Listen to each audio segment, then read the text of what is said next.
Hi, everybody. If you're 45 or older, talk to your doctor. Thank you for being here today. Let's get this set up. Lots going on. We got a dog at the groomer. He should be home anytime. And we got hands to open. But we'll probably be doing this stuff like one at a time. I just had everything out here. If you saw the thumbnail, we got plenty of stuff to cut up. What's going on, UK Medical? How you doing this morning? Good to see you. Thanks for stopping in. You like pumpkin pies? Heard you're from Canada. Here, I thought you were from EU the other day, but Canada, eh? You're over by Andrew and Ogo? I won't be able to use this over there, I guess, unless I get an extension cord. You can do this one, though. Let's see. Here's the secret ingredient to this whole thing. This is the squash. Those are each 1 gallon bags. We should be using all of it. And yeah, I don't know. I hope everybody's having a good day. We're gonna set up, and then I'm gonna get this oven heated up. Actually, both ovens. We're gonna be using 2 ovens today.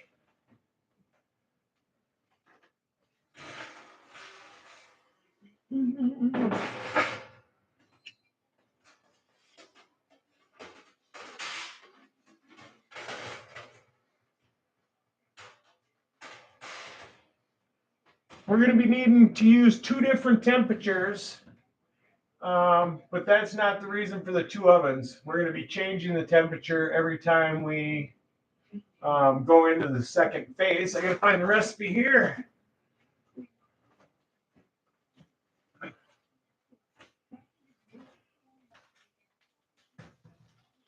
This here is a recipe book that was put together when I was in elementary school, and we still have it. So I thought it'd be fit to put my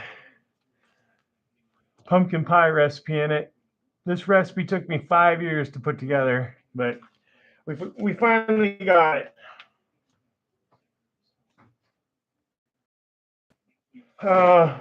It's my take on my grandmother's recipe. Both of my grandmothers seem to have about pretty close to the same recipe. And that recipe was lost to time pretty much. So I attempted and almost gave up, but I attempted to recreate it and found my take on it. And this is my take on it. And let's see, it is 425 for our initial temperature, and that's going to be at for 15 minutes. And then we're going to reduce the temperature to 350, and it's going to be in there for 40 to 45 minutes, and I'll show you how you actually tell when it's done. So both ovens at 425.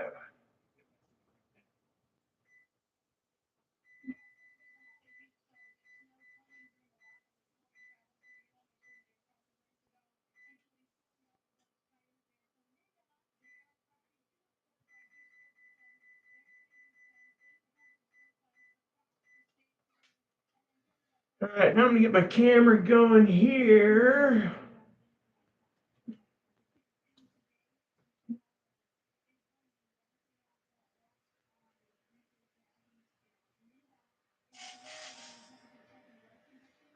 All right, I'm going to shut that dang noise off. Or no, I better leave it on because I don't know if it's going to have sound. Yeah, we'll leave it on for now. We don't have to listen to that every time. Let's go.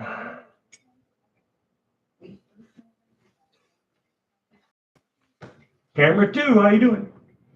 This is going to be our swivel camera. We can show over here what we're doing, and this will be for our second window shots, maybe, or this is what we can upload to the laptop for when we want a mobile option. We got a good shot at the oven there, both, yep, and a good shot at the workspace, yep. All right. See, we'll go with workspace right now. We got our pie crust here. Now, I'm not much of a pastry person as far as pie crust or biscuits or any of that kind of stuff. I like white bread and wheat bread, stuff like that, but that's really, I don't think, a pastry. So it doesn't matter if you use generic brand.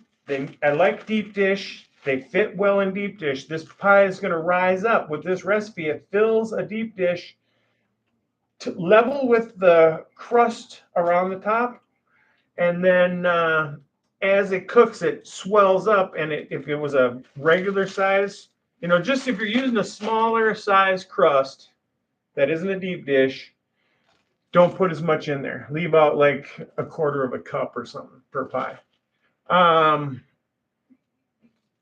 You can use the Pillsbury ones. There is, I don't remember exactly. I think it was Essential something or whatever. Maybe it wasn't even that. Whatever. There is a brand of pastry crust that has a sweet kind of flavor to it. It's not right for this pie recipe as far as I'm concerned. We got our speaker on and everything. We got a good picture. Big Germ, what's going on? Thanks for stopping in. Blind Neil, what's going on? Twizzler, how you doing?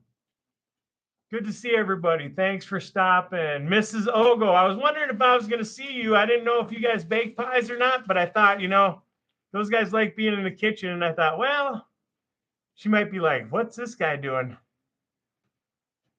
Let's see. Lori Deburn, I don't know your name so much, but thanks for stopping by. I appreciate it. Zlintz, thanks for setting that alarm. Boy, a lot of people in here today. Thanks for stopping. Great to see you guys. I'm loving it. This is awesome. So,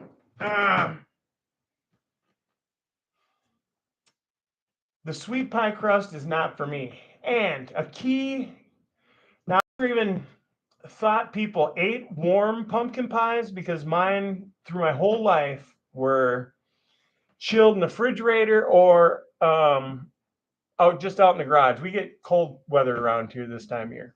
Matter of fact, we got a snowstorm coming in tonight. We might be getting anywhere from 2 inches to like 8 inches of wet, heavy stuff.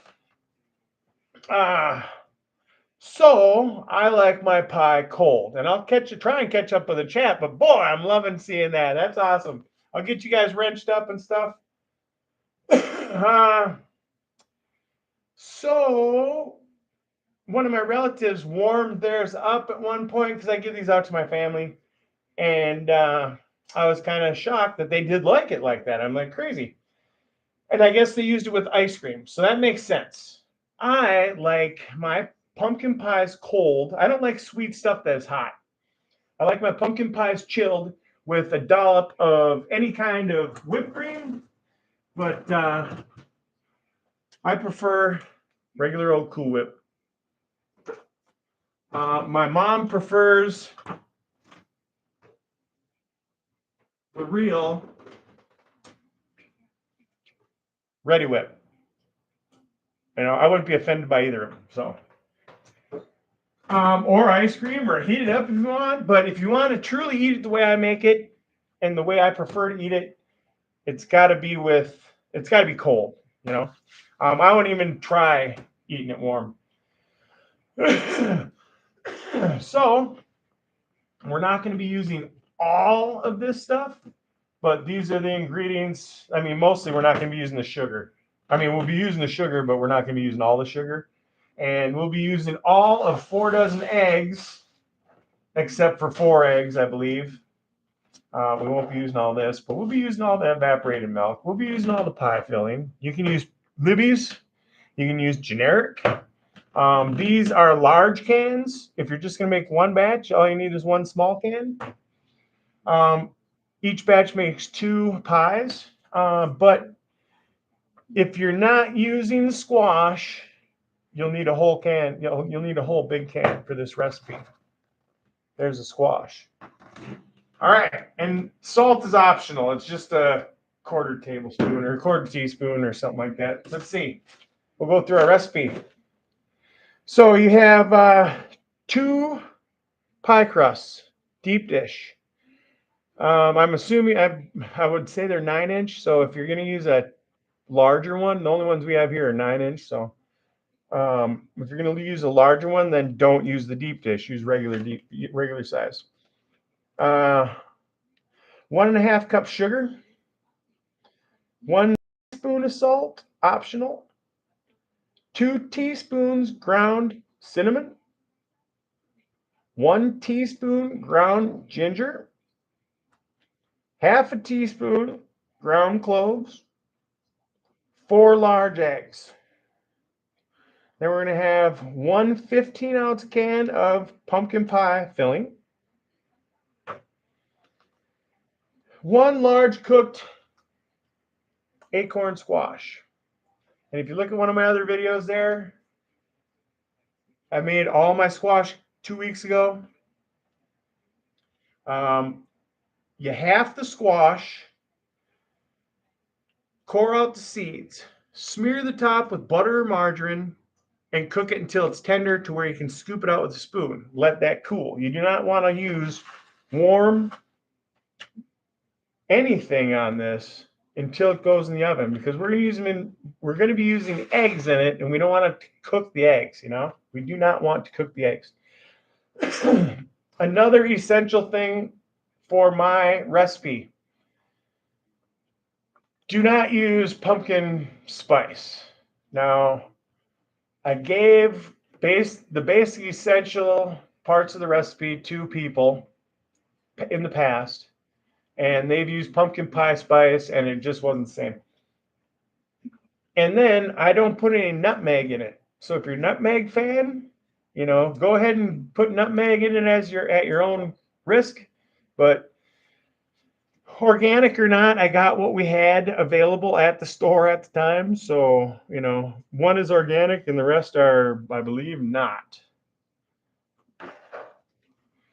All right. So we do have one oven that slows up a little, or heats up a little slower. So we've got a little time now. So we might as well wait for the dog to get here and run outside, make a list of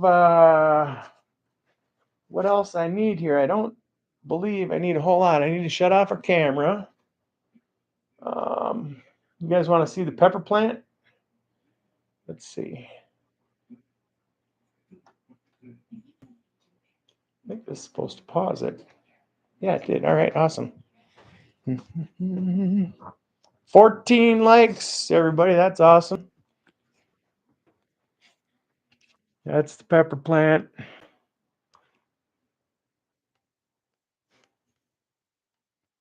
See, there's peppers on it. Tomorrow night, I'm making hot beef sandwiches. It's basically you take some thin sliced beef lunch meat, right? And then take some either the beef onion soup mix and make it that way, or you can use like Campbell's French onion soup or something along that matter, and you boil it up, put your meat in it, and then get some kind of roll that you like. I like a little tougher type of roll. Walmart has them. They're pretty easy to find there. That's 100-watt HLG there. It's a buddy of mine's borrowing it to us.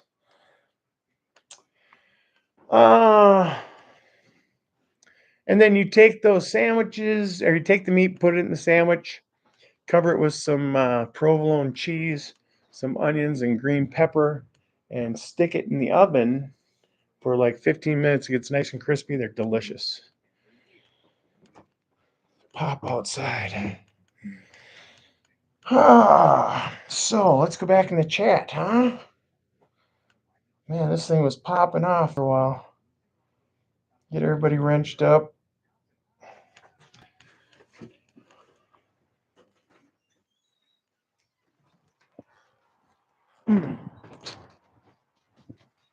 All right. Hazy day today, kind of damp. It's probably about 45, 48 degrees. But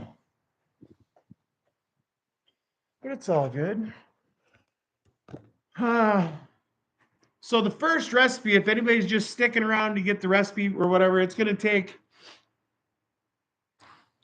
to cook the whole pie after we get started. It's going to take 1 hour probably, maybe a little over an hour because we do have to mix stuff up. But it's got 1 hour of oven time, and it takes like 3 minutes to mix up. So what you're going to need a mixing bowl. That I use a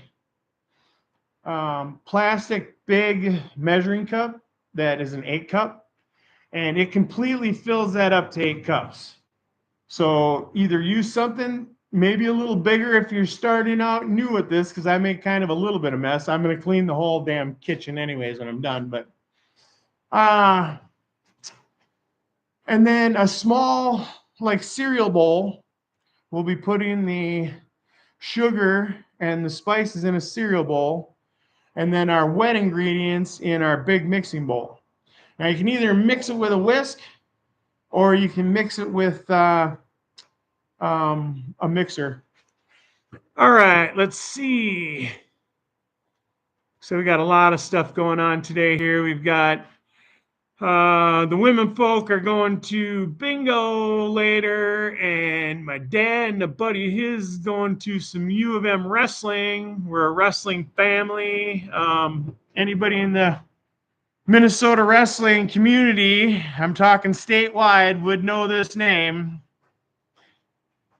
Older folks, my age maybe, but actually the coaching generation of Minnesota is strongly backed up by folks that wrestled for my dad. Strongly backed up. Basically, he's got a connection probably to most of this state now. Me and my brother wrestled for him. Let's see. Big Germ, we're going to get you a wrench here if you're sticking around. This is one of the new tricks I've learned lately. Thanks to the community, Let's see. Use as a moderator. Okay, we got a boom and boom. Thanks for stopping in, Big Germ. Next. Ogo D, how you doing, honey? Glad you stopped in. Let's see. You already got a wrench. That's cool. I remember you being in here the other day. UK Medical.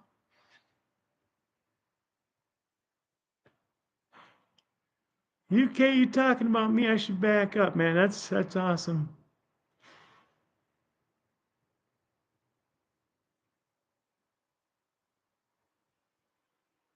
Haha, you the man, UK. Well, here, let me repeat that. I know I'm just on YouTube, so nobody else, everybody's going to see this, but UK Medical asked Andrew from Ogo to let everybody know from there that I was having a live here today. And Andrew had asked everybody to stop in, and that was freaking awesome. That's why we blew up. That's cool. That's UK, that's above and beyond, brother. We had fun the other night. You were so entertaining, brother. I'm going to take a lot of inspiration from you. Let's see. Rock Solo, what's up? Thanks for stopping. Let's see. We're going to get you a wrench. Like hanging out with you guys. Andrew has a lot of people in his community, and I love how everybody likes hanging out and showing their stuff, giving their information. Twizzler stopped in. Yeah, all these guys are familiar. I mean, not even familiar. I see everybody on a daily basis pretty much now, which this is new to me for the most part. The last year and a half, I've been doing this YouTube thing, but only been connected through the chat for the last 10 months. So let's see, we're going to get you wrenched up. And then we're going to get the dog out of the car. He just got home. You can see what a freshly groomed doodle looks like. Come on. There's Doug. Oh no, and she gave him a a Christmas. So he was a fuzzball when he left this morning. Just about as well. His hair on his tail is a lot longer than what he was, but it ain't much longer. Yeah, he's gonna pee here. All right, let's see.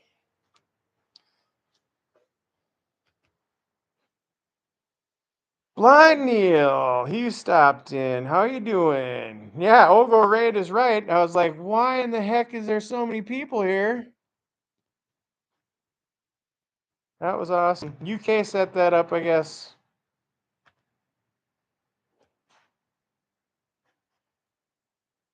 Very heartwarming around the holidays, let me say.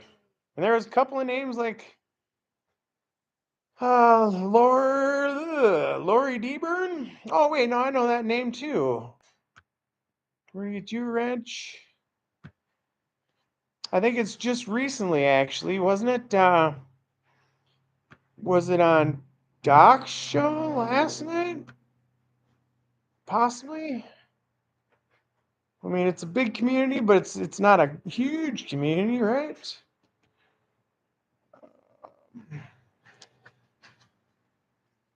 There's Andrew. What up? Let's see. We're gonna get him a wrench. This is cool. Save. So yeah, I may have only gotten enough stuff for 16 pies, but we'll see. There's so much crap in there. I think. See, I used to make 20, and over the last 7 or 8 years, we've lost a few people. So I do still have a couple extra if anybody's in the area that need a pie or whatever, you're welcome to one.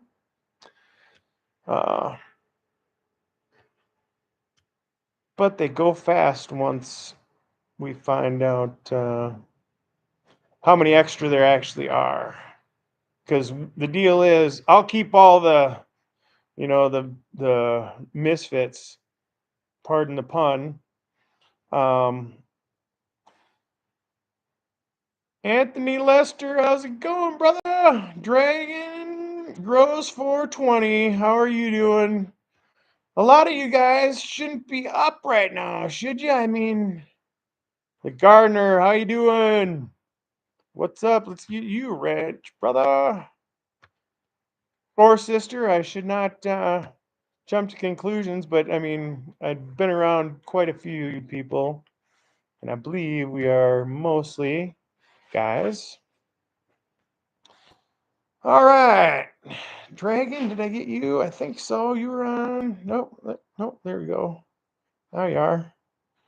Boom. All right. So, raise your hand. Who wants to smoke a bowl? Let's get that going here. Oh, and check this out. All right. So, a couple weeks ago, I got some 151 Everclear. Boy, that sun really messed with us. I should probably try and change the light exposure for this camera. But right on, brother.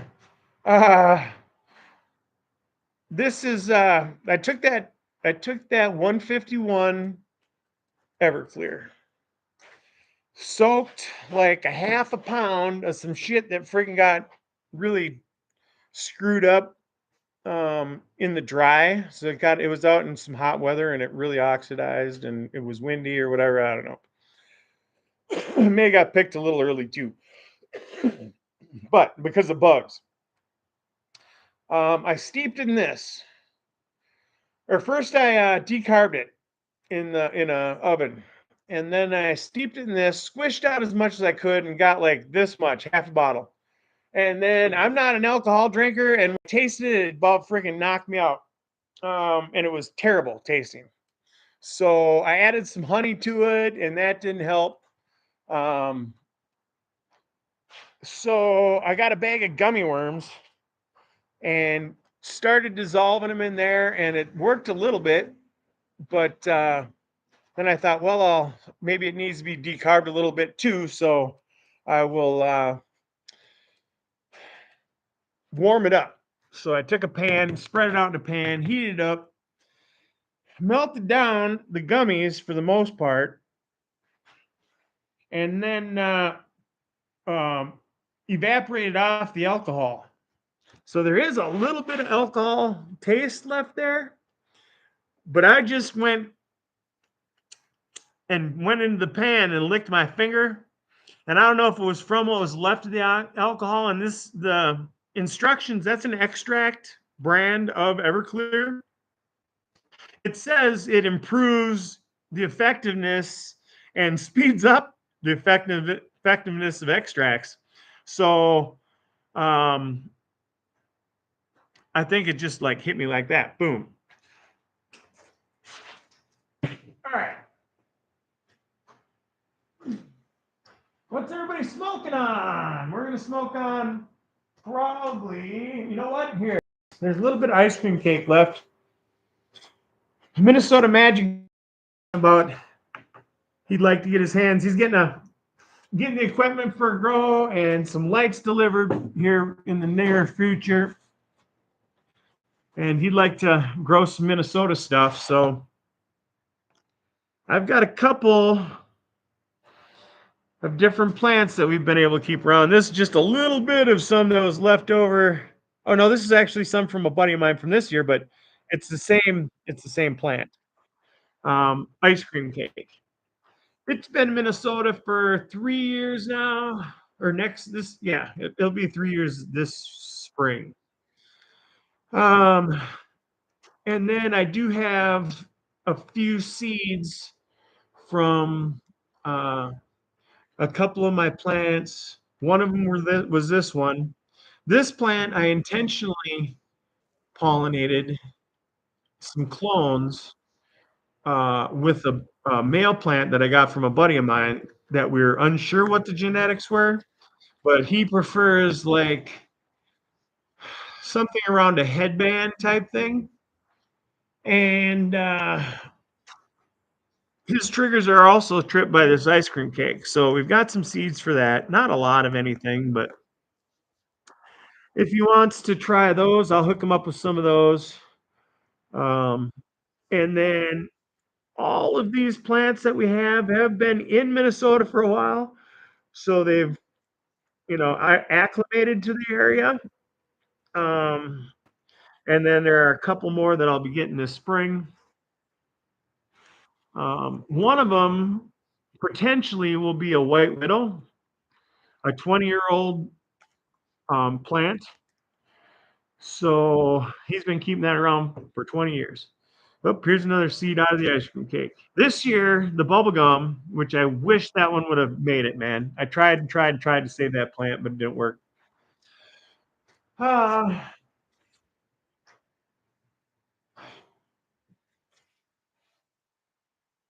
Potentially, we got a white widow that's been around for a while, but it's been indoors.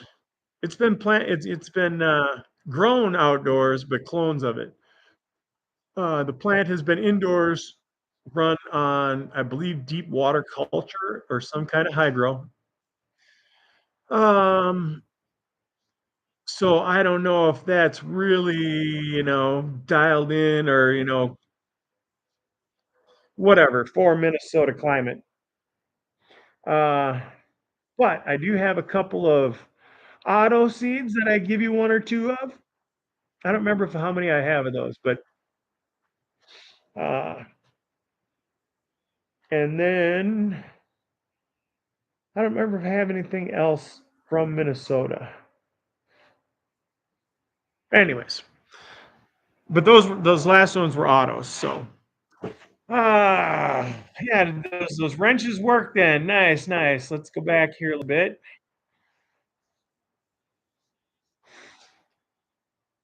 So Lance, good to see you. Get your pie crust and stuff. Where are you going to be baking along with? Boom. Everybody's got a wrench now. All right.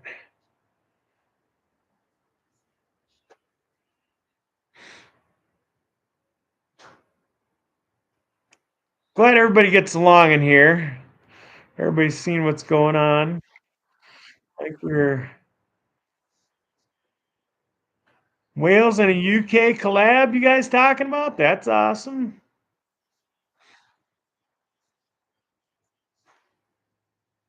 Okay, pixelated image. Yeah. So is that possibly probably because I'm doing a lot of moving around? And now that I moved out in the garage, I'm probably getting a little bit shittier reception. I do have a camera that I do my videos with. Um, so it's a little better picture. That can go up to like 6K now. It just takes so long to upload. Anyways, thanks everybody for stopping. Cheers. Strange Clouds.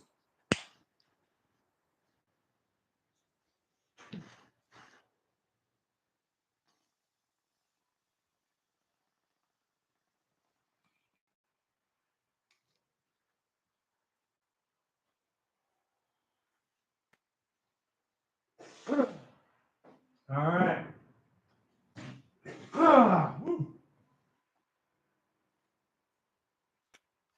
That ice cream cake is a strong plant, man.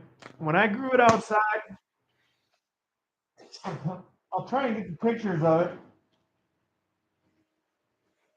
That thing was so frosty. Me and a buddy were looking at pictures of it through a microscope or whatever, and I said, "Yeah, this plant's supposed to be a 30%er now. Can you count on that these days? Maybe because shit's getting frostier." I said, "Look at that. That's 30% stuff." He's like, "That spot right there is 100%." Because it was so white, and those crystals were so big. Oh, all right. Yeah, you can tell it's kind of gloomy here today. Overcast. I don't know. What was the temperature? 48, somewhere around there.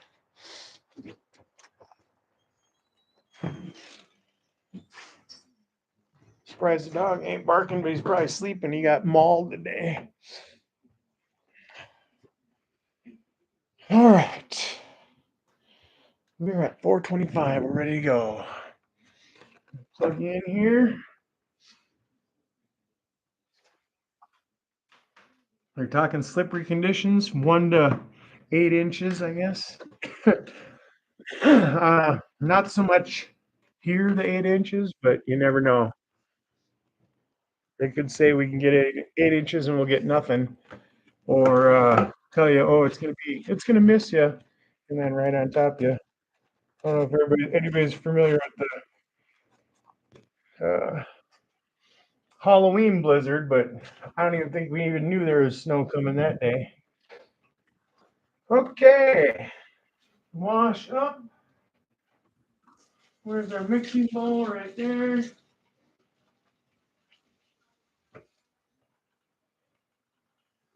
Mixer.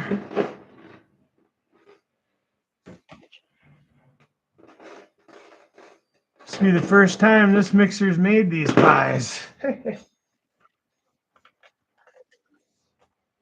Oops. I don't know how to use it either. There we go. Get our other video going again, eh? That's still working. Excellent. There, we're back on. I like that pause feature that it stays on. But no, you know what? I should shut off the screen because we don't want to use up all that battery. I'm going to try and put this show on with that show so you can show them both from different views. That way I don't have to move this camera so much, but this today we will. It's just for practice, so.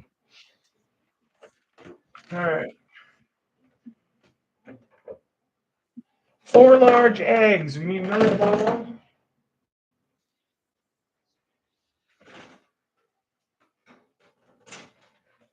And I like to mix the dry ingredients together and then mix the wet ingredients together, and then bring them both together and mix them. But then when you mix them at the end, you just mix them real quick.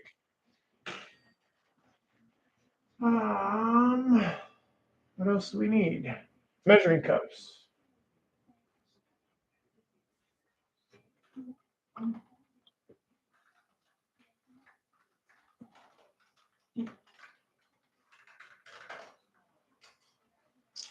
Measuring spoons. Need to open up our sugar. And I'm going to put it in a bigger bowl so it's easier to work with. We're going to be using a lot.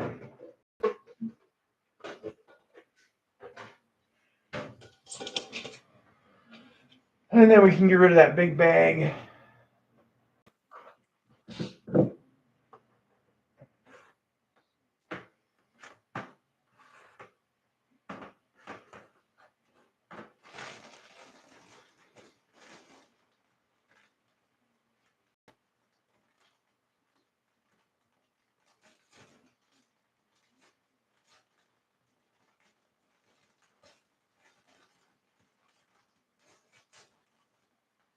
You try and be ready for this stuff, but I mean, how much sugar can you leave open on a cupboard for how long with open cans, everything else, and expect to get out everything without dumping something?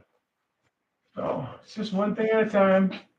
Used to take 10 hours, the two ovens, and improve that by half. Thanks.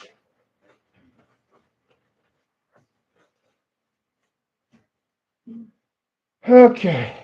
Oh, this will probably be the last time I'm making this many pies. It's just going to be for the family from now on, so everybody's getting the recipe.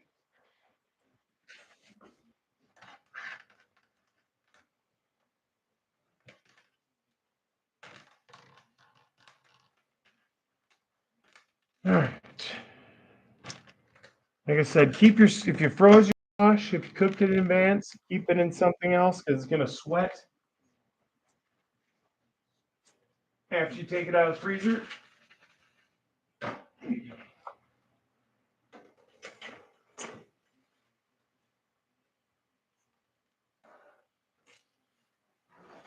Can opener, and then I don't see these often. Anybody use them often, but a regular can opener helps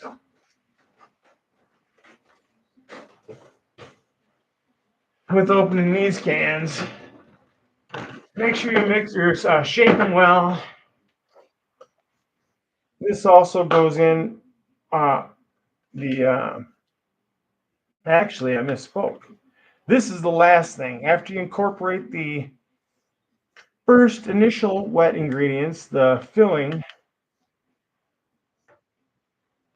and the dry, I almost called them amendments, the dry ingredients together, you'll mix them together, and then as you're mixing them together, you put in the evaporated milk.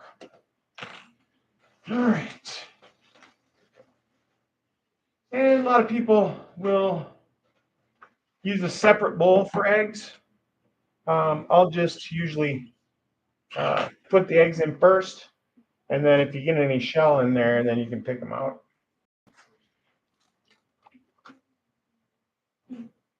Move this.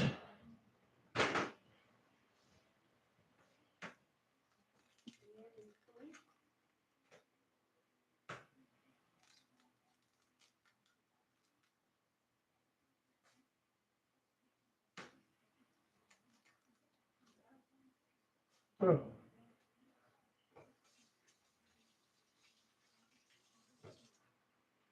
And I've often pondered wearing gloves doing this too, but you're just into too many different things. Just have a sink real handy. All right, so we got our 4 eggs, no shells. Boom. We're gonna open this can and then use this can for measuring out our squash. Let's see. Oops, we had it out. I like this can opener.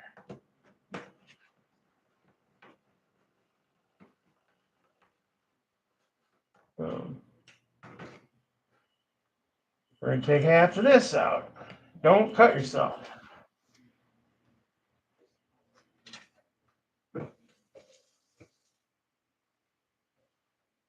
Half of this can is going in our eggs.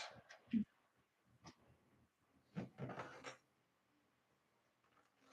going to rough measure because basically I want this almost completely full when I'm done. Since we're using our own ingredients and they ain't exactly measured, I'm just going to, and you guys, if you're only making, one batch of pies, you probably already have it all measured out. So let's see. Boom, a little more. Okay, those are our wet ingredients. Cup and a half sugar.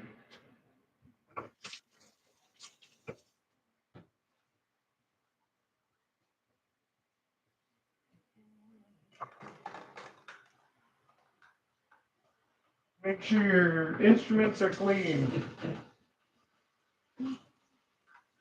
Like you've been sitting there since they were new.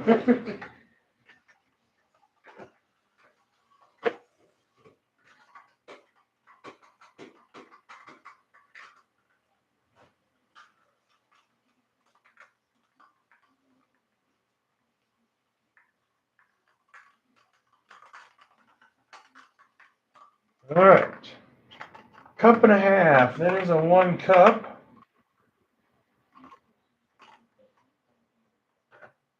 Into our dry ingredients bowl. Half cup into our dry ingredients bowl. Boom. Measuring spoons. Now, optional. Since it's optional, I'm only going with a half of a teaspoon. I'm not a, or half of a, yeah, teaspoon. I'm not a big fan of salt, but it does balance out the sweetness. Boom.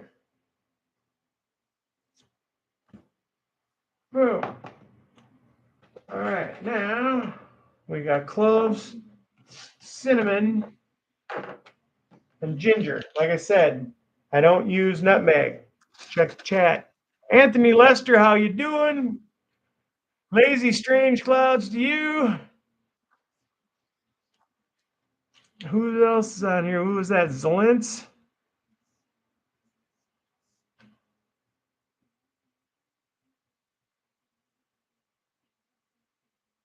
What's going on?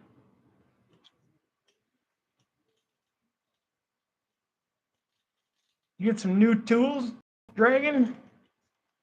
You know what got sent to us the other day? We were kind of perplexed. Maybe it was yesterday. Some 3D printer wire. Now, when I heard we got printer wire, I was like, what the hell is printer wire? Okay. I didn't know that 3D printers came on a string, basically. Until I looked at it, I'm like, wait a minute. That's probably for a 3D printer. So unbeknownst to us, my sister, about a week ago, before they went to Dubai, had ordered some printer string for her son who has a 3D printer, and it was supposed to be here before they left, and it wasn't. And they never told us. So all of a sudden it shows up. So we're like, and you know what? She puts it in the name of the dog. Now we were like, huh? How does our dog get mail, for one? And you've seen it, right? But I'm like, the only people that know we have that dog are the groomer and the vet. No 3D printer place knows this. I'm like, it's got to be my sister. And then everybody's like, well, I don't know. I don't know if everybody was, but anyways, it ended up being her. So almost sold it on the internet. If it would have been worth like $300, it was like, oh yeah, let's get rid of this thing, right? But no, they're only like 20 some bucks. So whatever. If it was a mistake, nobody would have been really worried about it. But really, put in the dog's name? It could have been just sent right back. Oh no, this is wrong. Send it back. She would have been reimbursed, I'm assuming. Anyways, recipe, but I believe it's like tablespoon, and teaspoon. Or 2 tablespoons cinnamon, 1 tablespoon ginger, and half a teaspoon. Oh, they're teaspoons. Sorry. 2 teaspoons ground ginger. I don't know why I thought we used tablespoons.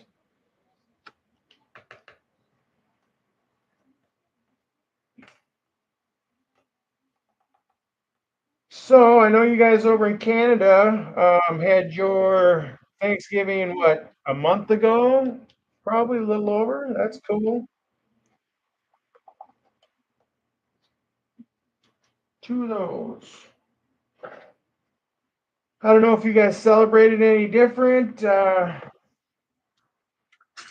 well, I don't know if everybody is familiar with our traditions, but usually everybody sits down with some kind of bird, typically turkey these days. I don't know if that was ever the case in the past. Um, Cranberry stuffing, uh, sweet potatoes, probably. Some people will have a ham also, I guess. Ground ginger, 1. Boom. One time I forgot to put, what was it, the cloves in here, I think. And it was funny. I'm like, oh my God, it's like we're eating a graham cracker right now. So the pie tastes like graham crackers. So if you want a pumpkin pie that tastes like more like a graham cracker than anything, don't put the cloves in. We're putting the cloves in today because it annoyed the crap out of me. And it was good, I will say. If I ever get sick of pumpkin pies, which is my absolute favorite pie throughout my whole life, it's the only pie I eat. Maybe if somebody's got a chocolate pudding pie, I guess maybe once in a while. But all right, got all our dry ingredients. We're gonna mix that with a fork. What's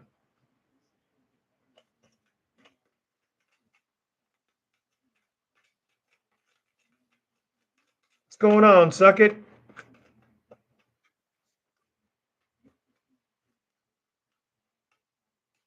Yeah. I wonder why. So, do you know which name's going to come up when you're on here? Because sometimes it comes up as lower class boof, right? And then the other ones suck it.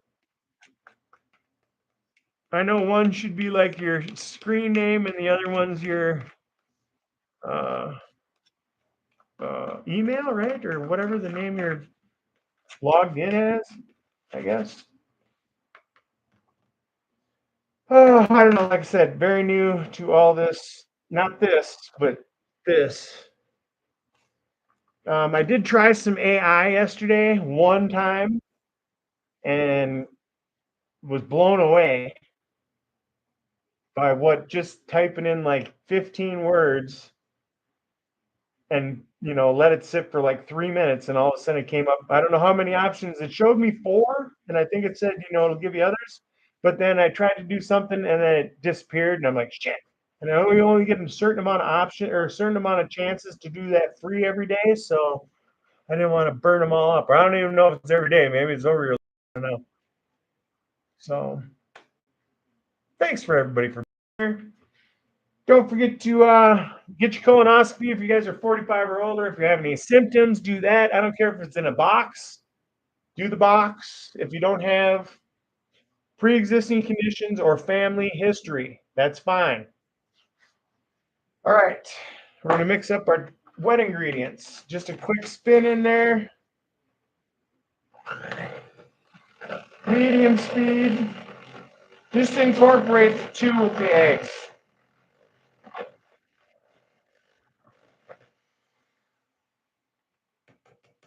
Like I said, I'm going to be cleaning in here, so I'm not going to worry about too much of the mess on the counter. When you're making 18 to 20, and now I think I only have enough for 16 if I remember right now after I counted. That was intentional, but uh, I don't need that many extra. I don't think I used to, because if I'd screw up a pie, I didn't want to give these away with cracks in them, or in a day and a half they shrivel up. That's why when the um, being able to tell when they're done is important, because you don't want to go too far, because they'll contract afterwards and they shrink and crack and they're mealy, and anyways. All right, so now we've got our shaken and opened can, okay? Our pie amendments and our mixed wet. Now this may need a little bit more squash in it, but we'll know when we get everything put together, and I can just add another scoop squash. I'm gonna dump that in there and get that going. This mixer is hard to turn on.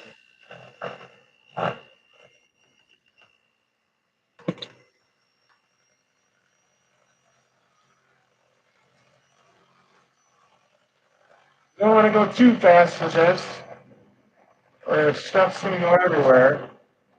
And in the beginning, you were asked, if you're in the chat there, you were asked a question: what color pies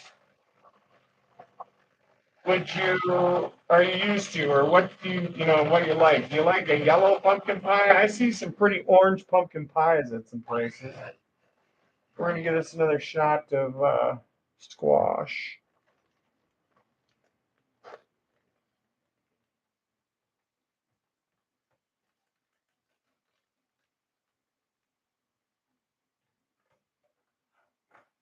And the answer for me is more of a brown. The orange does not do anything for me. I won't eat an orange pumpkin pie, no matter where it's from.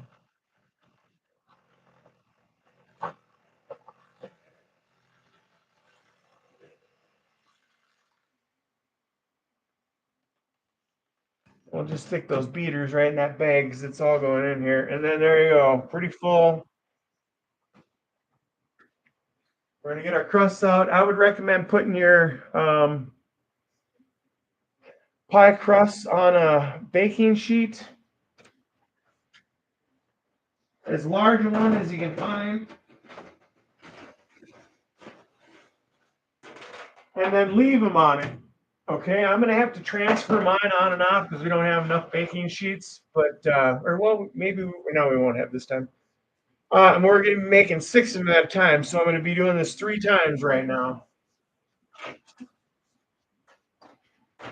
Next time we're gonna do it without so much talking. All right, pie crusts.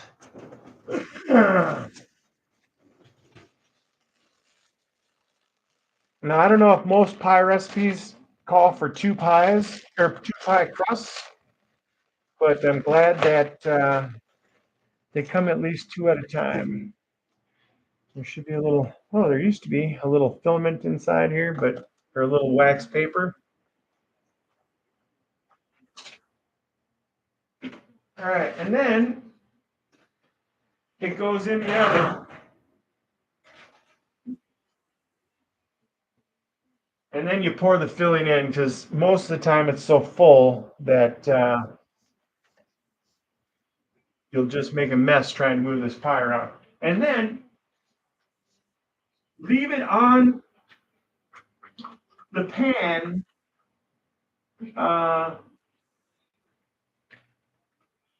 Sorry. Oh, shoot. Getting full there. Leave it on the pan until it's completely cool, because that's one of the reasons why your crust will crack, or your filling will crack, is because now you've picked up that pie and the filling gets smushed together. And then when you set it back down and come the pan, because you're using a foil pan. If you're using a glass pan, don't worry about it. I never thought of that. All right. See, you helped me already, right? It only took 15 years to figure that out. All right, and then recycle 2 more times. Where's our bowl? Boom. All right, now get rid of this lid so I'm not cutting myself, and we'll use this for our measuring can. Come on. Now I'm just going to fill this one.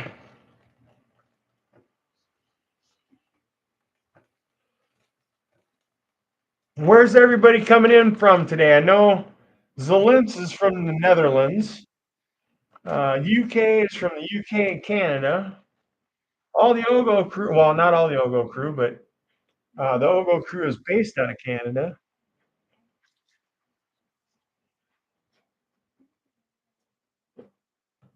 So the pies now are going to be in the oven for 15 minutes. And then we're going to reduce the heat. That's at 425. We're going to reduce the heat then to 350 and let it cook for another 40 to 50 minutes, depending on the oven. Whoa, there we go. Like I said, the whole kitchen's getting clean when I'm done, and I'm going to need to probably start a load of laundry and take a shower. Snow's on the way. I don't know if we're going to get an inch or 8 inches. But sounds like we will see something. It ain't going to stick around. Our ground temperature is way too warm and wet. Cheers.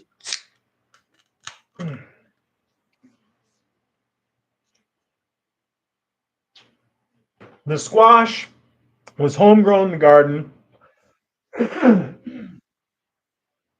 If you watch any of my videos, they will have the squash on there being cooked and how to do it, and then basically how it was grown. There's videos with the compost teas. I'm going to be making videos with making the biochar. This spring we'll do worm castings ones. I do have a couple of worm casting ones. Let's see what's next. Boom, boom. Put those in there. Mix that. Okay. Our dry ingredients. Cup and a half of sugar. Happy holidays to everybody, regardless. Oops. 1.5. All right.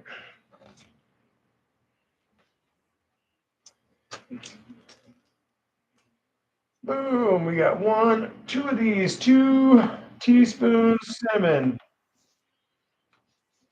Oops. Going to dry ingredients. 1 teaspoon ginger.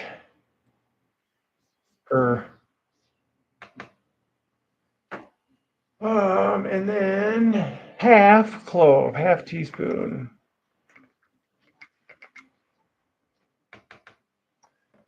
I'm not the only one that makes a bunch of stuff. I believe Mom is going to be making her buns this year, and she makes I think it's like 7 to 10 dozen. I don't know. We're gonna have a table and a counter full of buns and pies by tomorrow. Well, yeah, by tomorrow afternoon.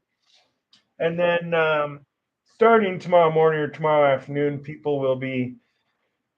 Well, one person comes and picks up his pies, and then we'll be transporting the pies to my place of work, and we will be, or whoever's working tomorrow, will be handing those out to them. And then need our salt yet. And then on Thanksgiving, my family will bring the ones for my rest of my family, my brothers and sisters. Well, let's see who's going to be there. Yeah, my sister, one of my sisters, 2 of my sisters are going to be there. One of them lives here, so she's got her access to all the pie she needs. But my other sister gets a pie or 2, and then My aunt gets a couple. My brother gets one or two. I don't exactly remember. It's changed so much over the last few years. Uh, my niece got one last year because she moved out, and now she moved back home. So I don't know. Does she get one? Do they need one? Because now she doesn't have roommates now. I don't know how much of her family really eats them.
All right, we're gonna set our 15 minutes timer because we're just gonna do an average. Um, let's go in here.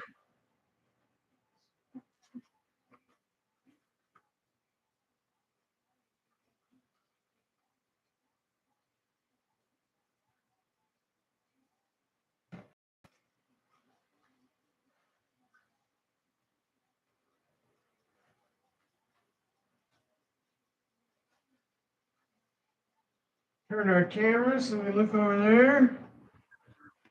Did you guys look?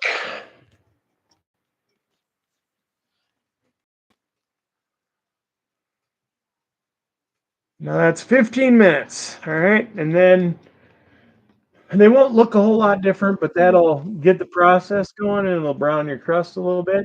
And it cooks that crust fast. So when the filling starts to fill in or to starts to raise, um, the outer crust here is hardened a little bit to where it won't collapse. If you have like a thawed out crust and you do this, that crust collapse and your filling overflows. All right. One more time, then we get to take a break.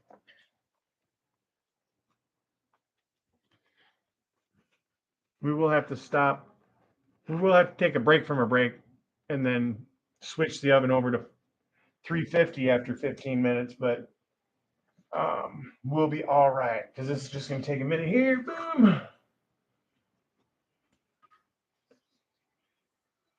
Then we'll check out the chats again, see where everybody's from, if anybody answered that I don't know already.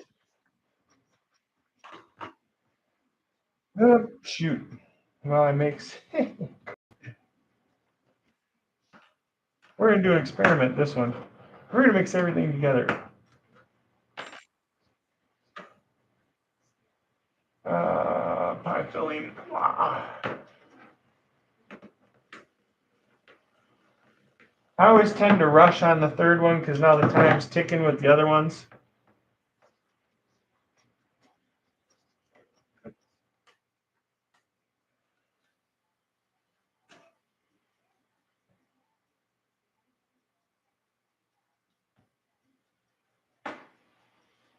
That's probably where that one only ended up with ended up without the cinnamon or without the cloves. One there, one there. So I've been experimenting with two with those windows, the picture in the picture or whatever. Now I know on StreamYard you can have guests up or whatever. Um, it would be interesting to have a guest right now. You know what I mean? Like Andrew likes to do. Um, I don't know if that'd be more of a distraction and I'd mess more up. Probably that'd probably be the case.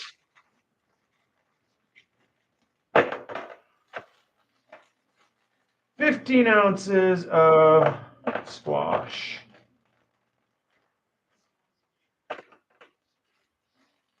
15 ounces of pumpkin. 4 eggs. Cinnamon, ginger, and cloves.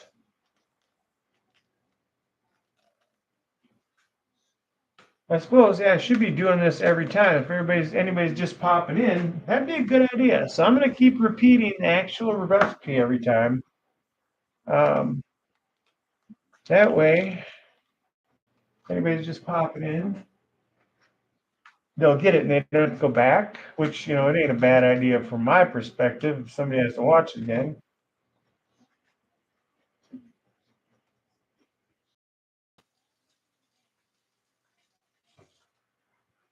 But, if anybody has any questions, is there any questions? Mom's buns are always marvelous. Well, how do you know how good my buns are? Do I know you? No, I'm sorry. Just kidding. Yes, they are. All right, man, they're fresh. You can smell them while they're raising. We got that. We got that. We got those.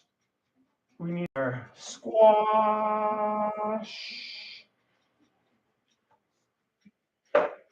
and our evaporated milk. Okay, so 15-ounce can of squash or 15-ounce, measurement of your baked squash. 15-ounce can of pie filling. 1 whole can of evaporated milk. 2 teaspoons cinnamon. 1 teaspoon ginger. 1/2 teaspoon cloves. And a pinch of salt. Optional. I'm going to do a half a pinch just to balance out that flavor a little bit. All right, mix her up. Medium speed. Medium to low, let's say. Sometimes you get that evaporated milk in there and it splashes. Now I can see why I mix them individually.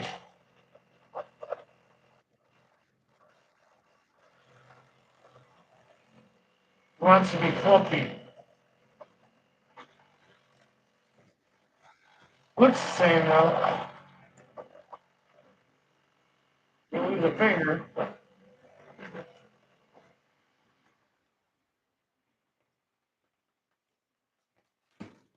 All right, pie crust.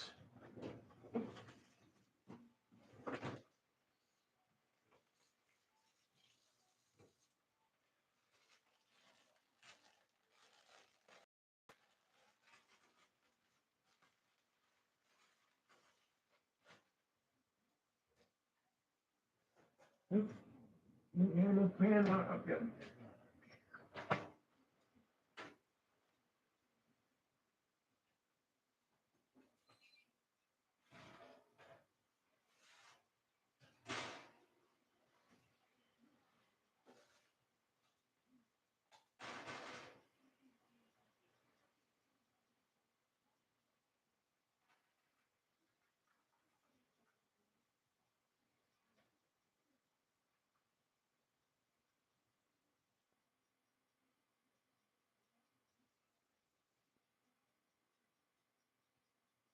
And I don't try and squeeze all this in there. If there's a little bit left over, cool.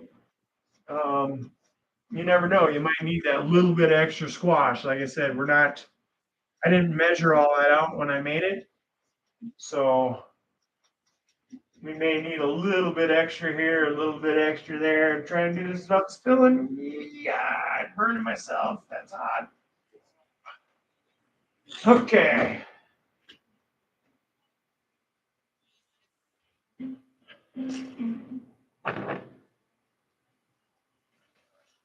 And then,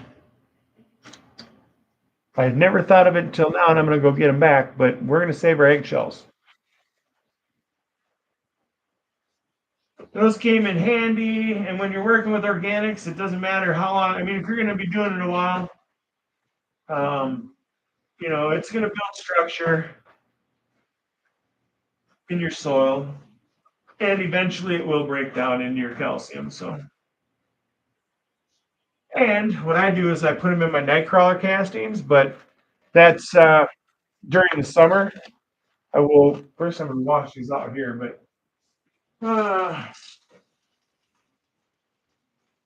and then your worm castings will break them down. There'll still be some if you harvest those worm castings within the first year. But like I said, they'll break down. You can make biochar out of them too if you want. Maybe that's what we'll do. I'm going to fire that thing up. I found a dead creature. Not a big one, but it's a creature no less. So we're going to make some biochar out of that. YouTube does not like seeing that. I had a video of a gopher trap, or a gopher that I trapped, and they took that down. So,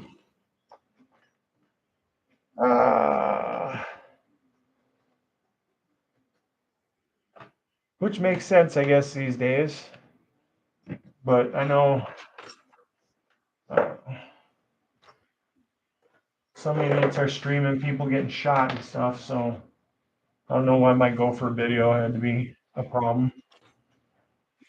All right, recycle. Boom. We got 9 minutes left, so I'm going to take this and get that outside. We're going to take, whoa, gotta remember to unplug it.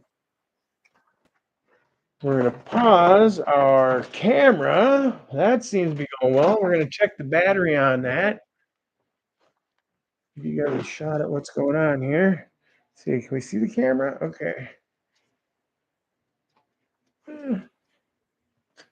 I showed you guys that. We're going to pause this.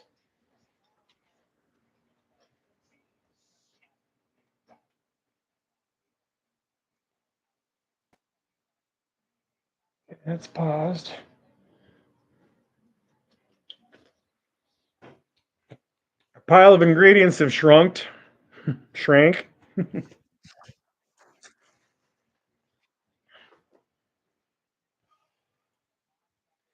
I'll pop back in here in 5 minutes, and all I have to turn the oven down from 425 to 350 and reset the alarm for, I go for about 40 minutes and then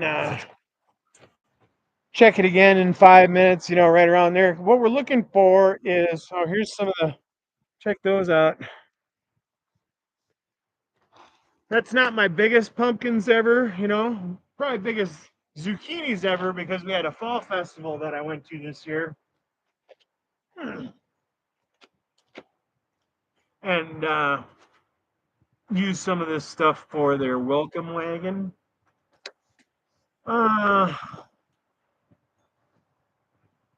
The pumpkins aren't as big this year because I tried a couple of different things. I built a mound. We had really shitty rainy weather this year and last year. But we learned a lot. I switched from using Miracle-Gro. Okay. This is my first year doing anything with organics. Okay. Well, not anything. I used my nightcrawler castings I've been making for a few years. Only because I was collecting nightcrawlers for fishing. And we got a big family. And then I would harvest their castings and then use those. I don't know how many use.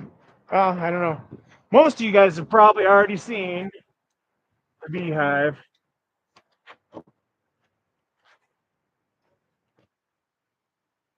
There's some bees in there. That's where I got the honey for that extract that I made.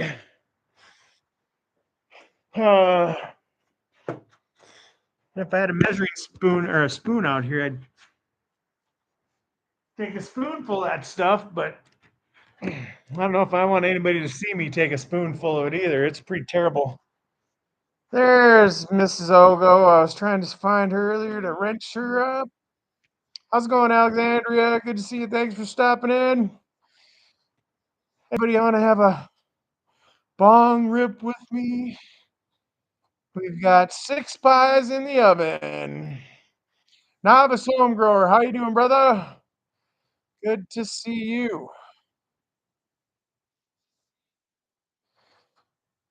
Everybody got wrenches? You guys sure surprised me today. That was awesome. Very welcome feeling. And I'm not too far from you guys, and you guys, Alex and Andrew, you guys got that neighbor of yours with that airplane. I don't know how much of a runway he needs, but we've got just about a football field of mowed grass out there, and I live kitty corner from you on Lake Superior, or not on Lake Superior, south of Lake Superior, about an hour and a half. You can land out there. Anyways, or just the other direction here, a mile is an airport, a small local town airport where they can land anytime, no problem. So hey, if he ever pops in that airplane, boom, strange clouds, everybody. Indeed. Oh. Let's see.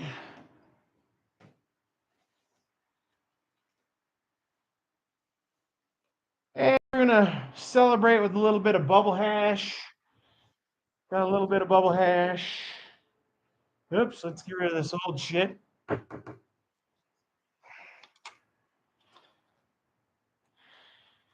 Hope everybody's doing fantastic. I don't know, am I yelling? Sometimes it seems like when I'm listening to a video, it's really loud. Sometimes it seems like you can't hear me at all. Most of the time, I'll have this other TV going, and I'll be able to get some information off of that. But when I'm in the house, I don't have it on there, in there. We are definitely now in the holiday season, so happy holidays, everybody.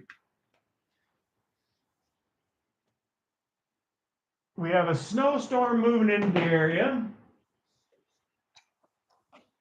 Could bring up to 8 inches of snow. We're Minnesotans. We're used to the snow. We'll be okay. We have pretty good road service around here. Hash oleo. Let's see.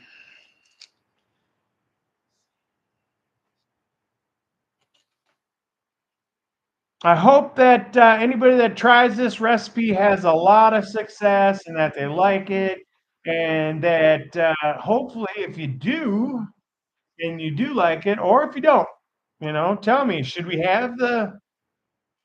I have never tried it with nutmeg, or I shouldn't say never have. I haven't put nutmeg in the finished recipe. I used nutmeg in the original recipes that I was trying, and there was just something about it that just didn't tickle my nose.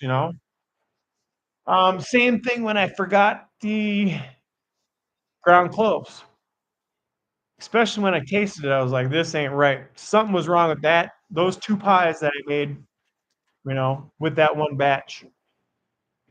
Ah,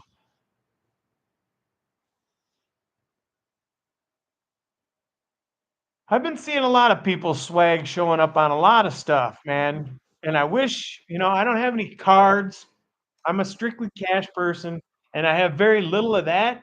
Not so much, if I went to work more, I could get a few more hours a week, but I like to do my own thing with the honey and the garden, producing the garden stuff. I have a little bit of Fresh Princess in me, Uh, I've actually, it might be the other way around.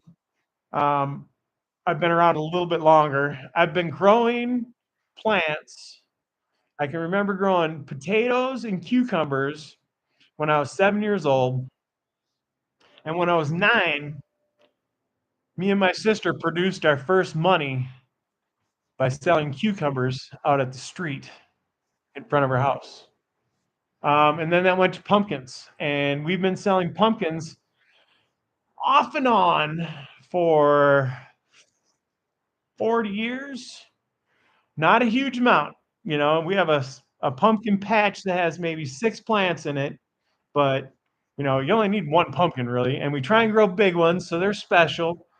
What we do now is we'll take that stuff. I showed you the zucchinis and those other pumpkins. We'll take those to our fall festival, and then they can give them away at the end of the fall festival to the kids. Now that was a month and a half ago, so I mean, if they weren't taken care of, they're not going to be worth anything anymore because they're not the good Hardin Howden pumpkins. Howden pumpkins. They're these are a special one, but usually people use Atlantic Giants and Big Macs. Those have a different kind of skin, and they're not as hardy. All right, cheers, everyone! Thanks for hanging out, listening to me. Peace.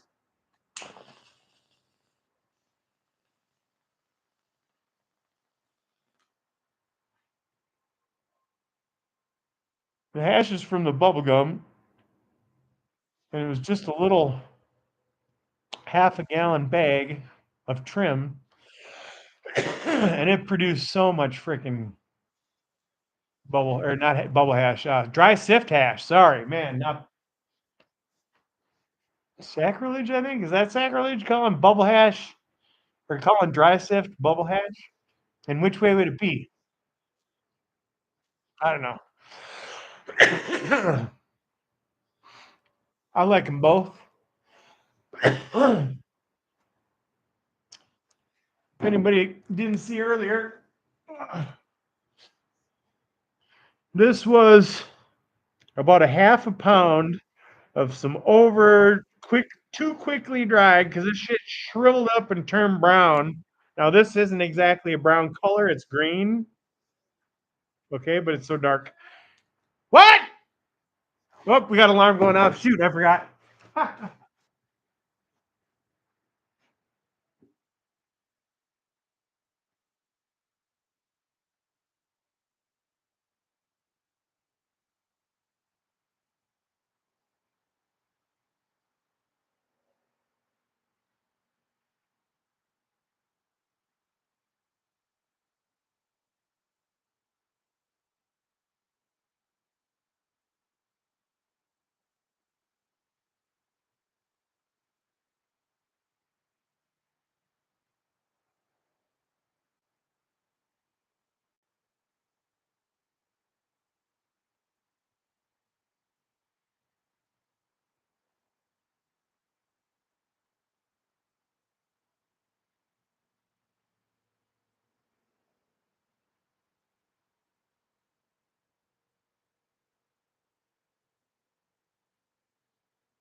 All right, that's the first time I've made the pies live.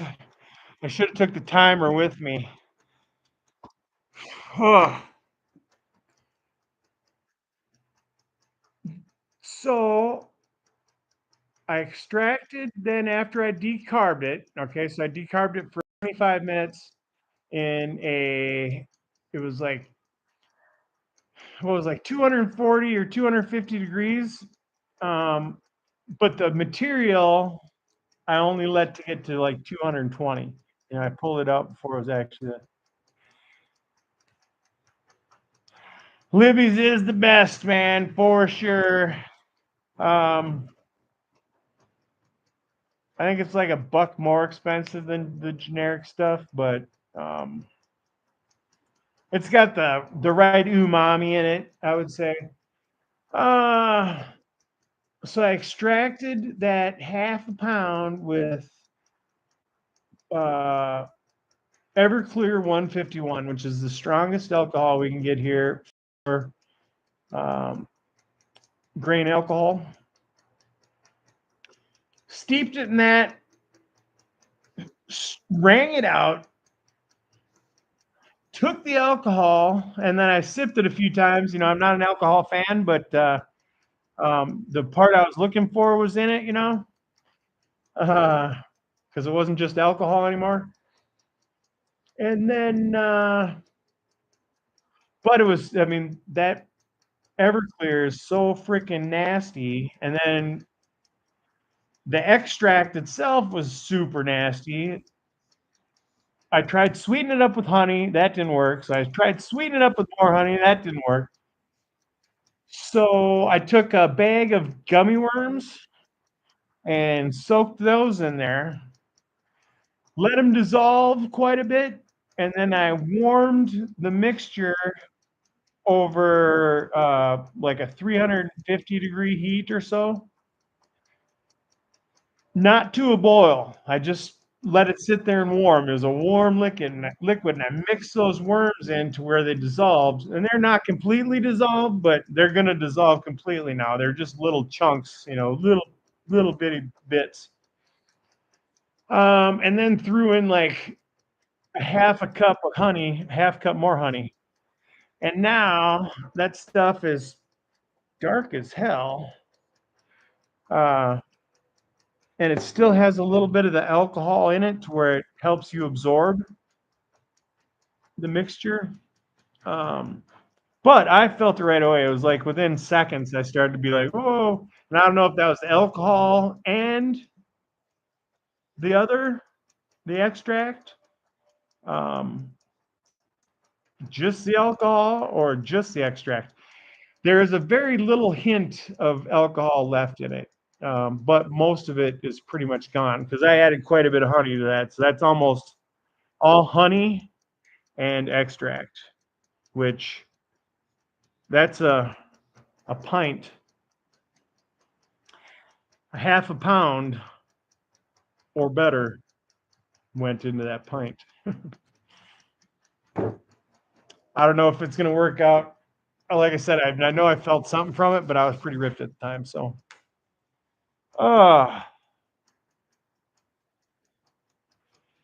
UK Medical's the man, right? I think everybody knows that, brother.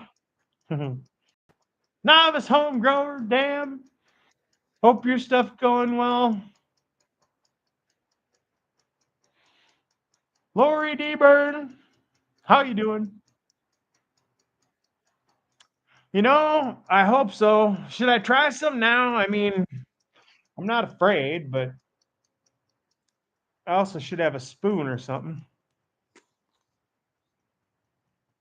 And lordy behold, I couldn't find a small mason jar lid, at least in the garage down here or out in my bee shed to save my life last night.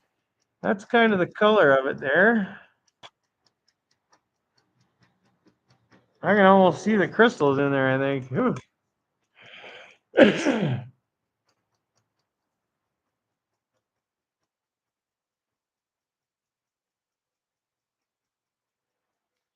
Yeah, I think is probably what you would need is what coats a spoon, right?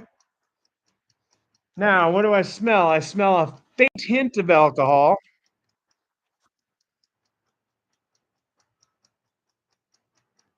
There's a faint hint of the extract.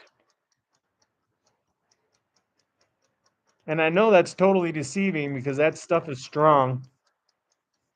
It's probably because it's got just the one layer that I'm smelling. If it was more spread out, you'd have more surface area and you'd smell more. And my nose is shot. I spent a lot of time in a paint booth, and a lot of time we didn't have the proper equipment for it. I don't know. There's something else to it, but hey, anybody got any extract or tinctures or anything you want to apply or whatever with me?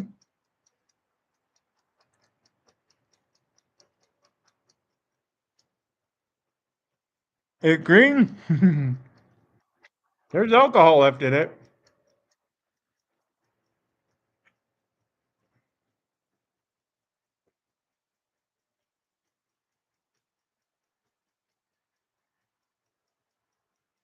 A lot of burn from the alcohol.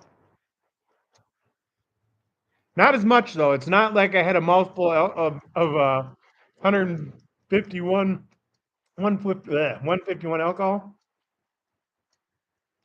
It was like if I would have swished around a mouthful of NyQuil is pretty much what I want to say it's like. And you know it's a lot better than that NyQuil with honey that I had last winter when everybody was getting sick.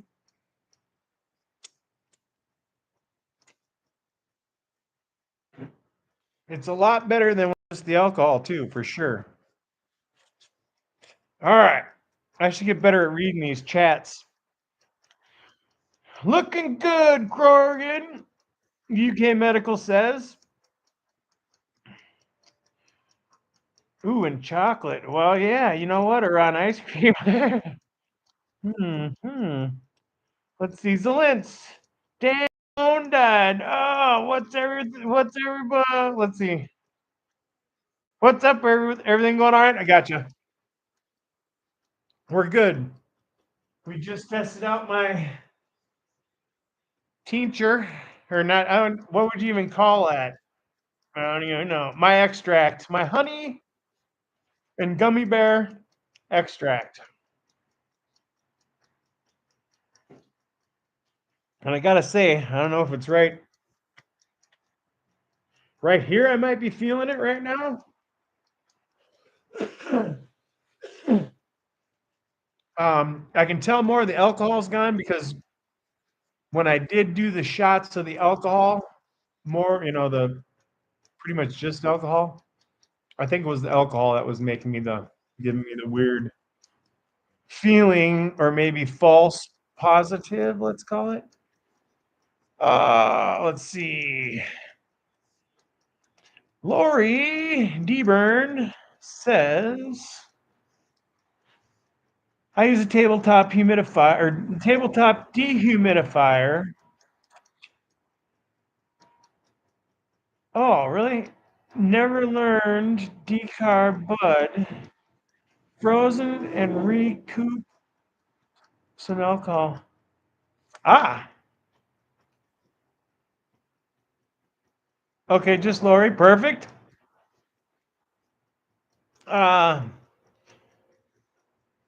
Yeah, I did see something in alcohol and I forgot that. I can see in so what up, Andrew, my brother? Strange Clouds. We're gonna have to do one for him. He put together a heck of a surprise for me. Well, UK Medical put it together. Andrew put the plan into action, and all the friggin' folks showed up. I was like blown up today. I appreciate it. That was awesome. You're the stud, brother. I was telling, I think Alex might have been watching at the time. Maybe not, but we've got a runway in the backyard, potentially. We've got a football field of mowed grass in the backyard. If you ever happen to get in your neighbor's airplane and head across your little pond. I live 1 hour south of Duluth, Minnesota, on the other side of that lake. Tincture, we're gonna call it. That's kind of what I thought. Yeah, I don't know. It's something. It burns my. I mean, not burns. So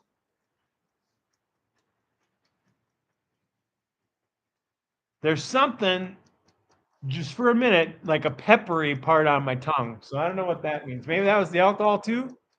I don't know. It's been a long time. I don't know. Is it? I guess you would have to have a flight plan and just have your own. Make sure you got your paperwork. And if anybody stops you at the airport, which nobody would stop you at our neighborhood airport if you were, you had a flight plan to land in there. I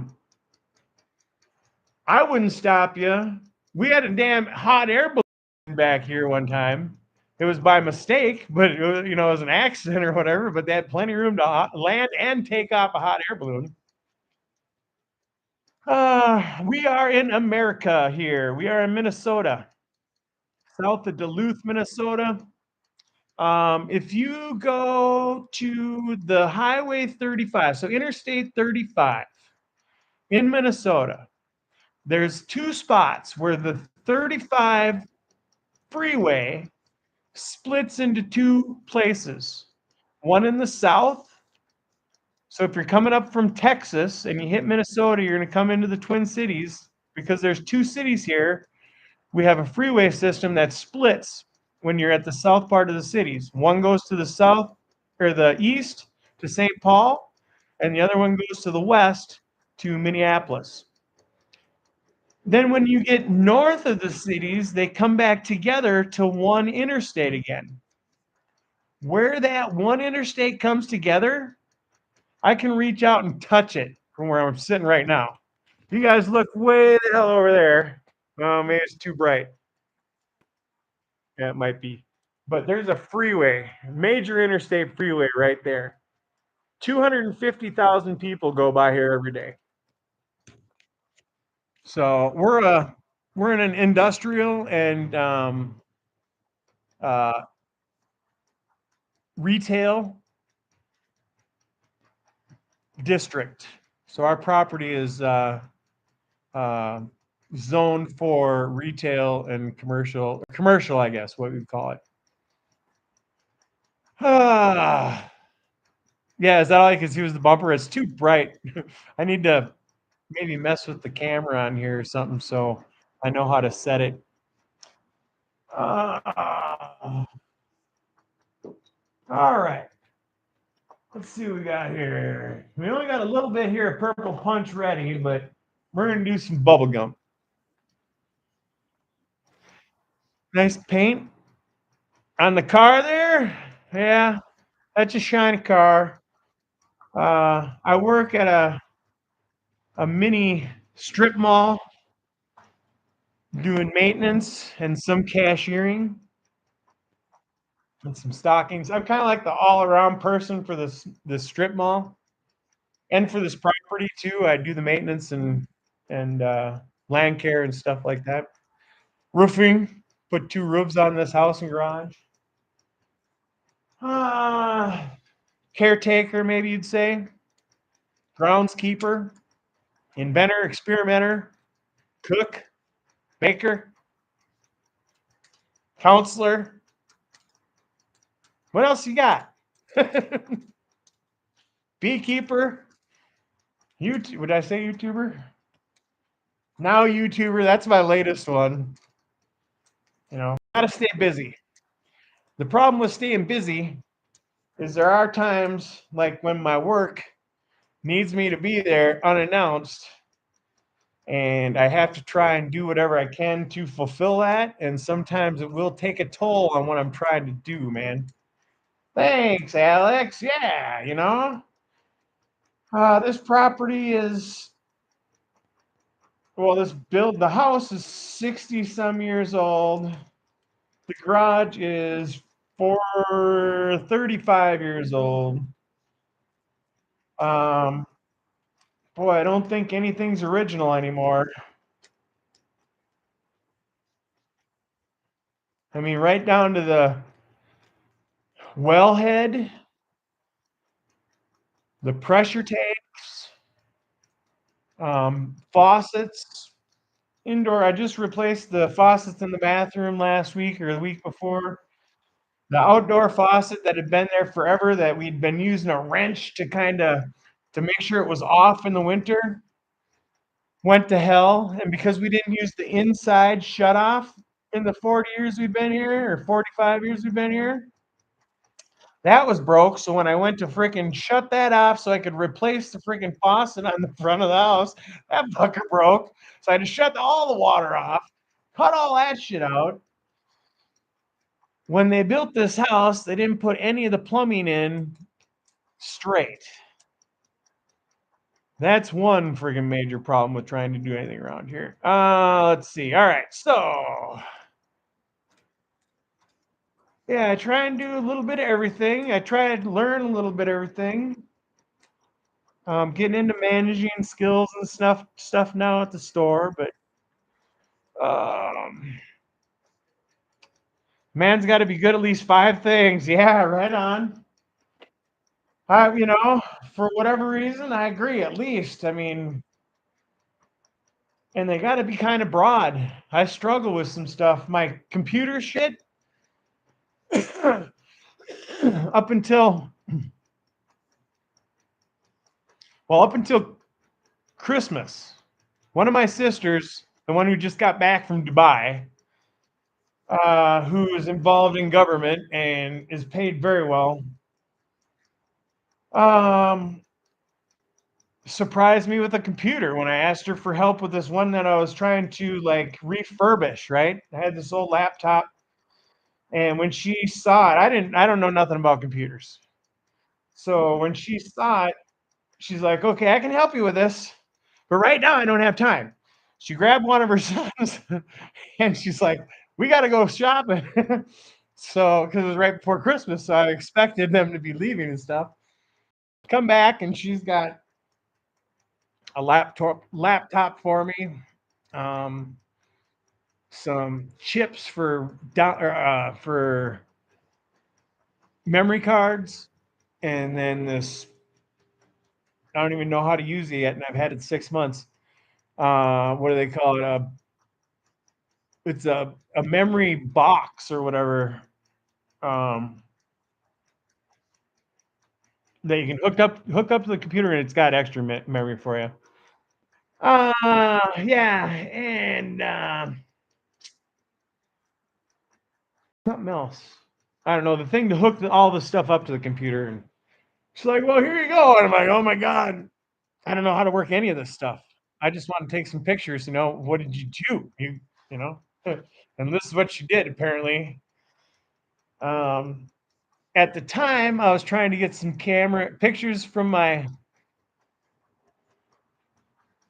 trail cam, because I used a trail cam for a camera for taking video of my plants when I accidentally grew 2 9-foot tall and 14-foot wide plants, cannabis plants. Our first year growing legal in Minnesota. Accidentally, yes. I was intending on growing plants that would hold up their branches so people wouldn't have to use trellising.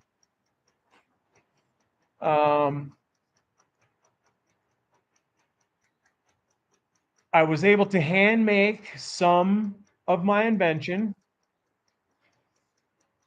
but not enough. Like you guys, what I've just explained, I got my hands full with everything I do. And that's another thing. It was something that I knew I could train plants with, but I wouldn't have to spend the time training the plants that I would have to with trellising and caging, or the money. I don't have, like I said, I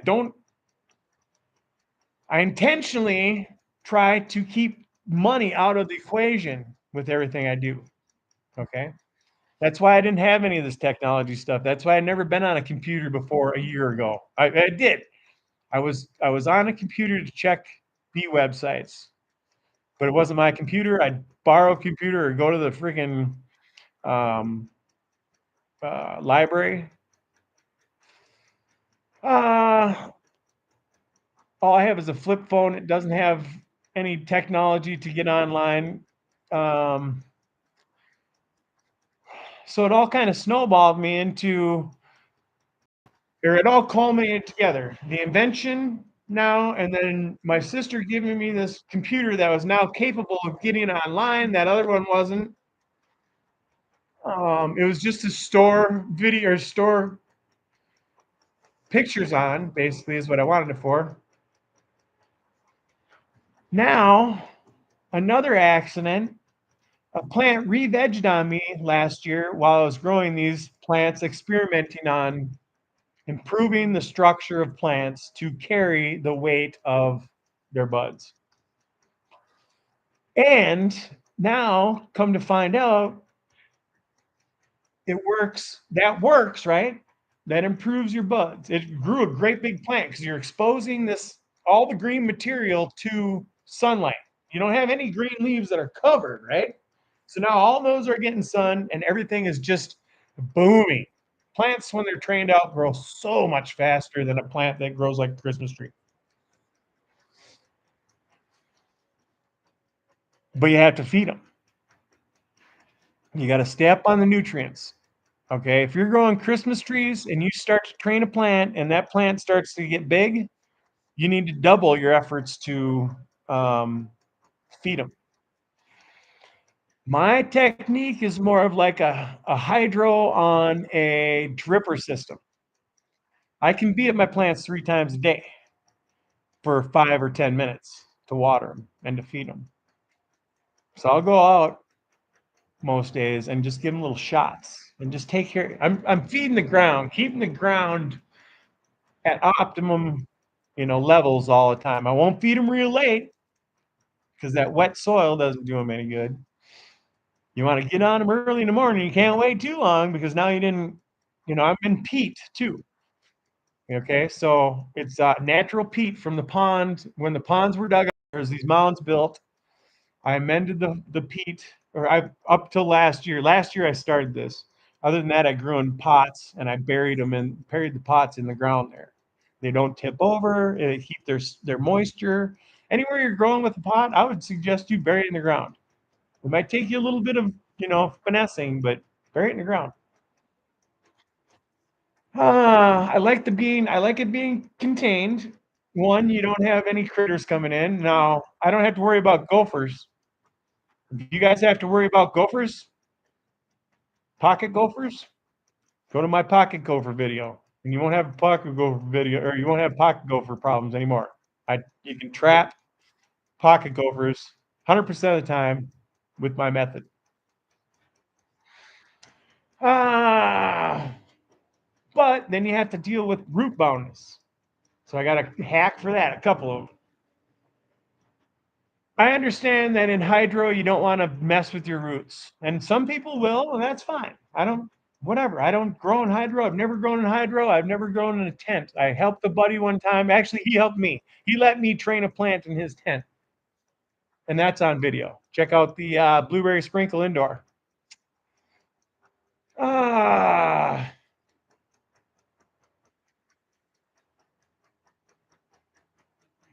Shit, now I completely lost where I was going. We're training plants. That was the main part of it. We'll go with that route. We're getting too far off in a different spot pieces. But the gadget then after the blue or the re-veg. The plant re-veges, it almost looks like it dies. Its counterpart died. I tossed it off into the weeds so it was shaded or whatever and never thought again about it until the middle of July. Started seeing that it had started growing some growth, and it's got this video's on there too. It's got some a little, maybe it's, yeah, it should be on there. It's got some growth, long spindly branches and single leaves popping out in like 3 or 4 different places. So I pulled it out and put it in a line, started feeding it. It started growing. Once it had some branches other than them first ones, I started training it with my trainers. And that's when I came up with, or when it all culminated together. All right, I'm never going to grow unless somebody pays me to freaking sell a huge ass plant. Okay. Or if somebody wants to have some competition where there's guys or something, give me some advance notice. I don't put them out like some people out in California, they'll grow them real big. I don't grow them real big inside. I grow seedlings inside, 8 inches tall, maybe at the most, and put them out as soon as I can, end of May. If I have to, I'll cover them with a bucket. If they're clones, I'll put a little freaking LED solar light out by them, and that'll keep them going without re-edging until it's time to take them. I started training that plant, and then it came to me how you can structure it using my gadget without using trellising, without using bud clips, without using a cage, just using my gadget. And now this year I've refined it a little bit more. I haven't put it into, I came up with the final part as far as I know of it.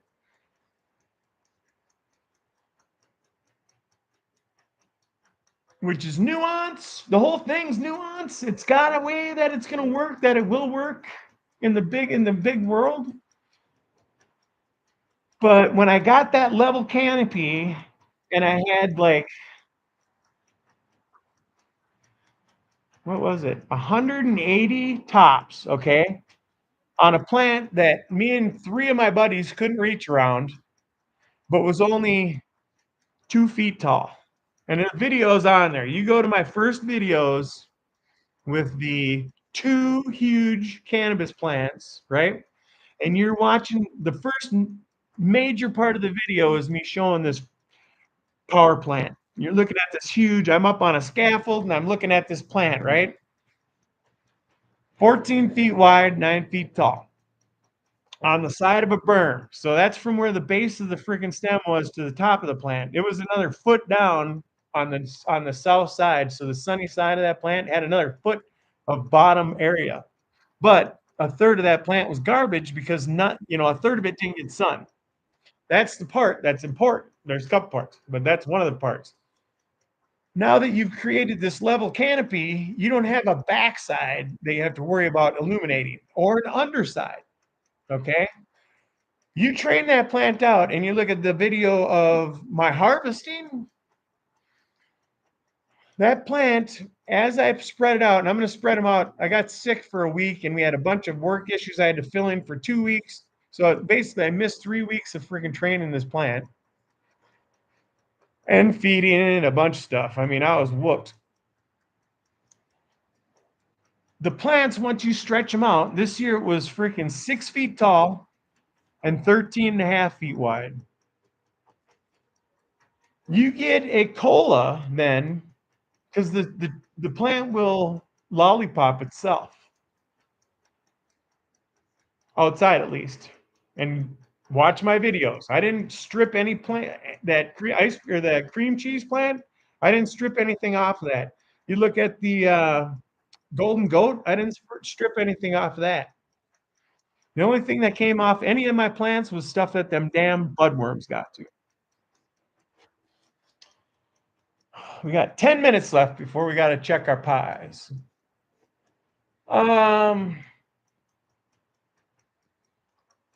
So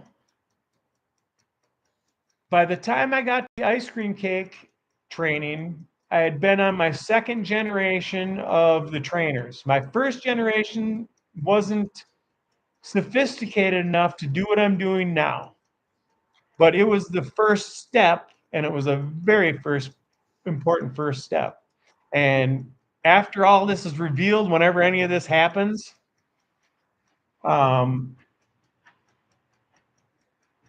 when I show what my original trainer was, you guys will be like, what the fuck was this guy thinking? Anyways, I am interested in talking to the Ogo family. I know they are freaking jacked up as hell for work. They've got their hands in just as much as I do. But I would like to come to some kind of partnership. They have the technology and the manpower to make my gadget and the freaking nationwide freaking reach. I've thought about it and I thought, okay, we could start distributing worldwide. And because of these damn, I don't know how our government is freaking pissing us off, but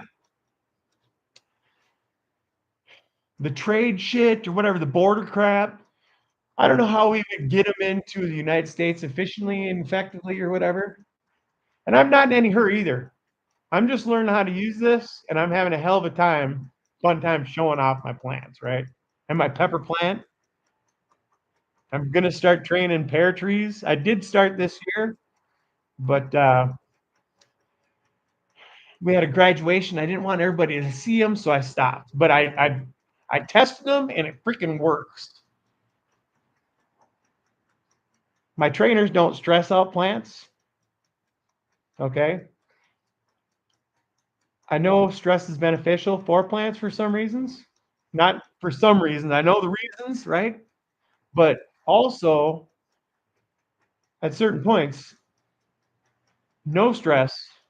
If you can achieve the stress related results without stressing your plants out, there's another reason why I grow these big son of bitches. The only time my plants now have been stressed out were because I've topped them. And then I've experimented a little. So I did try and use my gadgets with traditional methods, and things broke. Mostly it was because I was incorporating traditional methods, like trying to tie stuff down. If you got a freaking branch that looks like this coming out of your plant, and you've got a node here, right?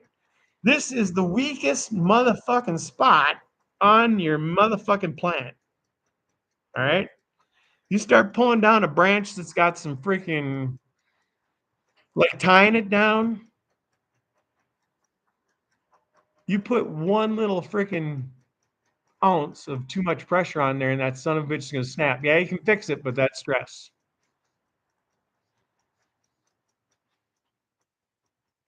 Tell you what, I'm smoking the fucking best flower I've ever smoked in my life. And I've smoked it for 30 some years, 32 years, 33 years. And it's stuff I grew this year using organic amendments. It was genetics start out. I got fucking good friends with good genetics. Check out the last video with the little shots of the screen. Part of those plants I've collected and given to a friend. He had some of his own. I don't know what the ratio is anymore, but we're getting in new ones that I've verified personally or are from the people that I've gotten the genetics from before and have been told they are fire.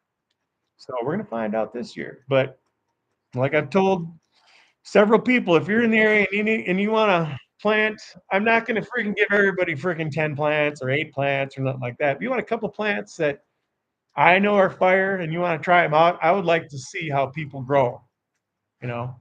And it doesn't hurt to have friends, you know, they got a plant maybe they like.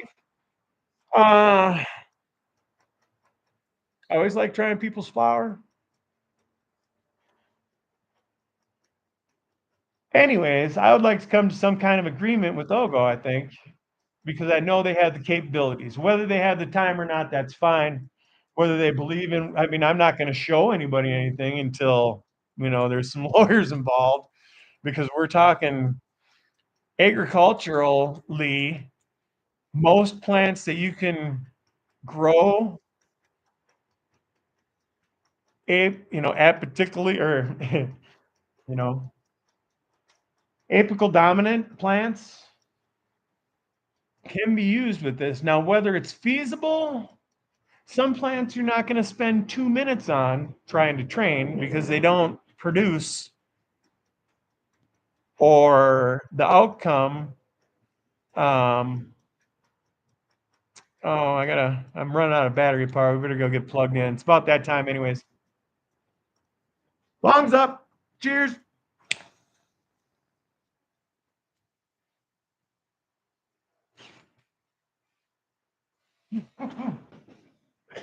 Gotta start talking pies again.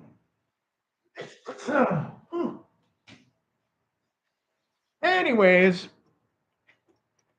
I would say once we get a worldwide thing going, and then maybe the political freaking landscape changes around here a little bit, we can get it manufactured in America then, and then we're not. Then we have a manufacturer here in case all hell breaks loose again, and then we have a freaking place somewhere else where the people are reasonable, or for the most part, I guess, and don't try to do these bullshit trade wars. I know 12 years ago, a lot of people, for the most part, were a lot better off. Prices were lower. Yada, yada, yada. I'm not trying to get into that. Matter of fact, somebody smack me the next time I open my mouth about politics. I gave up scripted television and politics 2 years ago and haven't looked back. Haven't watched a football game. Don't know what the weather is tomorrow. Didn't know it was daylight savings. Although I did get a political ad on here the other day that I wasn't too happy about, and I'm going to shout out the powers that be about that. Oh, well, I left my alarm outside, but we can grab that. I left TV and all that other crap because of politics. Don't bring it into the new domain or I'll leave it too. There's no politics out in the woods or in the garden. Not this garden. Look at here. Nobody made it anymore.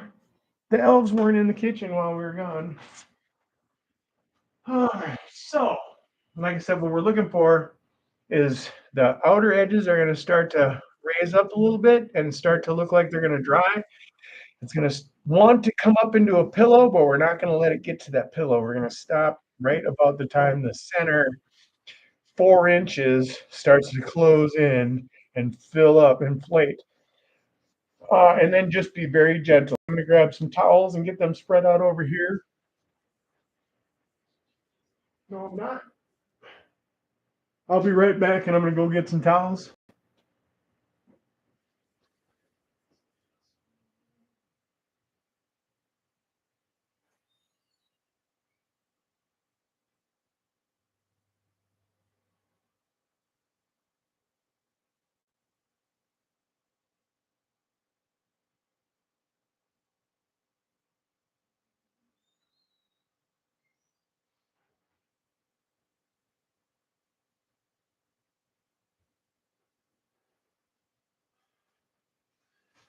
Can you smell them now?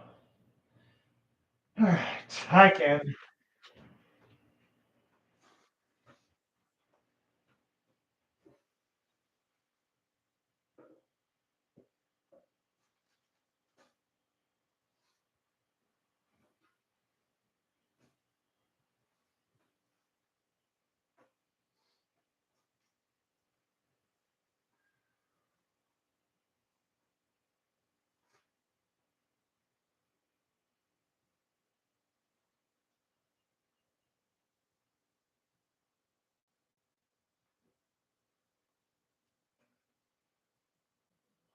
Moving stuff off of the table and putting it on this other countertop here. We're gonna need the whole table. Actually, with only doing, I think, like I said, I think there's only enough for 16. And I was used to doing 20.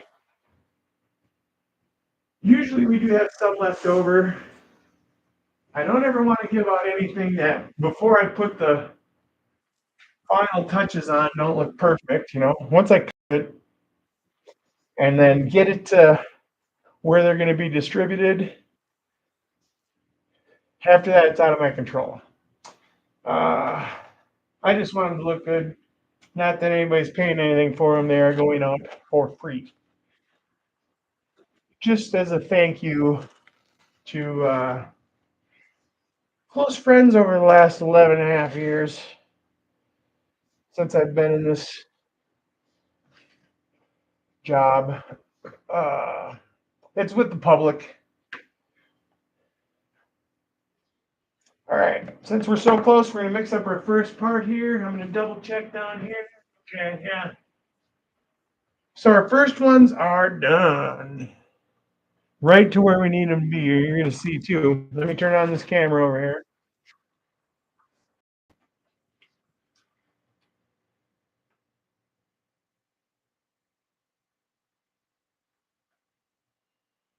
All right, after 45 minutes, we're at our done point. What we want to see is like a pillow, and the outer or the inner side still having a little bit of a concave. You don't see that? I can see it here, so I know you guys can see it. Boom, boom, concave, concave. If it was completely inflated, then it would contract as it cools, and we don't want that. So we're gonna get them out, and like I said, on the pans, unless you're using like a glass pie pan. And like I also said, I do not do the crusts. So these crusts are in aluminum foil. Oh, let me show the other camera here. Don't forget about you guys, man. I'm going to work on the lighting on this laptop too. All right, should be able to see how they are, especially on that one there on the left. You can see how it's just a little concave there. That's perfectly done. So I imagine that alarm is going off outside. Probably about 2 minutes ago. All right. And that's just going to be a mad dash to make 6 more after we get these out. Sure is weird looking at that camera and trying to direct it when it's in like the reverse view. Every time you go in the wrong direction. There we go.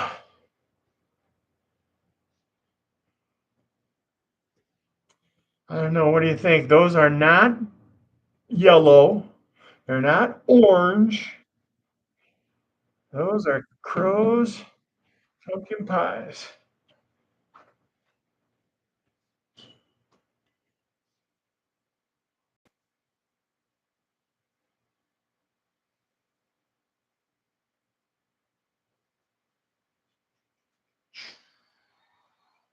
This used to take over 10 hours.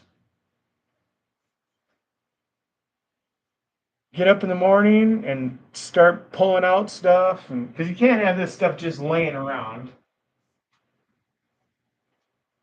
And actually, it starts about the last week of May when we go shopping for plants. You get them in the ground around June.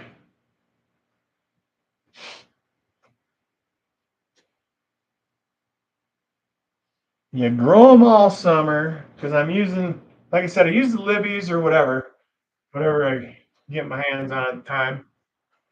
Ouch.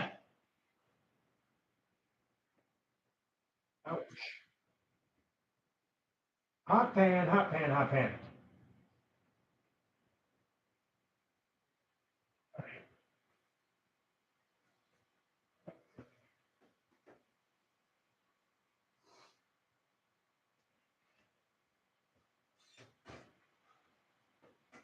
And then, if you're lucky enough to everything is worked out and you don't just end up with 2 squash because now you've planted 14 plants just to make sure you get at least a half a wheelbarrow of squash so you can make these. If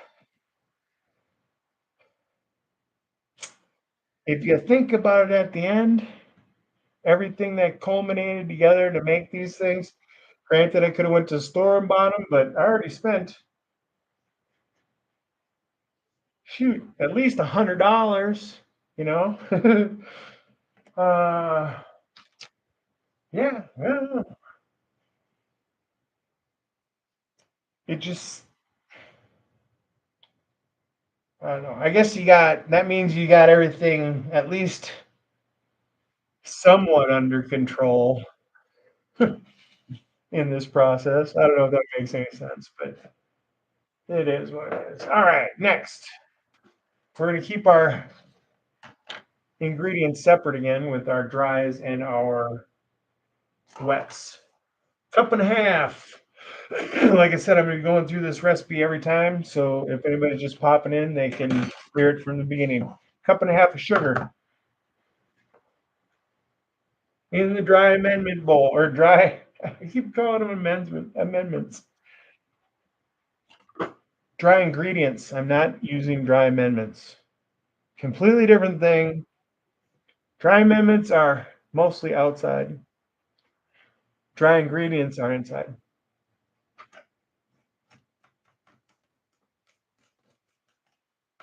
If you go to anybody's house and they've got dry amendments in their cupboards, don't eat it. I wouldn't, at least. We got our sugar. And then we're going to start out with our 2. So 2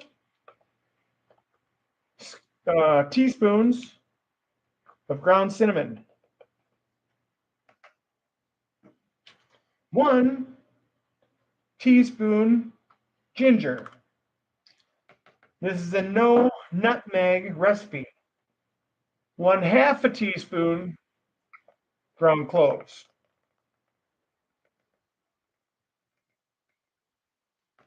Sometimes I like to go a little more, but all right. Dash of salt. Balances out your sweet, kind of. Mix that up just really quickly, just because it feels good. You're going to be blending it all together in the end, but I don't know, breaks up chunks. Boom. Open up your can, or shake it and then open it up, of your evaporated milk. 1 can.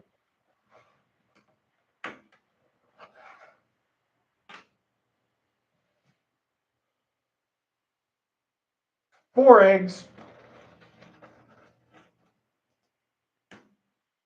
Save your eggshells. Put them in your garden. Put them in your worm castings.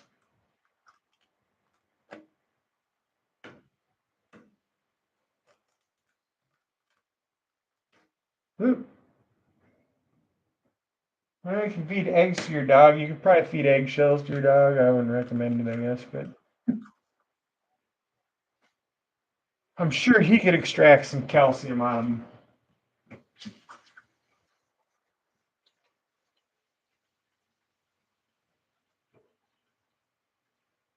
All right. And because I have to remove my pies from the pans, we're going to be using a spatula underneath them.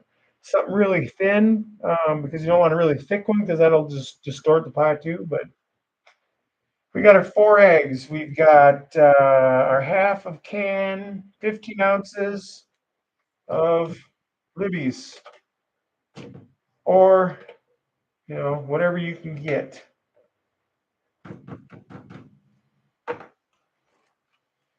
And we'll have 15 ounces of our squash.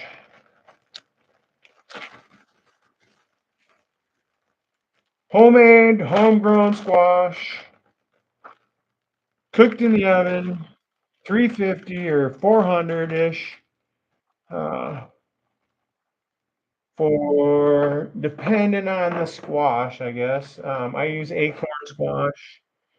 It can take 35 to 40 minutes, I guess. Just test it. Test it with a fork. But what I do is I'll cut it in half, smear it with butter or margarine.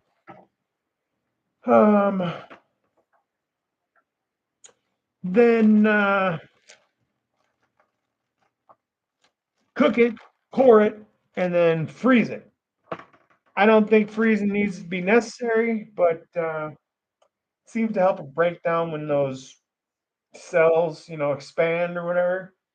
And I get a nice incorporated result in the end. One can.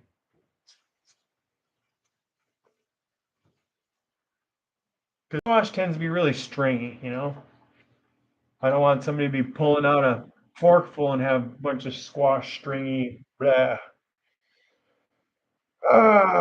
Though occasionally it does happen. Occasionally, I saw on one of them there's a little bit of skin, so you see a little bit of green skin in there. All right, we're gonna mix. I'm gonna put a little bit of this in the start. Seems to be a little thick. Medium speed. Add your dry ingredients. And the rest.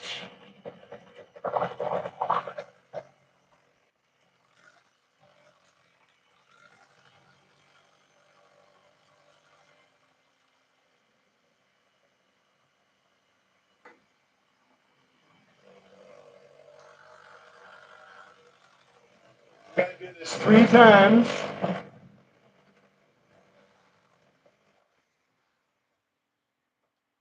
Once again.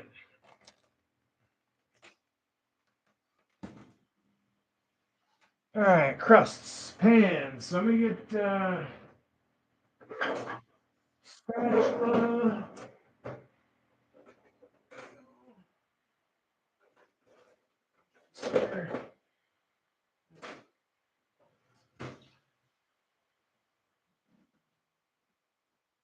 Let's see, we'll let those cool for a minute. I got another pan here. Getting pulled up on ice.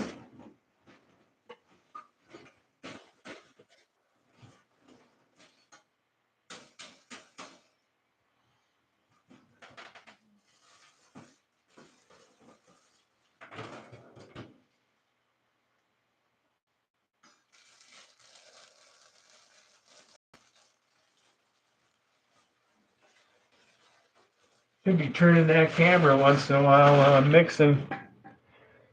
Well, we're going to be doing it plenty of times, I guess. 2 pie crusts.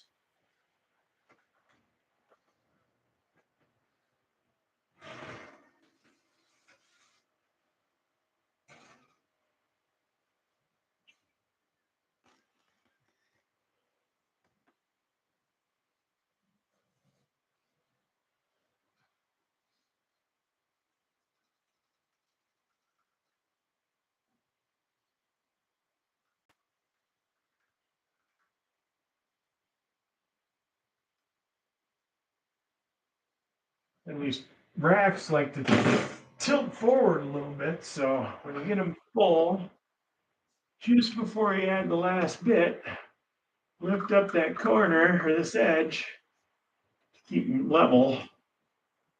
And you have less likely of spilling like I just about did there. Now they get that little bit of cooked material, cooked filling around the outside. It's because it splashed around a little bit in there.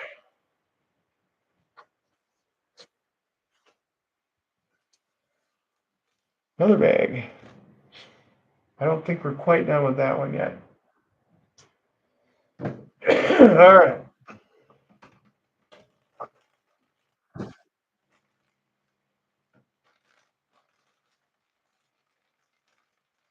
We're just going to let this one fly into here.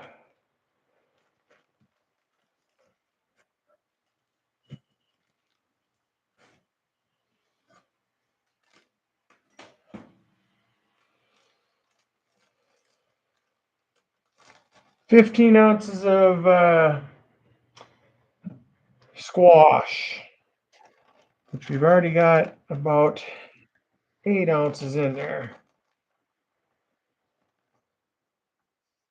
Another 8 or so. And a little bit of skin or shell, not eggshell, but skin from the squash. Who's the pretty puppy? You look pretty today. Love your bandana there, your scarf, or your handkerchief, I guess they call it. I love your chip, your handkerchief. All right. Pumpkin. I don't have nothing here for you, though. Everybody can get a look at you. That's Doug. We'll show you him playing with one of his favorite toys. Not today, not for probably a while. He just got groomed today, so he can't play out in the mud. It's pretty muddy out there this time of year. Maybe if there was snow on the ground. Recycle. Half can, because we're using the large cans. So 15 ounces of pumpkin. That is we need, did I get the eggs in that one yet? Let's see.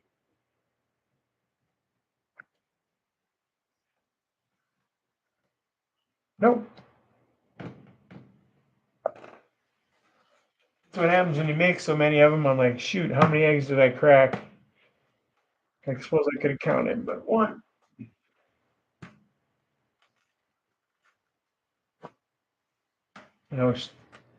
Keep forgetting to save the shells. 4 eggs, incorporate.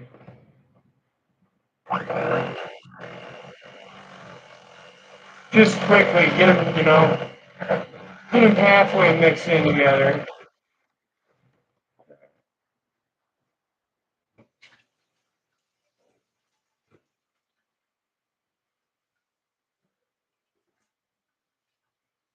Dry amendments. I'm just going to call them amendments. I've been calling things amendments all summer.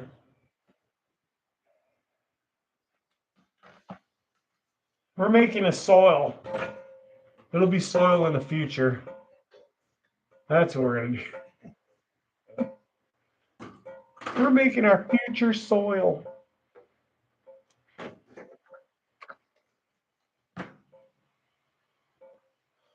Not literally, people. That's not one of my organic amendments. Although, look up Milorganite once. Let me give it a little shot of this. We need 2. Does anybody know how many teaspoons of cinnamon we need? I guess I already gave it away. We need 2 cinnamon. How much ginger do we need?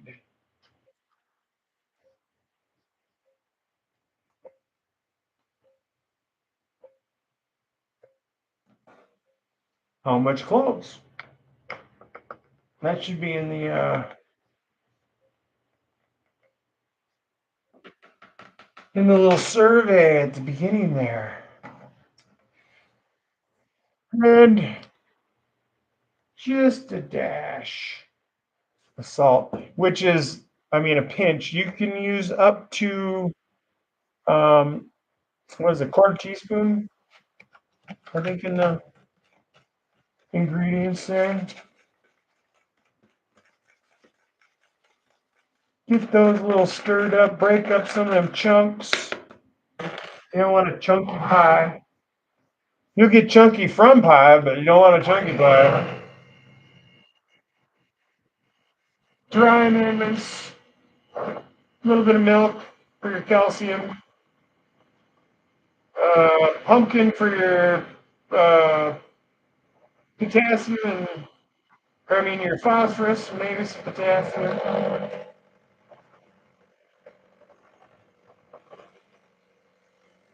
There's a lot in squash. I mean, squash would be a great amendment. Um, uh, we grew our stuff with fermented plant juices. One of them I made from the stuff from the deck underneath the deck of your lawnmower. So the clippings off the under part of your lawnmower, probably 2 cups of honey, my local raw, my own honey. Um, Filled it up with the clippings, then saturated it completely with water, capped it with the airlock on it, and let it sit for like 3 weeks. And then I was straining stuff off of that, and that's the basics of what we fed. And you know what? That stuff, I had zucchini that lasted all season, and I've never had zucchini plants up until last year when I tried my first fermented plant juice. Never had zucchini make it all the way through the season. Um, you know, for whatever reason, your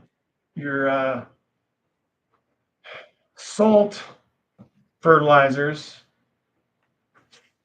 probably because you don't have the microbes from it, just die. The plants die off in heat stress and stuff like that. And that's pretty much when our zucchini and cucumbers would die.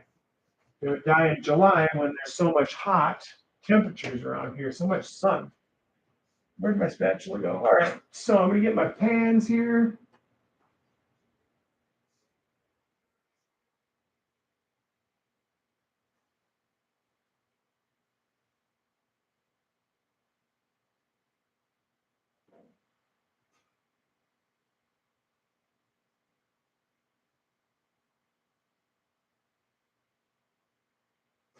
It's inevitable after a day or so, these things are gonna start cracking, but I don't want them all busted up. I mean, as soon as they contract, they're cracking.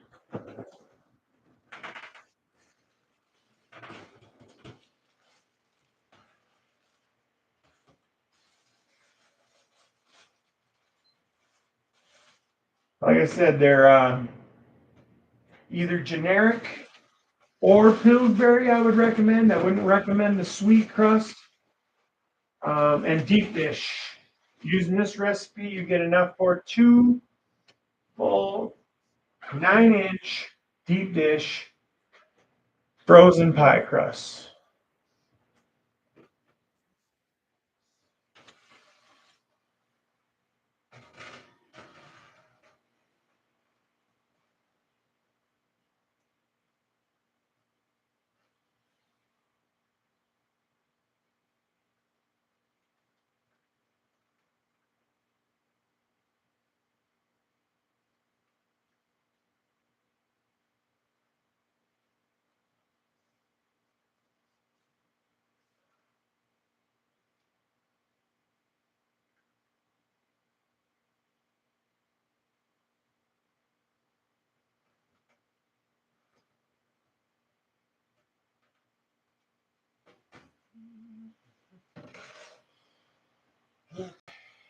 One more time. 1.5 cups sugar.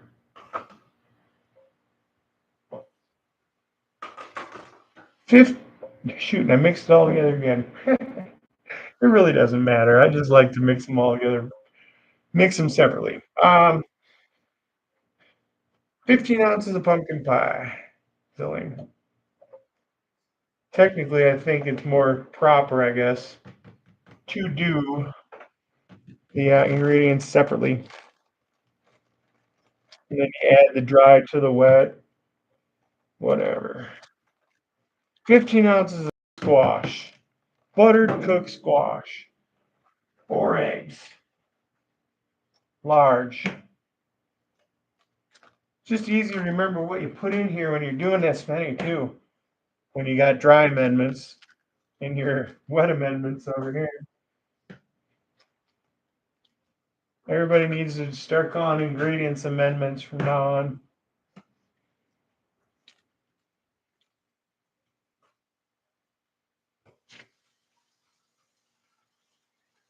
Looking more and more like snow out there. We're supposed to get 1 to 8 inches. Not potentially us. I mean, them weathermen never know anyways. Weather people never know anyways. For sure. Potential north of us is 8 inches. Our forecast says, oh, we just lost our battery power over there. Our forecast says 1 to 3 or 1 to 4 or something like that. All right. Boom, boom, boom, boom, boom. Pinch salt, dash of salt, less than a half a teaspoon, or a teaspoon or less. Measuring spoons now. There. Teaspoons, 2 cinnamon.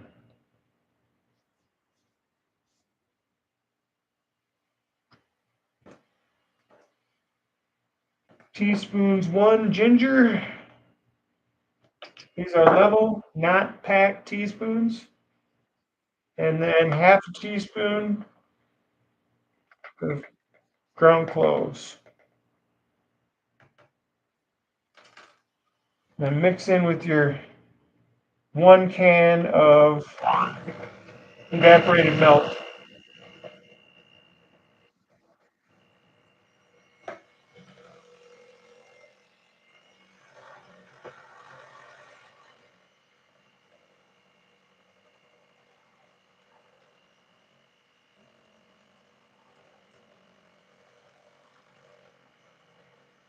Anybody that took the survey, maybe I said this before, but the correct answer is brown.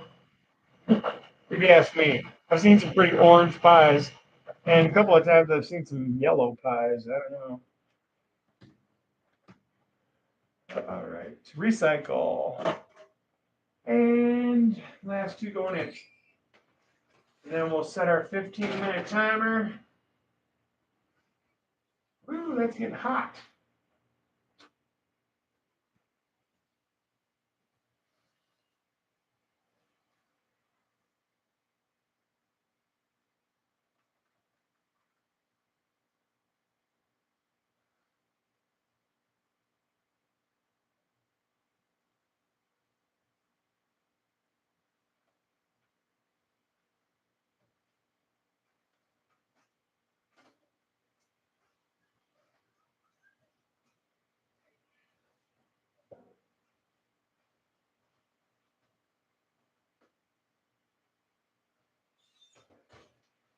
Boom, boom, boom. Let me get a rag. And we'll go set that timer.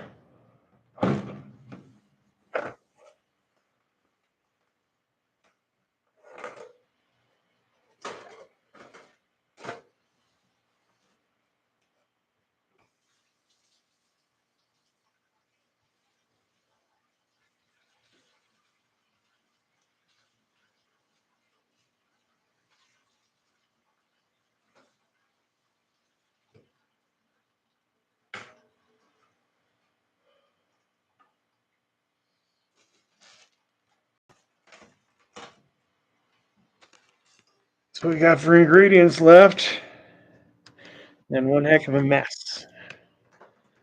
But I tell you, it doesn't pay to try and stay clean when you're doing that, because anytime you pull that mixer in and out of there, or anytime actually you try and mix anything with dry amendments going in there with that liquid, as thin as that some of that liquid is, you're gonna get the stuff all over. Anyways, thanks everybody for hanging out. Everybody all right? Everybody still alive? Hope so. All right, so we've eaten up at an average a few minutes since we put those first pies in. So we're gonna give it 12 minutes. Oops. First of all, I got to go in there and put it back up to 425.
Tell you what, you don't get much time for smoke breaks when you're doing this.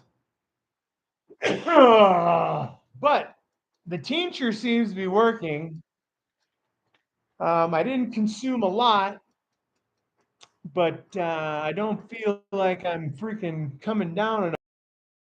I will know though. I don't know if anybody has noticed. I don't know. Maybe a lot of people sleep it off, but I've come down off of freaking edibles before, and there's been several times when it's been just like somebody hit a switch, and all of a sudden, blue, it's gone. So I don't know if that's common with everybody or what, but it happens with me. I can feel it going away when it goes away. Not so much with the cannabis. Hope everybody's doing well. I better drop this key off for that car. Ugh. We got.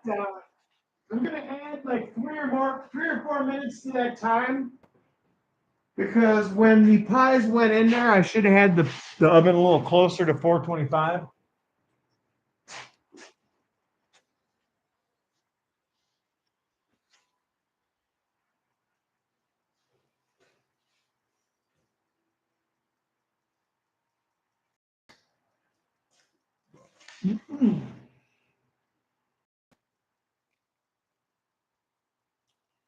Yeah, bummer. I wish I wouldn't have said 18 pies. I thought we were making 18 of them. I don't know. Made so many pies over the years. I made a ton of them just trying to friggin' figure out the recipe. I must have made 30, making several of them at a time to make sure, you weren't just one off in the recipe, but like you want to test it like 3 times, make sure it comes out every time. Maybe you forgot something. Maybe you added something, forgot to write it down or something like that. I had a real problem with writing shit down. Took me at least 5 tries to remember to write it down. No, maybe 3 tries. Uh, but that was important. If you're experimenting with stuff, if you're not documenting it, um, another reason for the YouTube and the computer and the whatever is for documentation because I don't write shit down. Just some of the stuff that I did on YouTube and around stuff on YouTube, yeah, like with the bringing up different pages and stuff, I had to make sure that I was recording that and kept it and was telling myself on the YouTube what I was doing so I could actually repeat it. I'm not a computer literate person.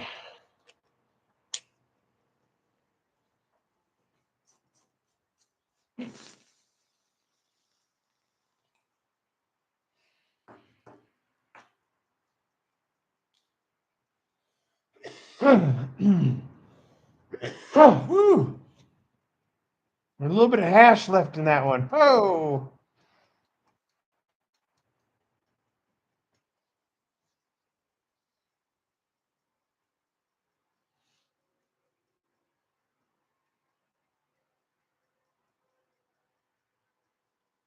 All right.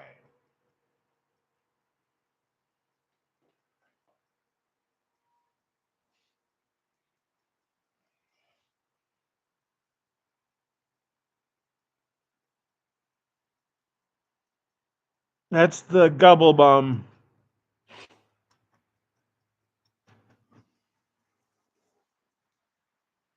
Kind of a quasi intentional pollination with now it's outdoors and I do get pollinated a little bit every year, whether I find a male, somebody brings mail over, friggin', or it just blows in naturally. Minnesota did in 40s and 50s. I don't know how long it lasted. Did some experiments with cannabis, and there's a place that's it's a substantial. probably 15, 20 miles from here. As the crow flies, that downwind, of course, or no, we are downwind of it, so it's upwind of me. Um, that there are still to this day fields or a small field of cannabis growing wild out there. Somebody on YouTube had just had it just for, this spring probably did a video on it. Or no, it would have been, I think it was in flower at the time, maybe. I'm not sure. So some of the seed could be pollinated from that. Now I wouldn't mind that. If it's a land race, which or not a land race, well maybe by now it would be or a feral because it was worked over time. I believe it hasn't been worked lately, but at one point it was worked. So it could be a quasi freaking land race because it was worked by the federal government. It's on a military base or near a military base. Maybe it was an old military base now converted into housing, possibly the area around it. Ah,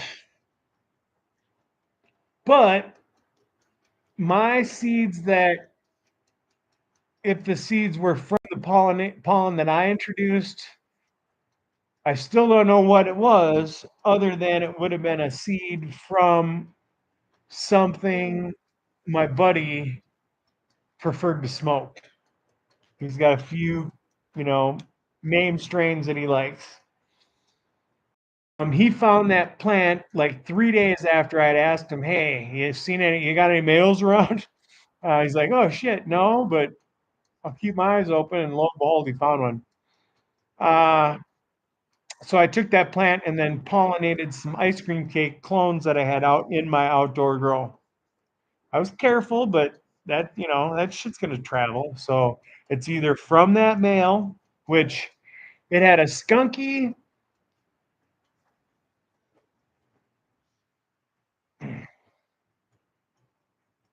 just a skunky green flavor or smell to the stem rub.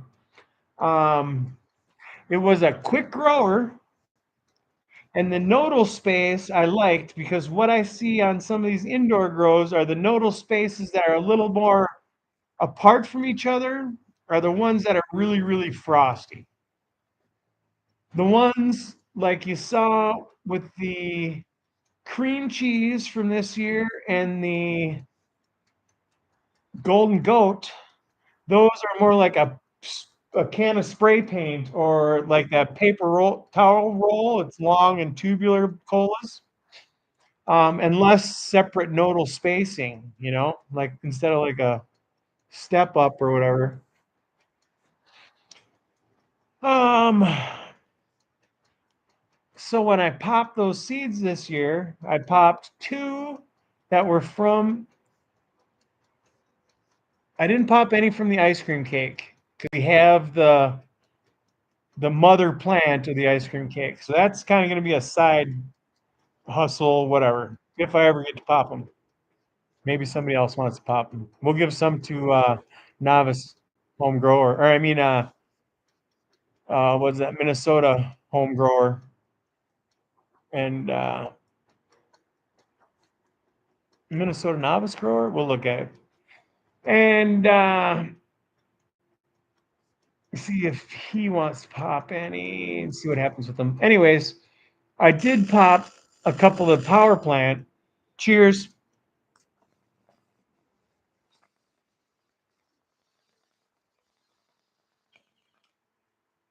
Because I liked the power plant. It was big. Had good flavor. It had good taste when it was done. It dried well.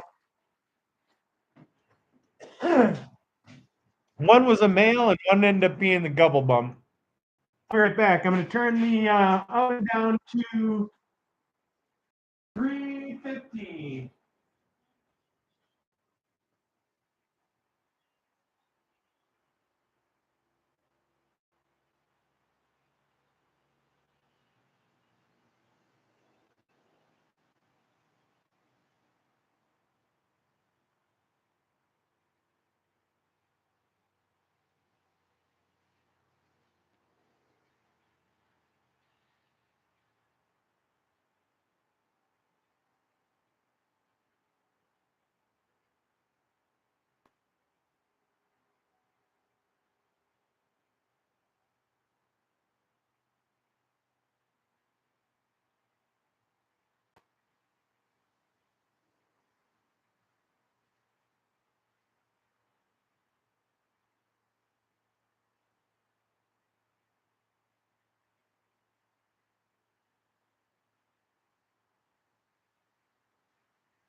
All right. Oh, I think I brought my cords in so we can plug everything in there. I might need a small extension cord. I just looked at the ones out on the table and bang, they are banging over there. Hmm. All right. Lori's been here all morning. Thanks, Lori. I don't know how many of you guys, other you guys are here, but UK's been here most of the day. I was just explaining to the family what UK did for me today. He put out the bat signal and told Ogo they needed to arrange something to get people to check out my video. And man, you know what? I know people are doing that throughout the community, and I try and spread my good word. But that was special. That was really special. Uh, what are you making? Pastry chicken and a cheese sauce and chopped pickles. Ooh, let me back that up. We like chicken around here.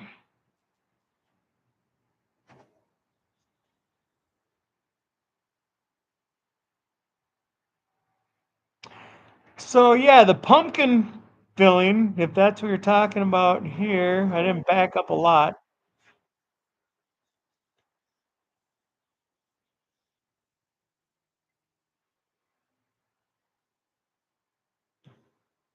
Yep. Now, see, you follow around, you follow along. Everything's a top bud. Yeah.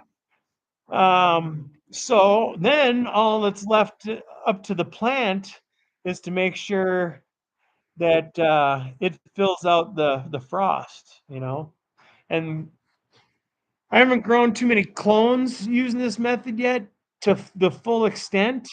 I'm going to start doing the clone stuff just because there's a lot of work to put in on these plants and then get something that's average. You got enough problems or enough things working against you working outdoors and with organic amendments and stuff like that uh, you need to use every trick in the book. Now, maybe some people would think clones are organic for some reason. I don't know why, but yeah, I know they're not going to be as vigorous too, but I think I did that one. The ice cream cake was a clone. The blueberry sprinkle was a clone, and the purple punch lemon drizzle was a clone. Um, those two, if I would have focused more on their training, they were more like afterthoughts because they were clones. I wanted the vigor from the seed this year with my training. Um, I think because of the quality you get, even though the potential for the THC content wasn't in the biggest plant there this year, the buds turned out fabulous. They're huge, they're dense. They could have went a couple weeks. That one was a later flower, a longer flowering plant. It probably could have used like 13 or 14 weeks. We took it as long as we could. It was the middle of October, almost to the middle of October. Uh, I think the trade-off, because now I'm not so much going for the hugest plant in the world, I'm going to go for more goodness, and more quality goodness. There was more quality on all my plants than ever before. It was incredible. The training did itself. The freaking lollipopping did itself. I shouldn't say the training did all itself. I had to map out what I was going to do.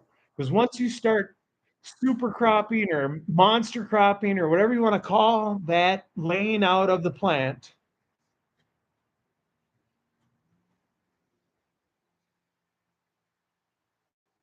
you are dealing with so many branches level,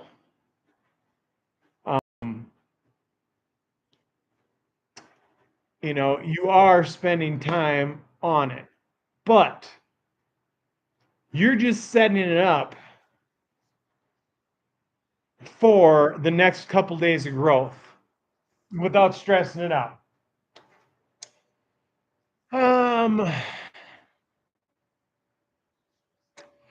But yeah, the quality of it, I don't know that there was more than one out of all those plants. There was probably one Ziploc, 1 gallon Ziploc baggie of larf. Everything else is dense. So, and there was a couple plants that I didn't train out. So I didn't train out horizontal. I trained them out a little bit at the beginning and then just let them go. The bubble gum, that one was trained up until pre-flower, and then I let it go. The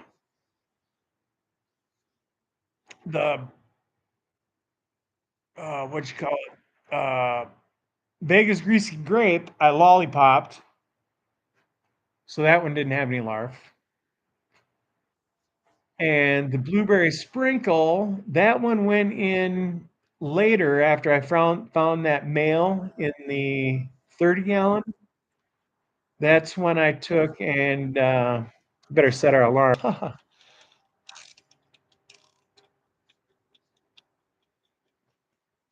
That's when I took our clone of the blueberry sprinkle and put it in the 30-gallon and started growing it. And that was,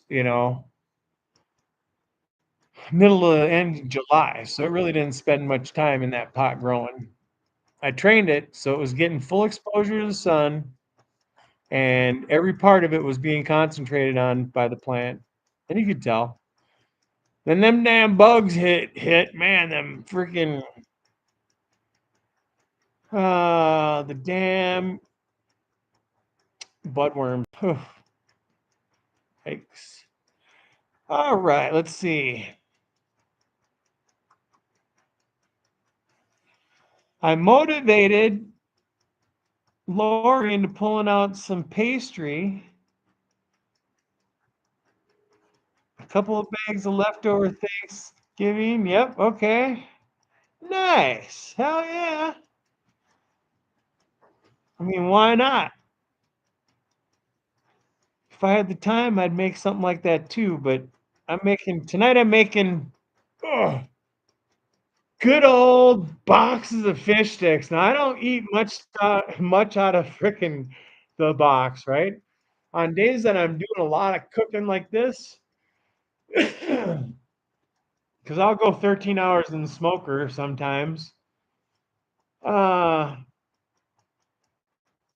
days like this, I'll either get fast food or something simple, no matter what it tastes like. But I don't eat any fish either. Don't care for the way it tastes. But for whatever reason, with some regular old breaded fish sticks. Oh shit, battery saver's on again. I gotta grab my charger.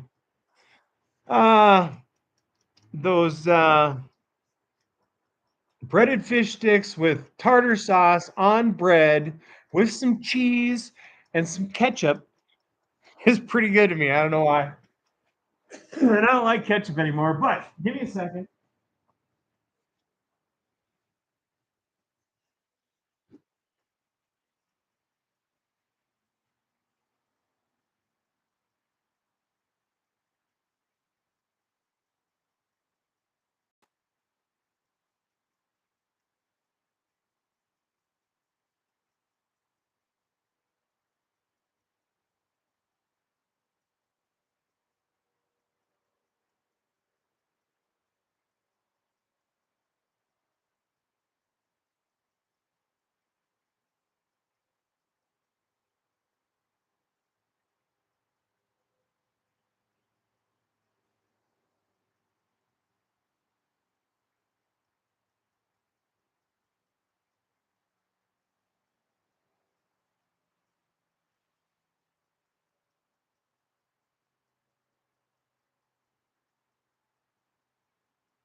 All right. Yeah, the temperature's starting to drop.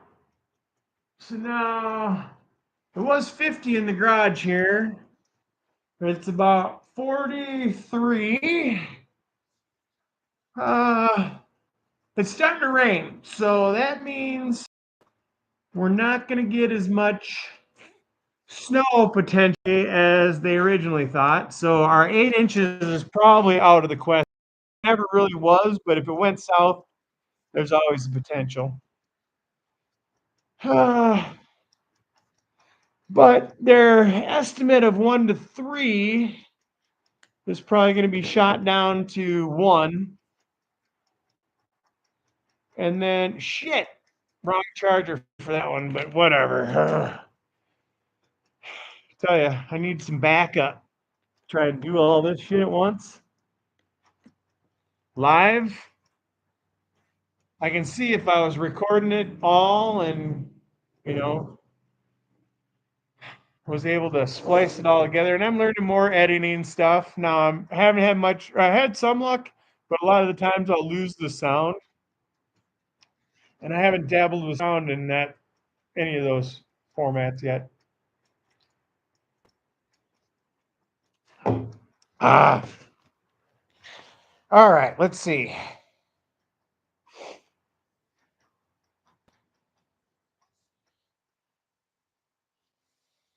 UK, man.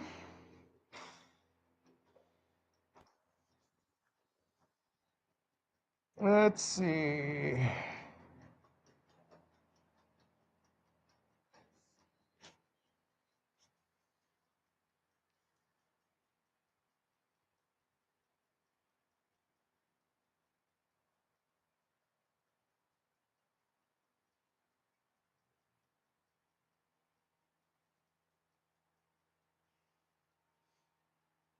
High time. Is pumpkin orange the reaction? So did you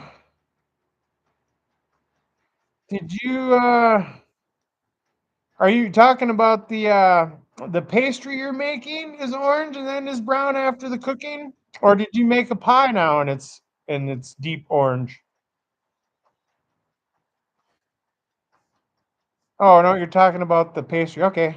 I should look further before I start yapping. I thought there was a lot more space before the end of the chat here. Ah,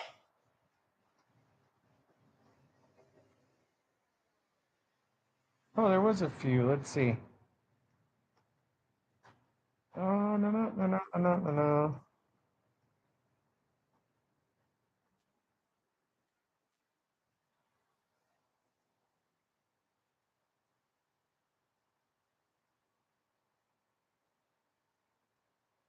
Missed a few. Must have jumped too much, really far forward.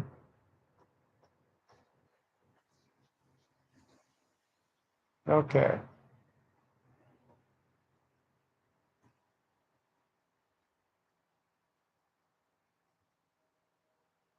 So you chop pickles in it when it comes out. Good, because I don't like hot pickles. Um, a lot of them places will have pizzas now with pickles on them, and they cook them with it on there. And I'm like, oh man, if you're gonna put pickles on it, put them on after. All right, let's see. Well, Lori was cleaning the back room, but listening.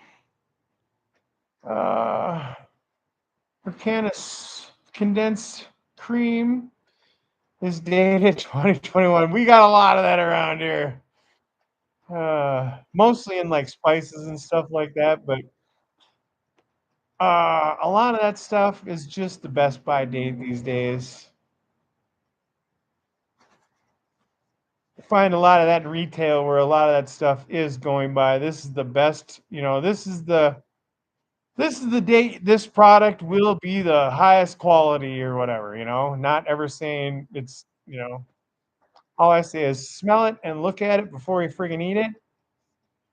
And if you're not familiar with something, the way something usually tastes, and if it tastes funny, don't expect that that's the way it's supposed to taste. It'll probably make you sick. Yeah.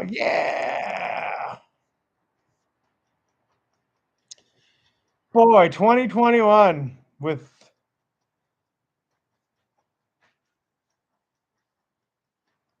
it's hard to say. I would say open it, smear it around, check it out. I have stuff that I have made myself, canned stuff where I've used it 3 years later, but the seals on the packaging say good for, like, 18 months or something, so I don't know. It's condensed, it's probably has plenty of added preservatives.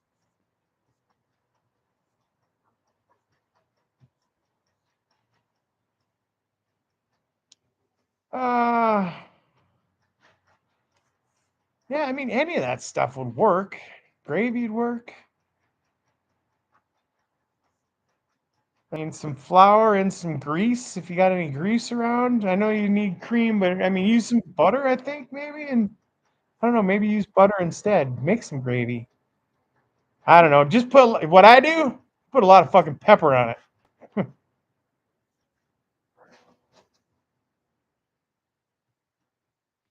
Crisp and cold, just like I like my pumpkin pies. How much time we got? 25. I think that's part of the problem I'm having. My touchpad on my computer here is cold and it's having a hard time reading my finger. And when it does, it jumps way forward. So I've been missing big chunks of the chat. I think I caught up with it now. I think I'm at the end of it now. Okay.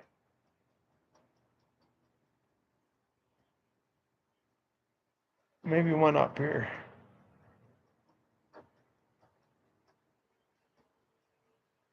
Okay, then put some drops from the jar. That's the one I missed on top. Not a bad idea. That'd be funny. I mean, no, it wouldn't be because a lot of the people, like, shit, how many people? Most of these people don't consume as far as I know. uh, but it would work in that pie. I'll have to do a test. We'll have to find some guinea pigs. And I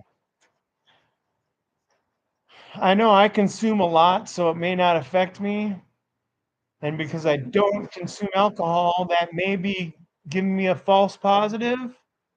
But still, like right in here, I'm still feeling like I could take a nap. Maybe you can tell because my eyes are barely open too. I've only done a couple of bong rips, and usually I do endless bong rips. Yeah, when I'm going in and out, it smells good. Otherwise, I get saturated with that smell.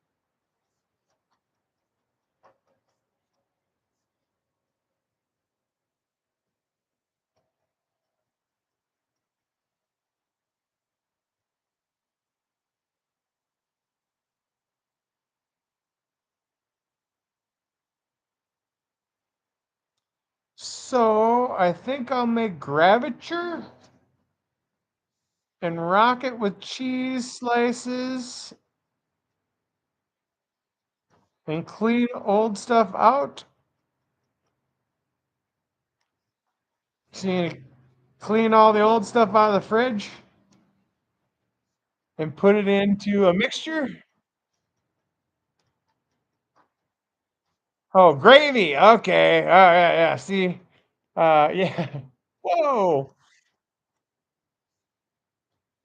Uh, Cupboard. Okay. There you go. Yeah, I know. My typing skills suck. My spelling skills suck. Thankfully, you have that spell check on here, so that gets me through a lot of that.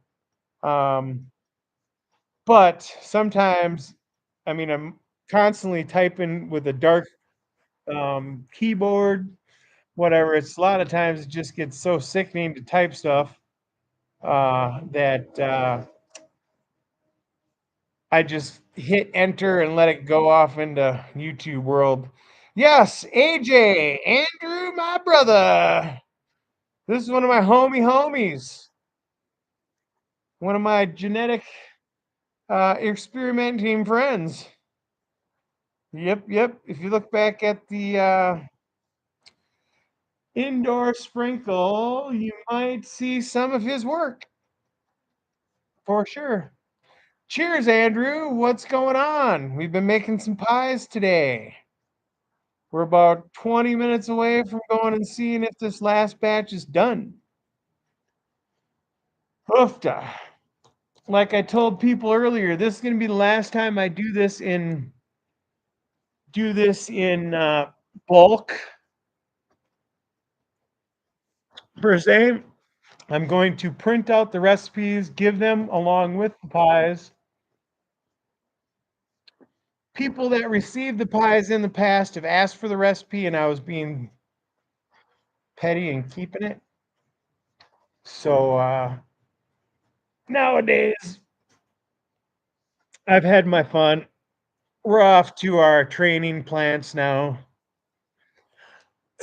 And life is getting so much more complicated, and time is passing by so fast. You can't always accomplish everything you're trying to do if you pack your schedule completely freaking full. I can tell you that. Where is my Litro? Let's see. So, Lori says, hi, AJ, or, basically.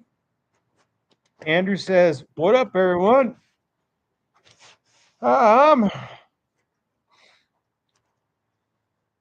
Smoking one quick. Doing some asbestos floor tiles. Oh boy. And ceiling tiles in the basement and bedroom. Yeah. You better get that crap out of there. Just got everything set up and ready to go. Right on, Lori says. Andrew, we popped off like crazy today. UK Medical saw that I posted that that I was making pies today and I was going to be going live, and he told Ogo, and Ogo told his streamers to come over and say what up. And as soon as I popped on live here, everybody lit up the screen. The chat was going bang, bang, bang, bang, bang, bang, bang. I couldn't even keep up. Well, I don't know if he's using water or whatever on it, but he is Andrew remediates for a living, man. He does that kind of removal shit. So whatever you need to do asbestos removal and the process to do it, it's being done. He knows it. Same thing with any freaking funguses. You'll never find any funguses in his shit, man. Remediate, or get rid of it. Yep. You betcha. He's got a beautiful place. Very, very beautiful place. It's a legacy home from Minnesota, or from our area. Our town, actually. All right, I'm going to tap this one out, or at least the house has history from a family that was the media source of our town.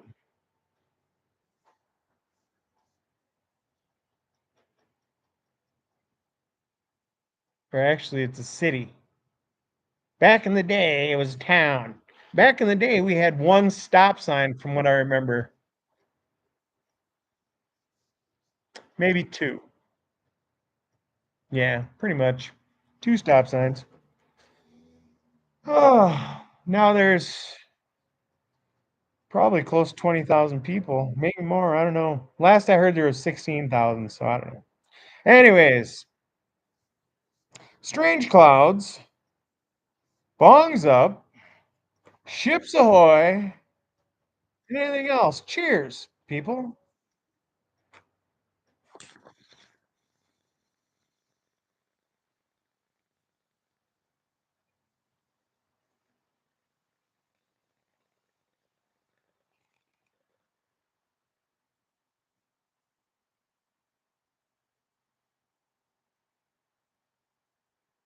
Hi, Zalids. We're going to be checking out those pies again in a little while. I know the chat, man. They can get pretty long. They can get pretty long. I pop in and out of Andrews sometime too. And then Dr. Danknugs last night was freaking epic and long. We'll shout out some people. Starting to remember some of these names again now. Uh, Gramp, no, Growing Old. Those guys have some huge shows. Matter of fact, huge enough to freaking be deleted or at least cut off midstream, right? Anyways, we've got our first 6 out of the oven, Zalintz, and our next 6 in the oven. And we've got about 15 minutes left before we check on them.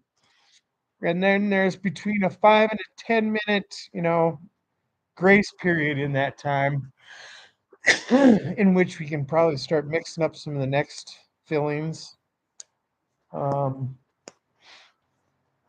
I don't know. I freaking didn't do a final count of all my ingredients. So I don't know what I have for everything. Sometimes I got some extra pie crusts laying around if I need them. So if I don't actually get them, I don't get this stuff all at one time either.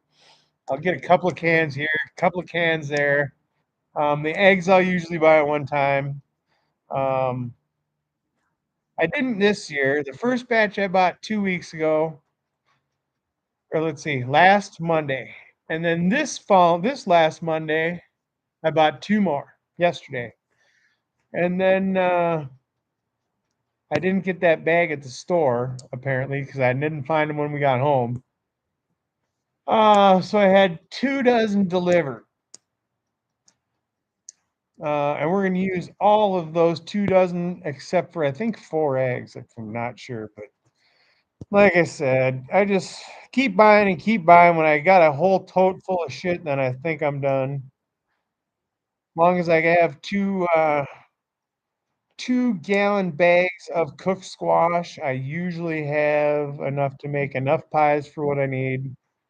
And really, truly, if I get the only reason I the only reason I make the extra ones is in case I screw up some of the ones I make right away. I mean, who knows? Some years I might not have enough pies, and I've made 6 extra. Cheers. We'll eat them here for sure. I'll take some to the store and we'll freaking hand out freaking slices individual or hand out whole pies. I don't care. They're all for free anyways. Cheers.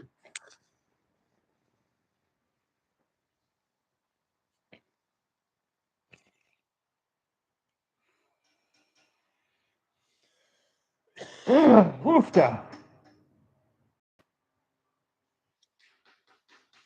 I try to produce as much as I can myself. The freaking tomatoes that I grow, because I'll grow, I don't know, I try to grow 20 to 25 plants and produce many damn tomatoes as I can, and I freeze them. And then after I freeze my big chest freezer, I'll and then during the time I'm processing these, I'm giving away the best looking ones to, my mom goes to bingo. Here, take a freaking basket of tomatoes to the VFW. Okay, somebody's going to the helping hand. Here, take this basket of freaking tomatoes, and they're beautiful, right? And then I'll cut up all the ones that are cracked or freaking goofy shaped or whatever. And I'll fill the freezer. And then after that, all of them go out. I'll bring baskets to work, boxes full to work, and hey, you want any tomatoes? A lot of the times I'm pretty bummed out because people will be like, no, we got a lot of tomatoes. But some people be like, "Oh my god, really? You got any jalapenos?" I'm like, "How many you need?" And then what I have left of the jalapenos and peppers and stuff, I dehydrate and then grind up. And you put it on pepper, you put it on pizza and any Italian food, salads. You can put it in chocolate. I try it on my ice cream. I might put it in my tincture. Ooh, I might make a little jar of tincture and put some of that freaking hot in there. See, the problem when you're mixing shit with honey, though, when you're using, I don't know about store-bought honey, how they preserve that shit or whatever. So much. I have an idea. But when you're using raw honey, I don't like to mess with my honey. This is an experiment. As soon as you start messing with it, you put a shelf life on it. Other than that, if you leave it in its original form, if the freaking water content is in the right range, 17, 18%, somewhere around there, and you jar that up, it'll be good forever. At least as long as the seal on the jar lasts. Until you start messing with it. You add stuff to it. You add couple of drops of water to it, and it's gonna ferment. And most of the time, that's what happens when you add anything to that, or if it's raw, it'll protect itself against microbes that might be on anything you put in it. But anything that has any moisture in it will ferment it. I make mead out of it occasionally. Mead, MEAD. Yeah. Anyways, let's see. Zelin says hi to Andrew. Andrew said he'll be right back, but he's a stand-up dude. He says what's up back. I can vouch for that. Uh, been in the kitchen all day. Yeah, and it used to, brother, before we got this double oven, it used to take me 10 freaking hours to do this or longer. And basically, to make these pies, I started this spring. So then Andrew waved back to Zelintz. And best to use a wood spoon, I heard, instead of metal. Yeah, yep. I mean, I don't know what actual effect it has on the honey, but the effect it has on your taste buds, absolutely. And, I don't know about microbe, anything, blah, blah, blah. As far as that, I'm experimenting with microbes in my fertilizers and stuff, but yes, I have wood spoons for dipping out my honey out of my honey jars, or glass, um, and also gold. You got a gold spoon? You're golden. Then you probably got a little bit of pocket change too. Or you might be an ice cream tester. That's where I got the gold from. Ice cream testers use gold spoons. Or wood spoons. Ice cream samplers use wood spoons. Ice cream tasters or ice cream, yeah, testers, tasters. What do you? I don't even know what you. I don't know the proper word to describe the difference, but it doesn't matter. What do we got? We got 9 minutes before that alarm goes off. Must mean there's time for another hipster ripster. Cheers, everybody. Strange clouds, bongs up.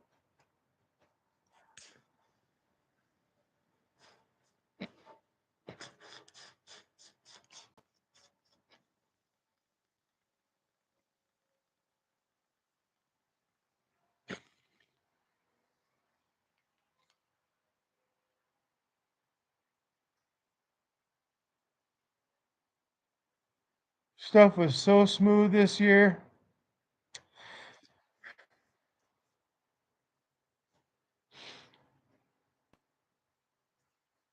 Yep. I didn't find anything out of our final harvest here, Andrew, that I didn't like. That wasn't smooth. Whew.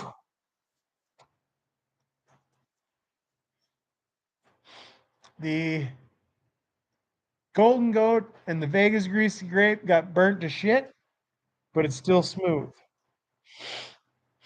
The cream cheese didn't get it didn't get up to its potential, I don't think, because it got harvested before it was, right. We couldn't leave it out in the cold any longer. I could have probably figured out a way to keep it warm.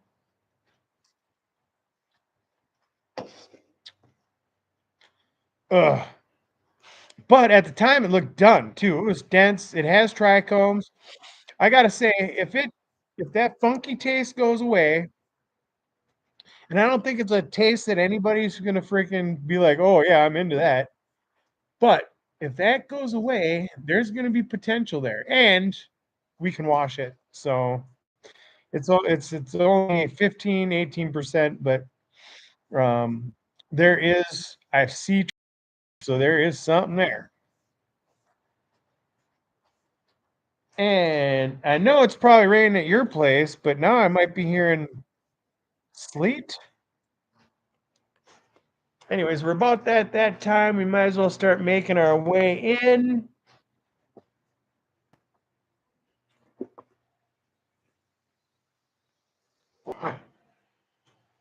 Remember the charger. Remember the cord.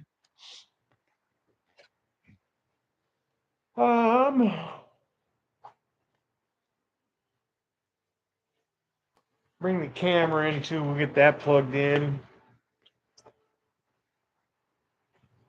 I don't know. Are we halfway? We're getting close to halfway. Oh, it was the raindrops hitting this metal garbage can here because the rain picked up, got heavier. This means we get less snow. We probably won't get any snow now, unless it's coming farther south. We could uh, check the weather, I suppose.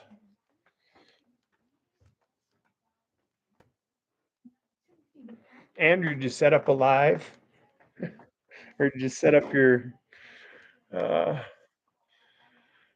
whatever you got to do. Your A. It's not FAA, FCC stuff. No, I'm not talking to you. Andrew's watching. If I can do some of these new tricks, we can get him to where we can see each other. But I don't know. That's still.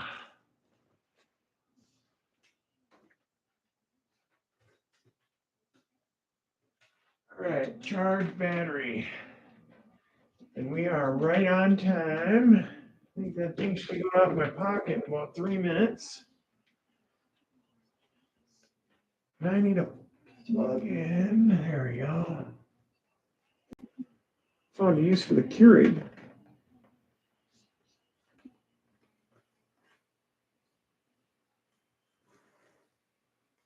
Right.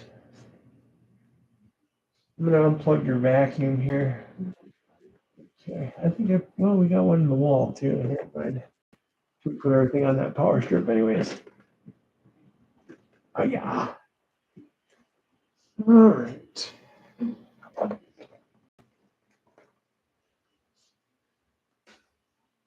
Just getting this camera charging here. Oh, and then we'll show you the ones on the table.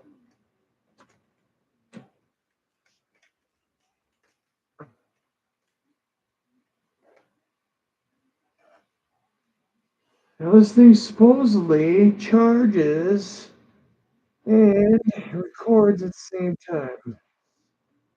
So, oh yeah, but that speaker sucks. Trying to figure something out about that. Um,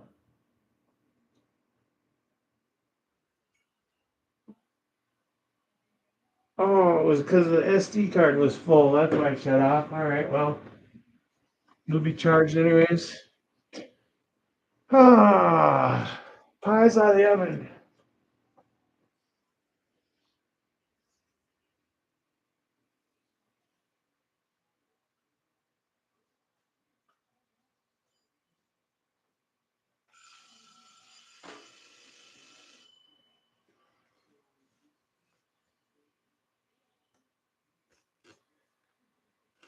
Now it's going to take a while for that camera to adjust, I suppose.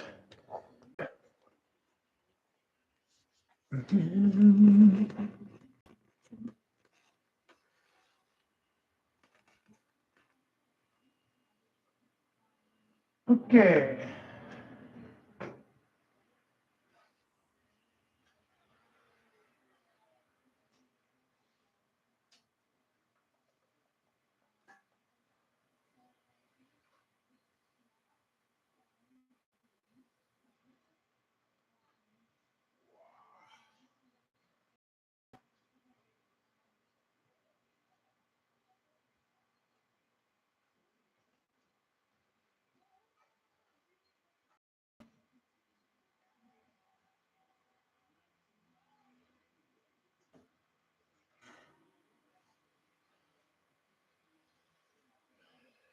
Not quite a pillow, just a little bit of a concave top. That one was close.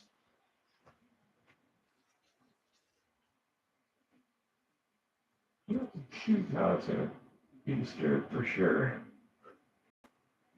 Shake it up, why don't you?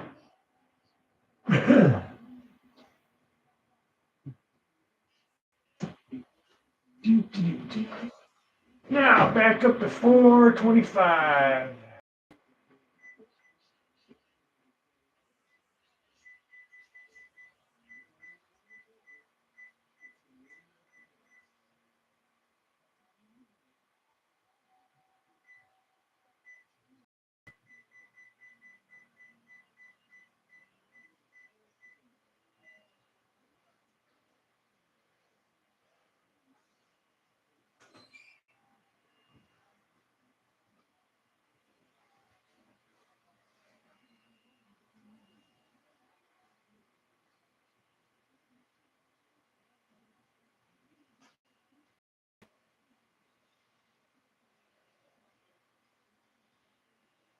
Smell-o-vision.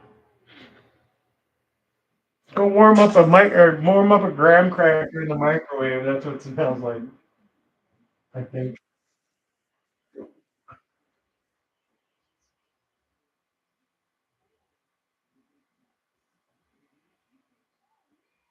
One, two, three. All right, that's 12.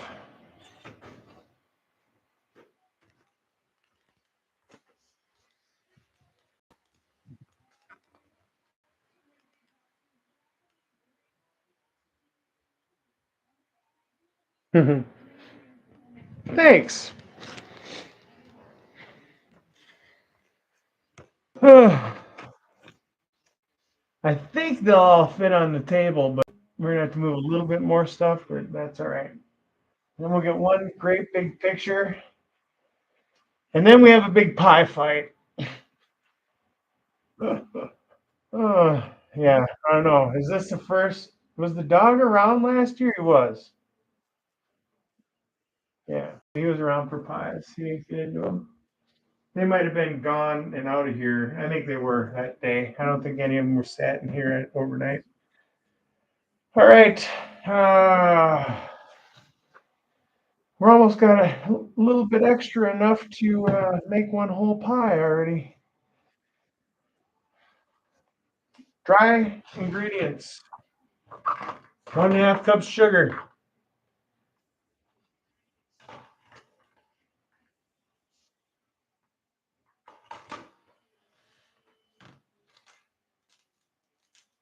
2 teaspoons cinnamon.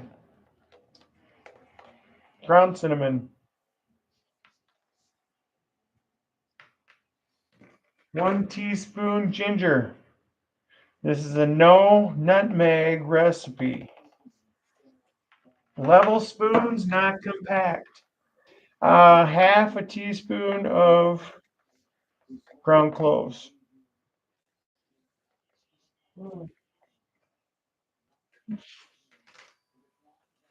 Pinch of salt, up to a half a teaspoon. I'm just putting a little in there. I figure you need some for balancing out some of the sugar. Those are dry ingredients.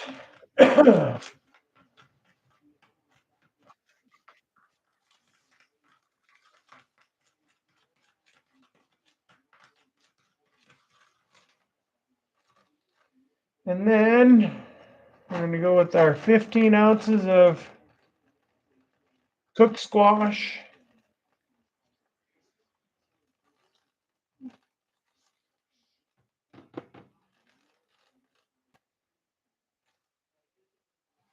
And then 15 ounces of pie filling, Libby's or generic, doesn't seem to affect it.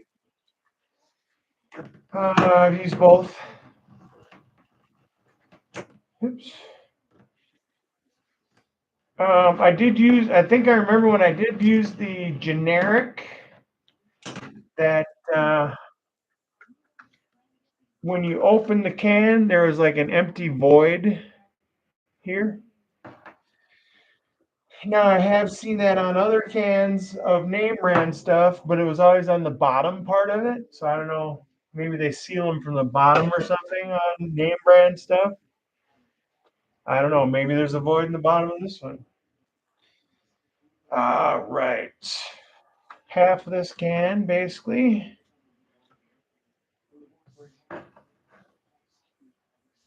Open our can, shake it. I heard oven get up to temperature, so it's at 425. These are going to be in 425 for 15 minutes, and then they're going to go to 350. Add a little bit of that. Mixer.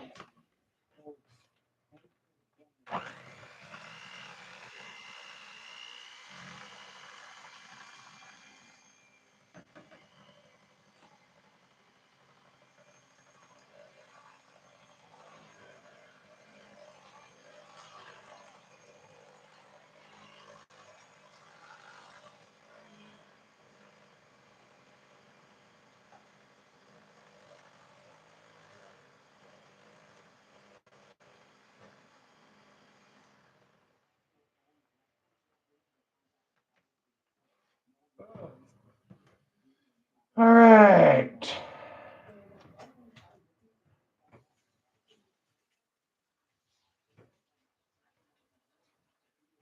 Rusts.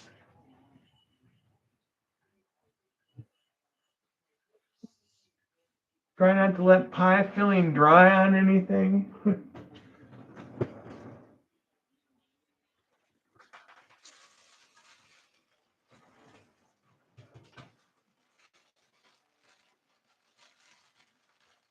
Said it before, but we're the recipe: 2 frozen pie crusts, deep dish, 9-inch, not sweet. We're gonna need our pans.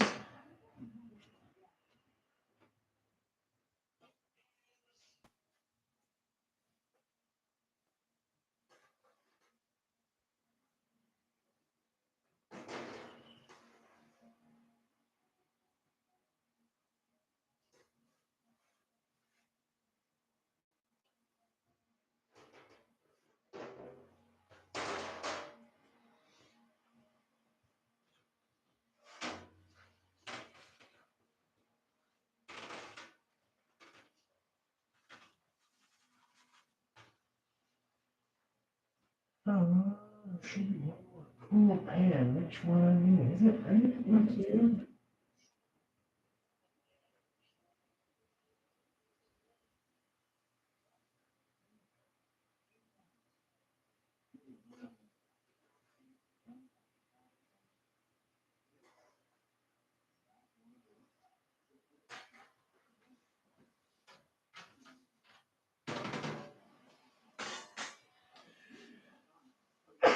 All right.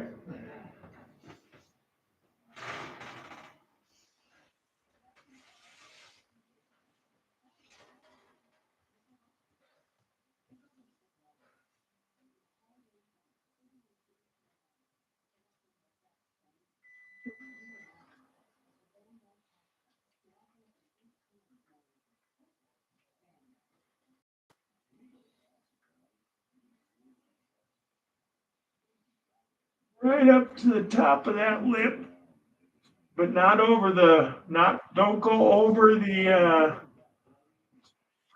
inner lip because it is going to swell up.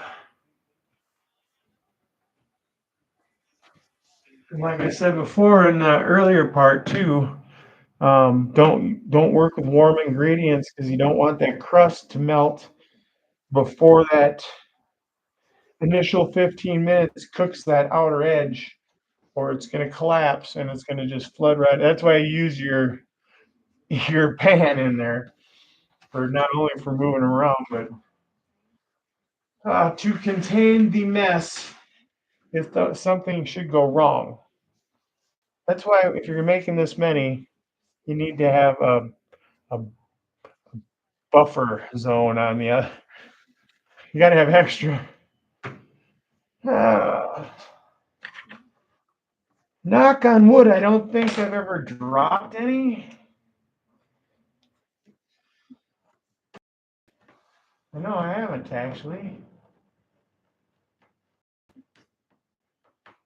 And I don't think I've burnt any. Overcooked? Yep. Because I said there's a fine point. That's why we don't want the pillow. We want that little bit of a lake bed looking thing there.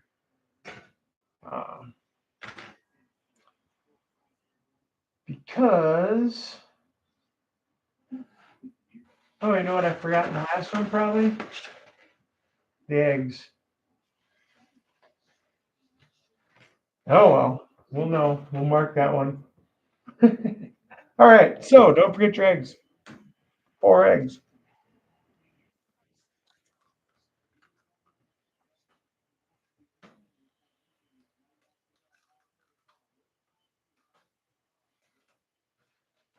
I know I did.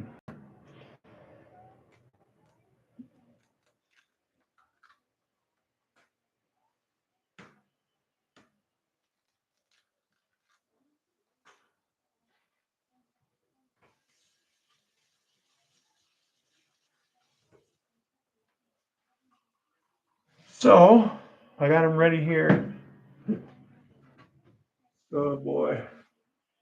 Nope. Can't even think about taking that out. We'll see what happens. It's without any eggs. Who knows? All right. There may have been enough eggs left in that because I had like 3 inches of leftover stuff from the other ones. So I'm not too worried. Like I said, that's why you make extra. All right. Half a can of this. Already got one open. Use this.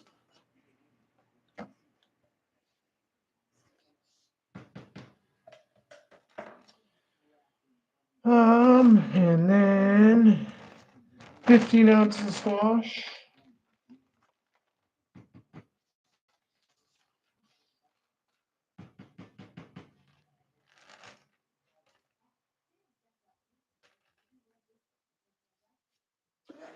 That's our wet. Got our dry.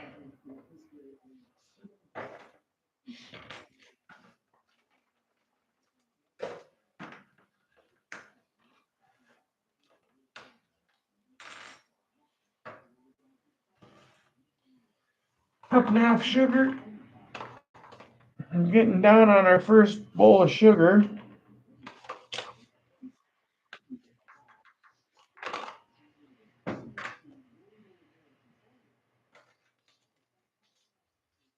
Three teaspoons of cinnamon. Or no, 2 teaspoons of cinnamon.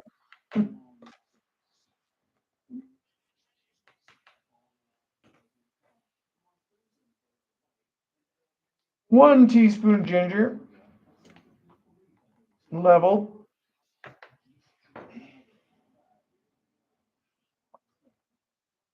Half a teaspoon of ground ginger.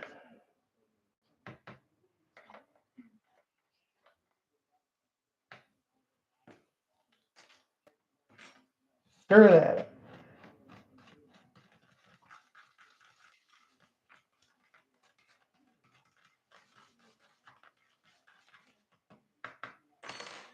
Give this a mix.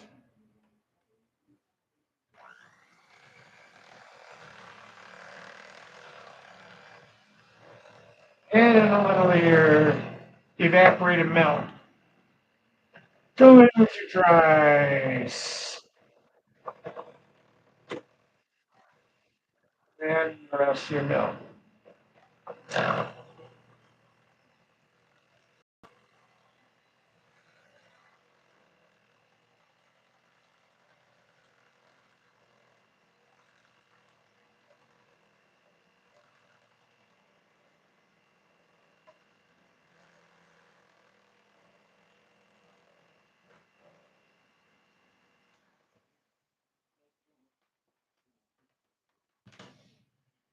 Boom.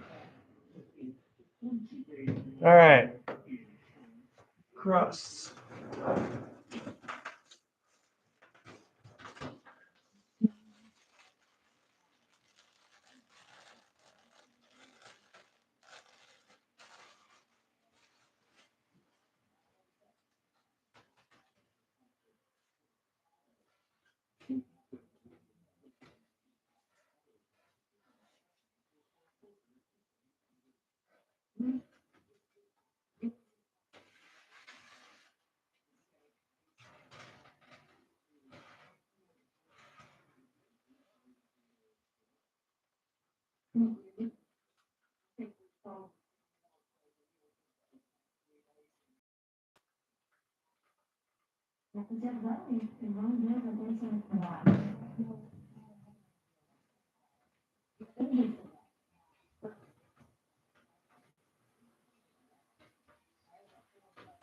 It's 4.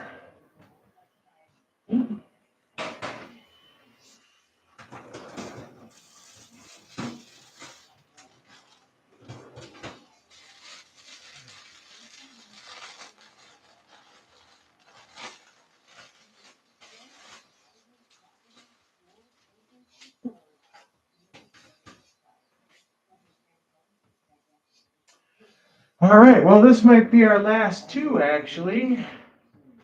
Unless I got more crusts anywhere. All right.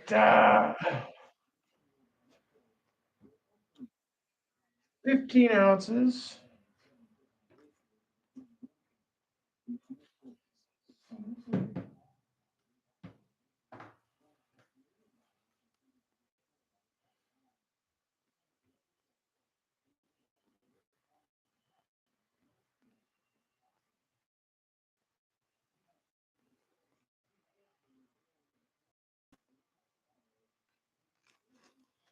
Is that why I kept hearing things from this thing? Is there 2 screens open on here?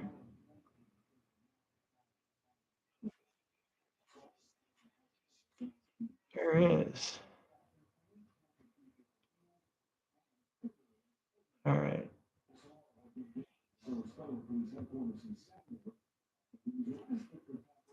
That makes more sense there.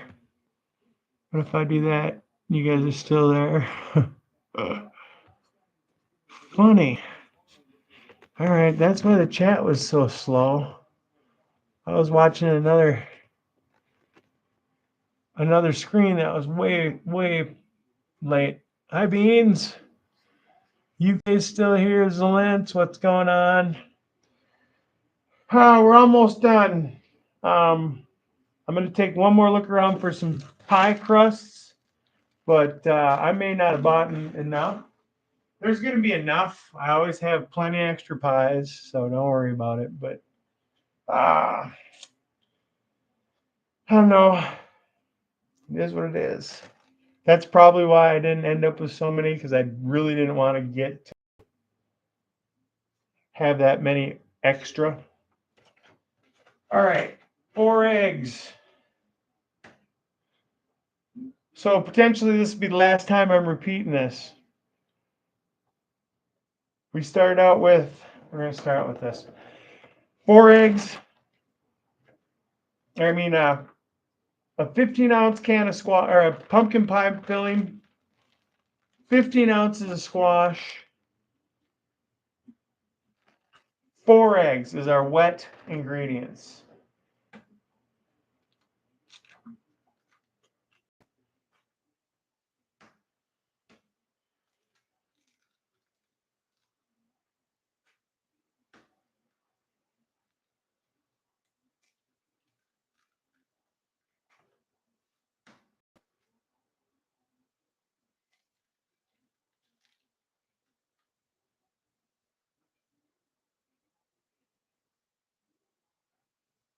Come on, Shell. All right.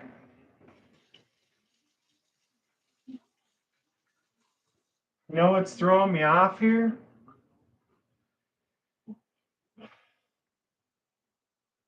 Before the double oven, it used to take me 10 hours to do this. So I'm sitting here. I didn't start till 11. I would start at 9 o'clock in the morning. You guys would go off to lunch at Senior Center, and I would start making pies. Remember that? And then after whatever the hell you guys would do, you'd come home and freaking pies would be done most of the day or whatever. You guys spend a lot of time over there. I'm getting done so quick. I've got 12 pies over there. I'm going to have 6 here in the oven. That's 18 pies. I ain't forget nothing. I screwed up too, but so I don't know, whatever. It's just going so quick that we're doing all right. I hear Crimson's in here too. What the heck? You like pie, Crimson? Everybody likes pie, right? You look like you like pie. Ah. Anyways, we're gonna have 18 pies when we're done. 2 of them probably don't have all the eggs they need in it. But that'll be for my niece that doesn't like anything. All right. So our wet ingredients, I keep wanting to call them amendments. Wet ingredients, 4 eggs, 15 ounces of homegrown squash cooked, 15 ounces of Libby's or the equivalent pumpkin pie filling. Mix it real quick.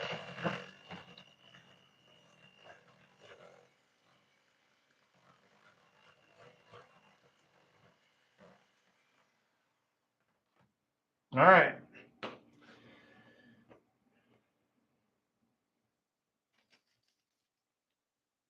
Dry ingredients.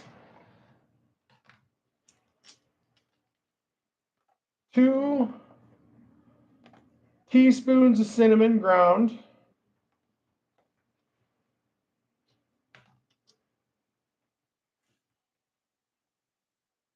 1/2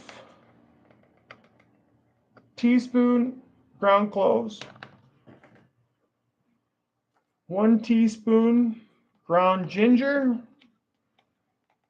And no, I'm not forgetting the nutmeg. It's a no nutmeg recipe.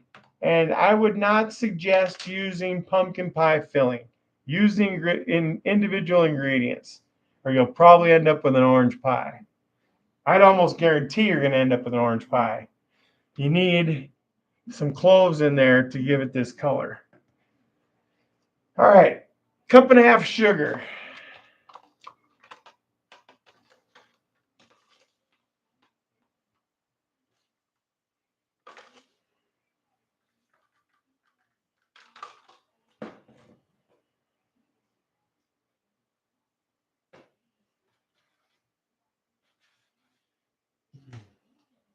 And 4 eggs. Oh no, we did the eggs. Pinch salt.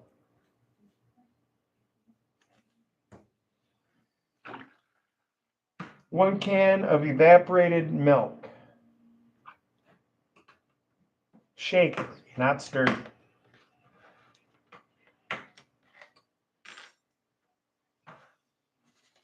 Give our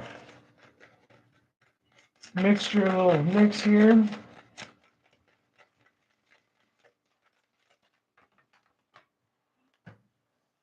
Filling a little mix. That's already mixed. All right, here we go.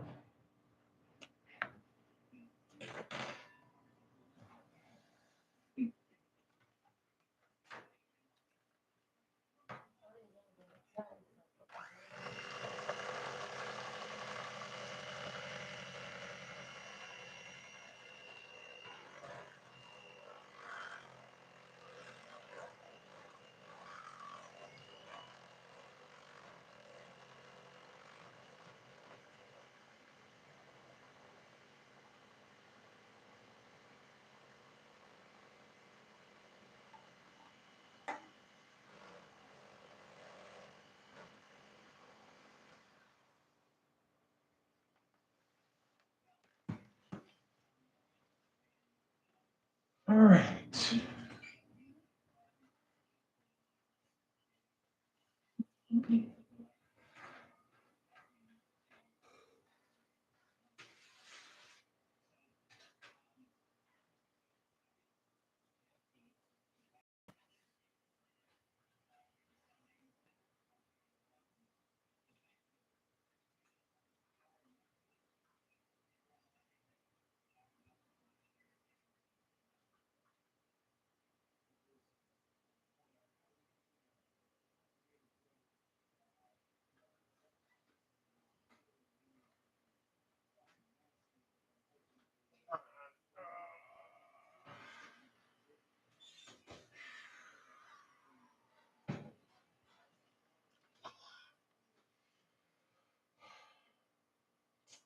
That's going in there for 15 minutes at 425.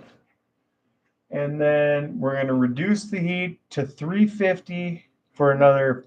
We're going to set the alarm for 40 minutes. Now that the oven's good and heated up, it's been taking like 43 to 44 minutes.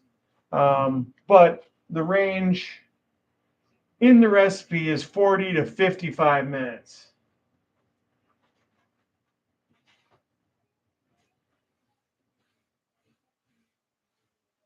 But that would be with a preheated oven, but not really a heat saturated oven. The oven is pretty saturated right now with heat.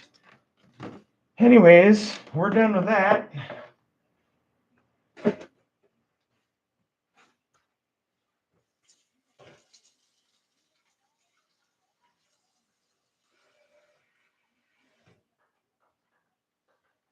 Bada boom, bada bing.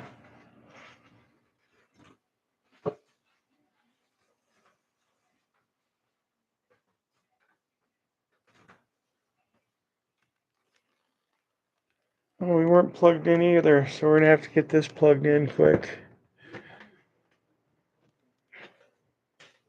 And set our alarm 15 minutes. Where did it go?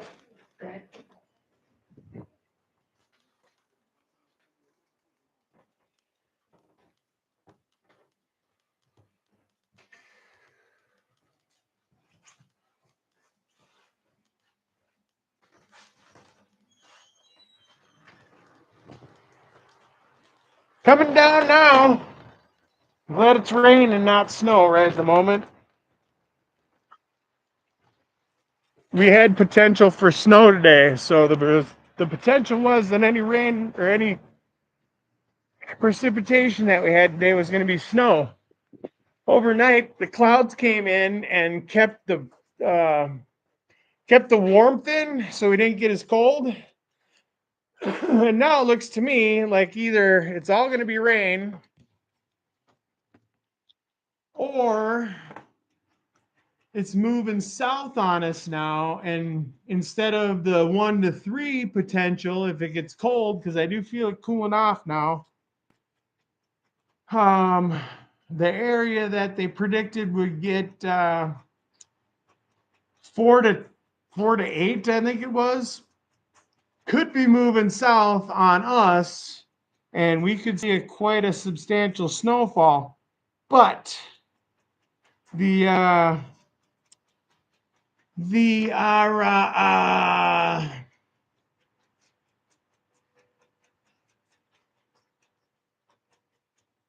ground isn't cold enough to where it'll stick. So if we do get whatever we do get, isn't going to last long.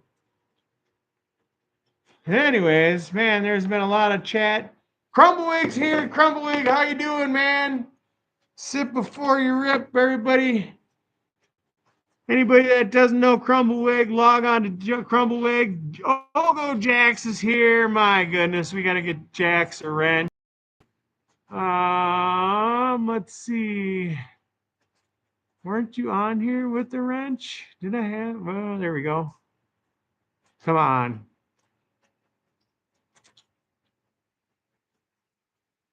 We're not going to put nobody in timeout today. Add as moderator. Boom. Thanks for stopping in.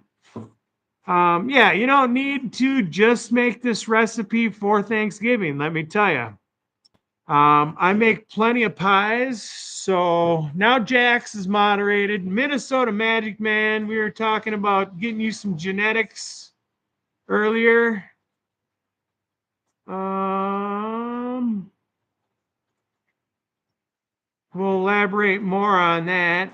I don't have a lot of stuff that was actually produced in Minnesota, but I have a few that have been in Minnesota, or some seeds that came from stuff in Minnesota, that I grew in Minnesota.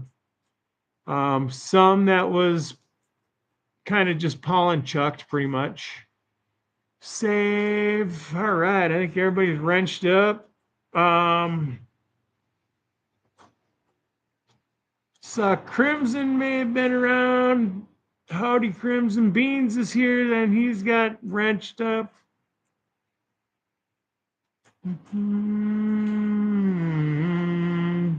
Just backing up through here. I should be able to. I think there's Crimson. Boom. Got to make sure he gets one. He's another one of those really entertaining, man. Do whatever you got to do. On the spot, ready to freaking. I can keep going here like this, but I don't think I'd be as good with bouncing off somebody, asking questions or whatever so much live. But that's kind of a trait you got to that grows on you. Yeah, I know you were from Wisconsin. We had talked about that. It's a few hours from here. I'm right on the 35E 35W split. So I'm a half hour from the border in Taylor's Falls and what do you call it? Whatever's on the other side, St. Croix Falls. So it's from your hometown area, it's not too far. Minnesota Magic Man, he's up by Brainerd, right? Crosby.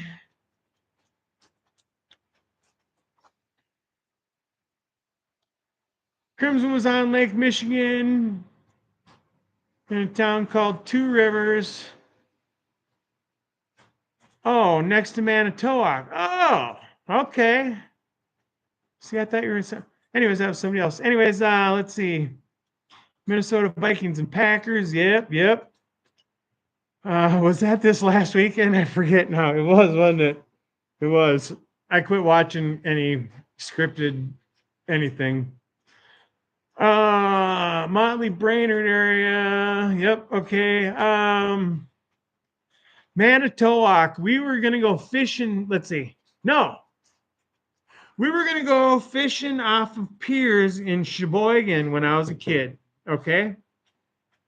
So, the pier out in Manitowoc by it's like either like I don't know if it's a power plant, sewer processing, whatever, but there's piers out there. I'd purchased some freaking heavy ass freaking fishing shit to go fishing out there. And I got hooked into something that damn near drugged me off of that pier off the end there. It was probably a king, but it might have been, I don't know what the hell it was, but it might have been a big laker. I hear those get pretty big. And the spot I was fishing, I guess, was known for catching lakers. So, all right. Let's hydrate a little bit. And then I'm going to hit another one of them damn dry sift bongs.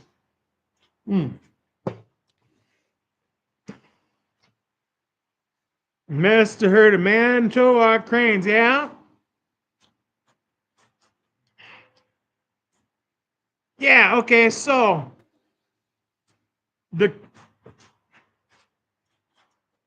boy, it's been so long, but I remember by those piers, There was some kind of railroad tracking of sorts, so I would say it was the cranes. Is it like old from years past?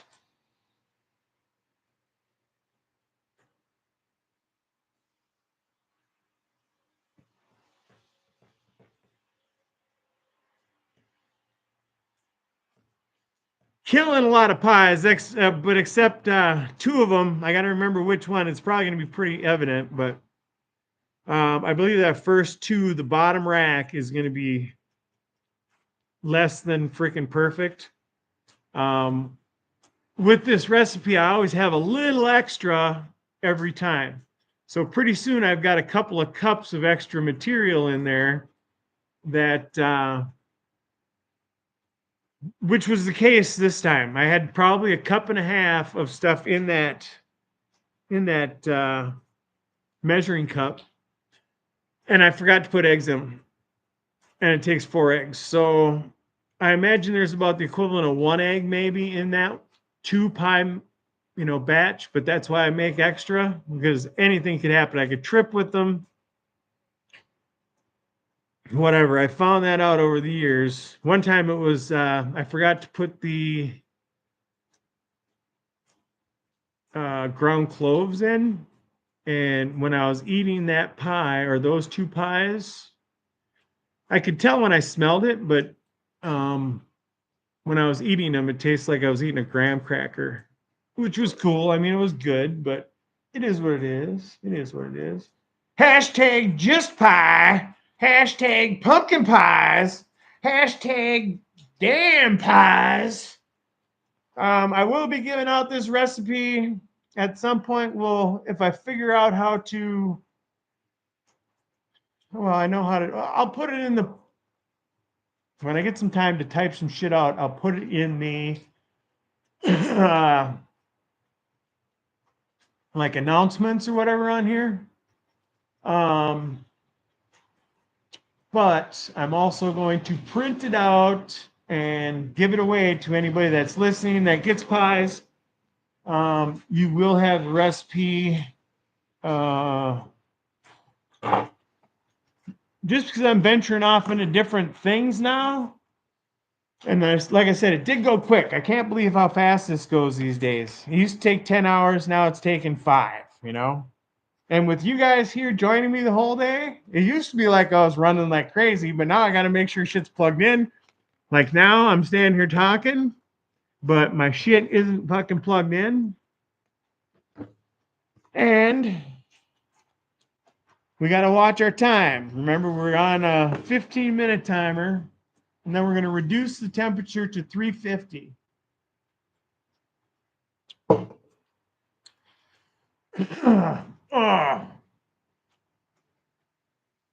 Yeah, I don't know if I'm not doing double the amount of pies. The old oven held 2. Old oven held 4 pies. Wasn't it? I think I used to do them 4 at a time. I'm doing them 6 at a time now, so fuck. Anyways, so it just took 3 batches. I got to remember that. I think I was buying stuff based on how many times I used to make a batch. And I would make 5 batches. So I was thinking that I was making more batches now. I don't know. I don't know what the fuck I was thinking. I'm thinking we're going to have enough pies. I got 4 things of whipped cream. That's just for this house. Well, I got one. I did give away 1 pie to somebody else that's new. Somebody that's was very inquisitive or caring or whatever, would come into the store just to see how I was doing when I was going through chemo. And then later on, I find out that this guy's a pharmacist, been a pharmacist in our town for years and years and years. Knows the family. So he was in the other day, and I'm like, boy, I got all these extra pies. He's like, what are you doing for Thanksgiving? Blah, blah, blah. I'm like, I'm making pies. Oh, okay, yeah, yeah. I'm like, hey, you need a pie? You know, you live right over here. I'll get you a pie. So he's an add-on in memory of the ones we've lost over the last 15 years, because I've been doing this for 15 years. Since COVID, we've lost probably 4 or 5, if off the top of my head. One was because, I mean, the family is still there, but they didn't eat pumpkin pie. So the only person that ate pumpkin pie was the grandmother that lived in the family. A friend of mine's, you know, I'd asked him one day, hey, you want a pie for Thanksgiving? He's like, well, the only one that would eat it is my mother-in-law. I'm like, that's fine, you know. She's like, I don't know if she'd even eat the whole thing. I'm like, that's all right. You know, maybe somebody would show up that would like to try it. I'm like, my pumpkin pies aren't like any of the ones you're going to buy here or whatever. I see it is pixelating some. I wonder, it's got to be lighting for part of it. And then somebody was mentioning earlier about how I'm pixelated and I'm moving around a lot in low light. That's a big thing. Oh, go, Andrew. Boy, am I losing my voice? What the hell? I got to start talking like Andrew. How's it going, brother? It's been a long one. I hope well, I'm not going to ever interfere on anybody else's shit, but I hope you're having a great day. Man, you betcha. This stuff is going so quick. It used to take me 10 hours to do this. Now we've got a double oven and I'm getting a little quicker. I didn't think I was making enough pies. I'm like, shit, we're running out of ingredients here. I don't think I bought enough stuff. And then I get the last 2 pies. I'm like, well, everybody, this is going to be the last 2 pies. I guess I didn't buy enough stuff. And I counted the pies and I'm like, shoot, we got right on enough stuff. We got right on the amount of pies. We're going to have 18 pies. 2 of them I forgot to put all the eggs in. We'll see what one is like with the equivalent, well, with 2 of them. What 2 of them are like with the equivalent of 1 egg in them. But I had a lot of fun. We're going to get this last batch done. And we'll get some pictures for you guys. Anybody that's stuck around this whole time or back or whatever. Oh.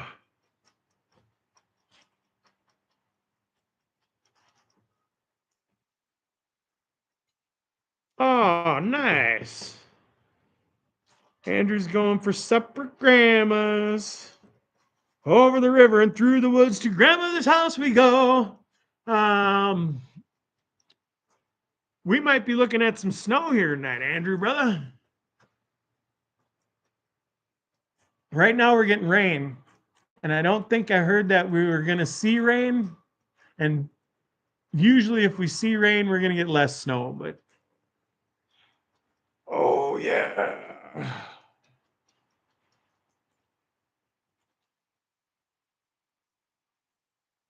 Oh, say hi to Mama Beans. Yeah. Here's my thing, man. Around where we're at, so I'll say snow in my area is fantastic. Anybody else, I wish them whatever they need for the snow, you know. It resets me every winter. Looking at all the brown all the time doesn't do me any good. I don't mind the cold as long as we have some snow. If it's going to be cold, we might as well have snow.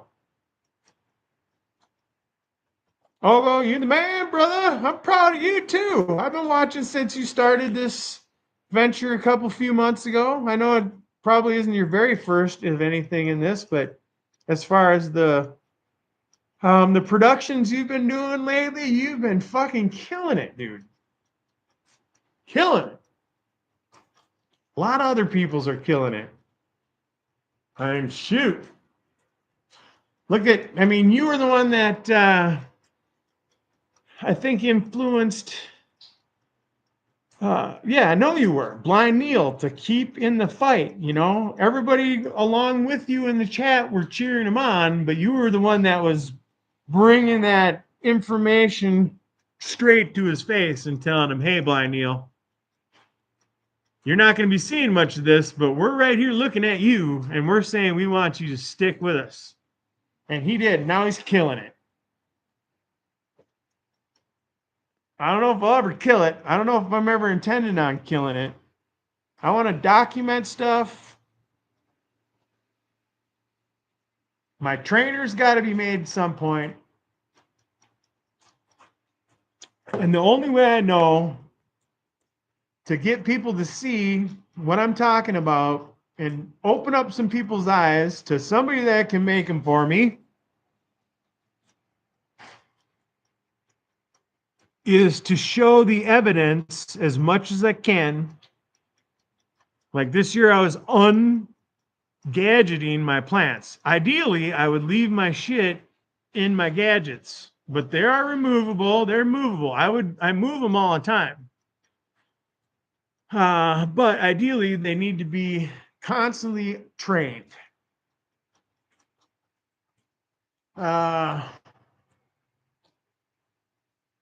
But this year, with what I've learned and one more little freaking little tweak on this idea, it's been tweaked.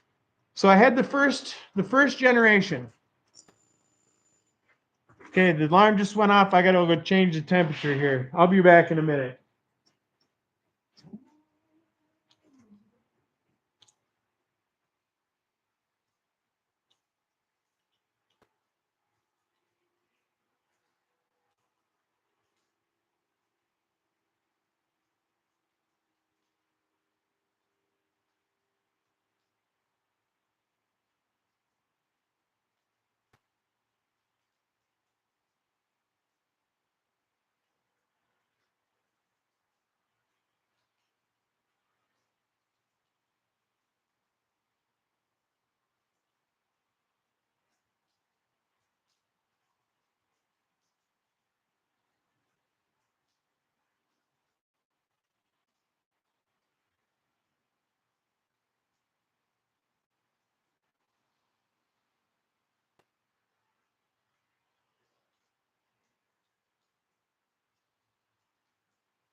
All right, now for the next 40 minutes at 350, and then we're done.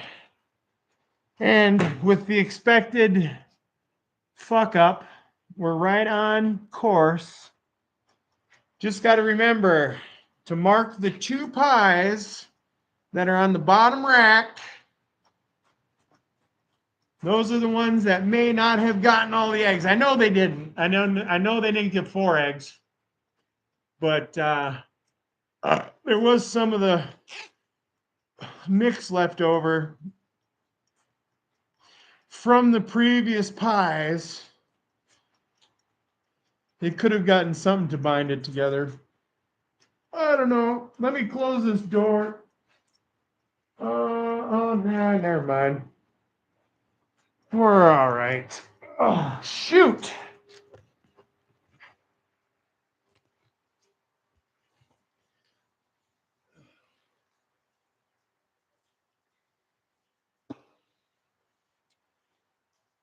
Yes. 50% right now are saying in their pies they see or they should be orange. I think my pies should be a little bit brown. I like the earthy graham cracker crusty looking. If you try my recipe, you will, uh, I believe you will like it, even if you don't like pumpkin pies. Strange Music has some great, strange stuff. I know I missed a lot of the chat, brothers and sisters.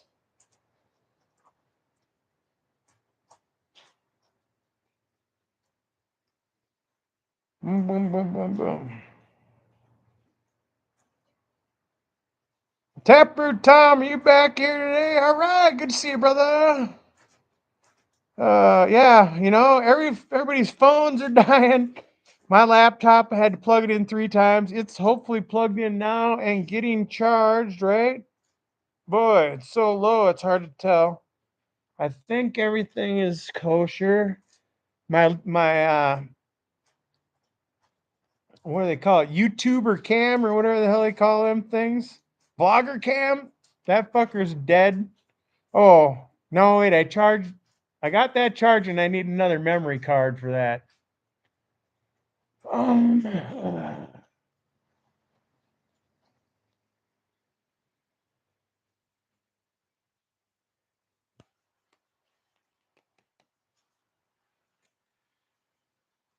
I think it's in the house. Oh,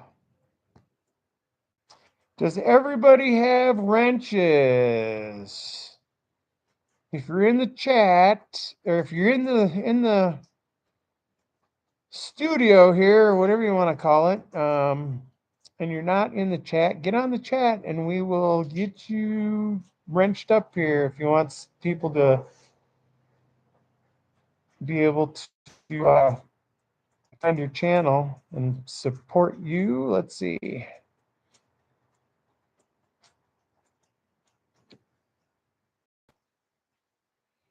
Oh, okay, that's funny. Crimson, the Tech 9 statement there. Let's see, we're going to jump through. Remind me, I was going to tell you about the Tech 9. We said hi to Taproot Tom. Ogle says yes. Medical says cheers, Tom. Feel amazing. LOL. Just very awake. You get insomnia, UK. Let's see.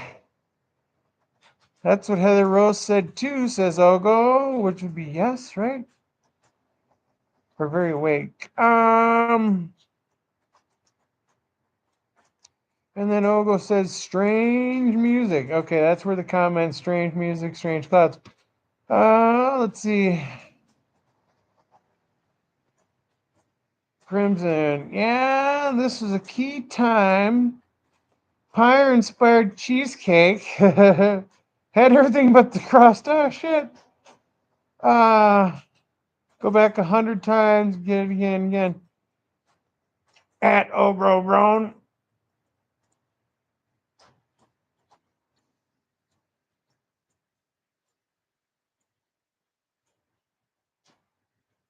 Key lime pyre inspired cheesecake. Okay, that's what you're talking about. Gotcha. So I would say if you're looking for a graham cracker crust kind of recipe, from what I know, all you got to do is grind up some graham crackers, throw in some butter or margarine, and some sugar. Not much of the butter and not much of the sugar. It's more graham cracker than anything. And then you just mash it into a kind of a pasty looking, sub pasty. So it's like a crumbly paste, and then pack that down into a pan and you should be good to go. Maybe freaking cook it first a little bit. I'm not sure. Anywho, Crimson says strange music has some strange, great stuff. And ooh, we jumped way forward again because of my frozen finger. There was a comment about Tech 9. And then anyways, we had a Tech Nine inspired 6-pack of beer at our liquor store. And when I say ours, it's the liquor store that the owners of the strip mall that I work for own.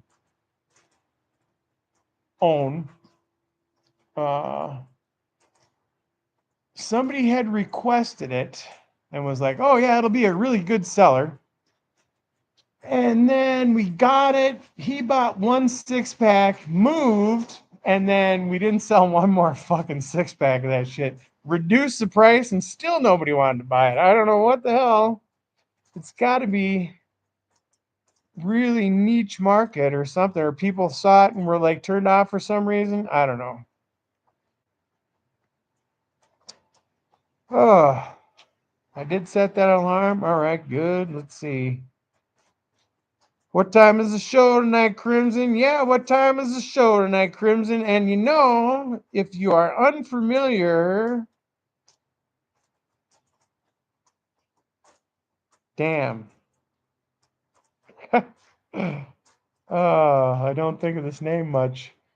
Hold on. But there is a place you can go, and I know the name, but it doesn't roll off my tongue now. I want to keep saying Mary Poppins, but it's not. I got a friend we call Mary Poppins. Anyways, you know. I know you know. If not, you should know. And I know, but I don't remember exactly what I know. Or don't know. I'll never know what I don't know. Anyways, it's about bingo night, or bingo time tonight.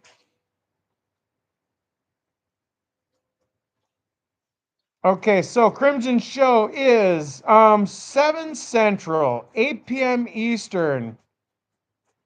It's with Spirit Keepers again. Okay. How many from now, Crimson? Oh, are your show? Okay, let's see. 4.5 hours. So 4.5 hours is my time to his 7 o'clock. Right? So 4, 5, 6, 7, 4.5. Yep. Hit that like button, or not the like button. Hit that bell. Subscribe to his channel. I know you probably are. Hit that bell. Chances are YouTube won't tell you anyways, but what I find sometimes if it does, I'll see it on my email and not anywhere on YouTube on my channel. So if you have an email, maybe you check that. You might think it's spam or something. I don't know.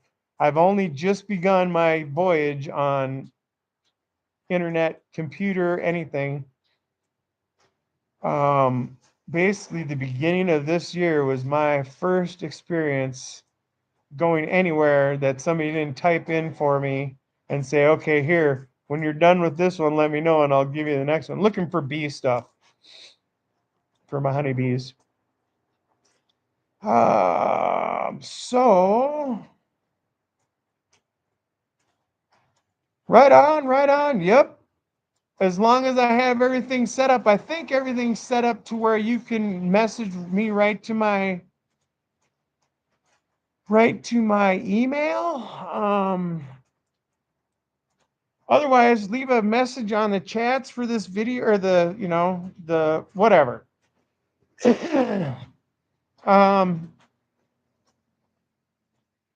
Any of the cuts that you've seen on that earlier video are in a bunker, not near me, and have to be made into cuts. So I would need some advance notice before that. Whether you want to do it now or soon or this spring, whatever. Because of the fact that half of them are my genetics, yes, but they're at a friend of mine's place, so he's going to be doing the cuts, and I would have to request his time to do that. And it's for sure this summer I can get you whatever you want. This spring. As far as doing anything this winter, he's got his own thing going. If he's got to do a clone, sure, it would be no problem to have him do an extra of anything. I can try and get a list of what we've got over there. I do know we have ice cream cake.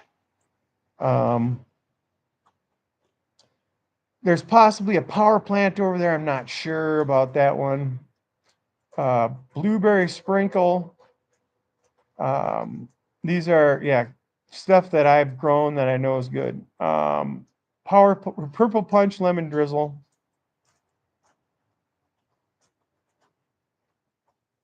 A couple that I'm not sure which ones that were actually saved, but there's a couple other good ones. Norma Jean, yes, yes, thank you very much. That's who I was looking at saying. Norma Jean is a UK YouTube producer that actually documents who's on and where when they schedule on a regular basis. So if you have a time slot that you want to claim, say, go on to it for a few weeks in a row at that time slot, right? And he'll pick up on it. Maybe, he may already know. If you already been, I know you've been scheduled a few times. So it's possible, and 90%. If you've been scheduled at a certain time a few times, for time slots, Crimson says, yep. He'll get you on there, and then people go to him to Norma G. I think I said Norma Jean, but it's Norma G. People go to Norma G to look for what's going on at a certain time. So like, it's 12:30 in the afternoon on a Sunday afternoon. Look up Norma G, pop on, 3:30, 2:30 in the afternoon on a Sunday. And if anybody has that time slot claimed, it's going to be on there. So that's cool. Some of you found a niche, to dedicate their time to, and is banging it. I mean, most people know. Any people, in fact, brother. Any people. Crimson wants to do one. It's just, a scheduled show. Just once a month, 2 hours long. Doesn't interrupt others much, and if it does, it's once a month. Yeah, and yeah, right. I mean, there is no. How in the hell is everybody supposed to be able to freaking nail down their own time slot, right? I mean, you can claim it, and the bigger ones will claim their own, and people will migrate to their own. There's no reason why anybody should complain about anything.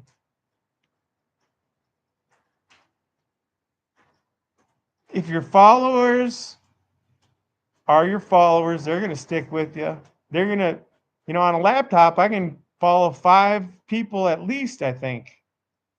I've got 5 different windows I can open up, and I think I can put 5 tabs on each of those windows. So 25 people I can listen to at once. I may not be able to watch them all, but I can listen to them all, or jump between them all, follow them all, be viewing them all. Now, be adding to their viewership time. Now, I don't know if I have the bandwidth for it. Probably not. Let's see. Oh, let's see. Wait a minute. I don't know. Maybe I'm misspeaking.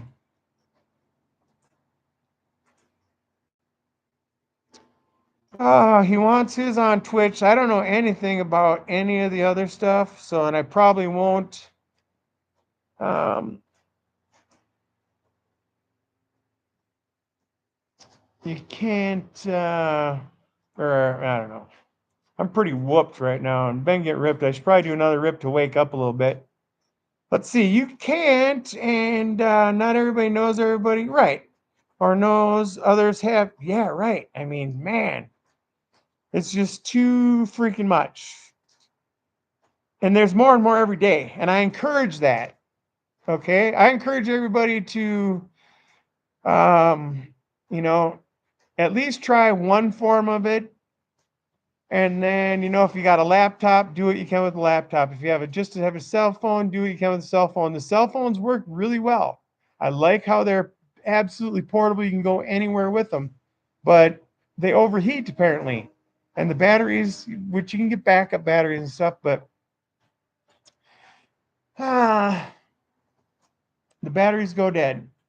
And with the overheating thing, where I am at with my grow, I couldn't do the videos that I can do or the documentation I can do with the cell phone as I can with my camera. Um, and then being able to work on YouTube and all the, like, Crimson, you guys inspired me, because you showed me a little bit of more of the nuance of the AI stuff. I dipped my toes in last night to a little AI video. I lost it now, but just to figure it out. And I put in, now put it, and you should do it and see what you get. See if it comes up with the same thing. I don't remember exactly the words, but it was purple cannabis plant, purple cannabis flower, shooting white aphids, or maybe I said green aphids, shooting green aphids with a yellow squirt gun.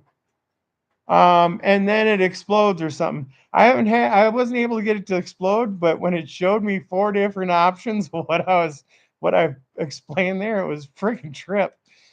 It was fucking cool as hell. So I'm gonna have to check that out again for sure. Like right now, if I brought it up, I think I could show, but right now I'm getting cramps in my ribs, probably because I'm not hydrated enough. I haven't eaten anything all day because I started with these pumpkin pies right off the bat. I'm gonna get a drink. Appreciate everybody that's hanging around. We got 20 more minutes, and we'll be going and checking those pies. Then we will do one more. How do you do? Or adios. Bong rip. And after that, I'm going to get off of this thing. So what do we got?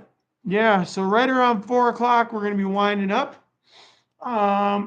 Hopefully, everybody had a great time. Oh, I sure did. But we're not there yet. And then, like I said, you got to work on your lighting. That's my biggest tip. Lighting and sound.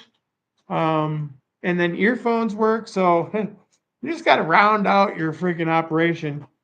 I did notice that when I do have a light on me, and that may be why people wear a lot of sunglasses, because they have a real bright light instead of a soft light.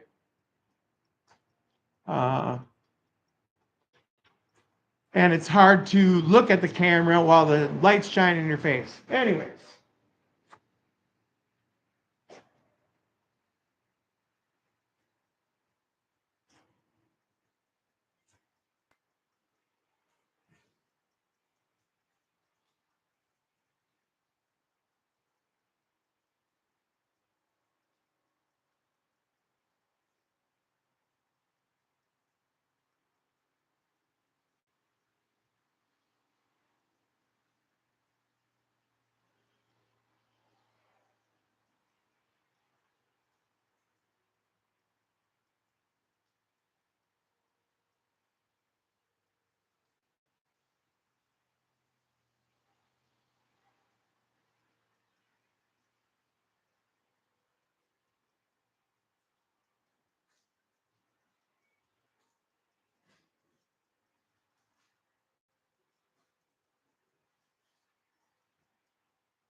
I did mention it before, and I'm going to mention it again too.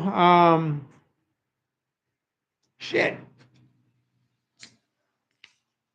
Oh, individual spices. Don't use pumpkin pie spices. The pumpkin pie spice already made together, they got all different kinds of crap in it. And mine is a nutmeg-free pumpkin pie.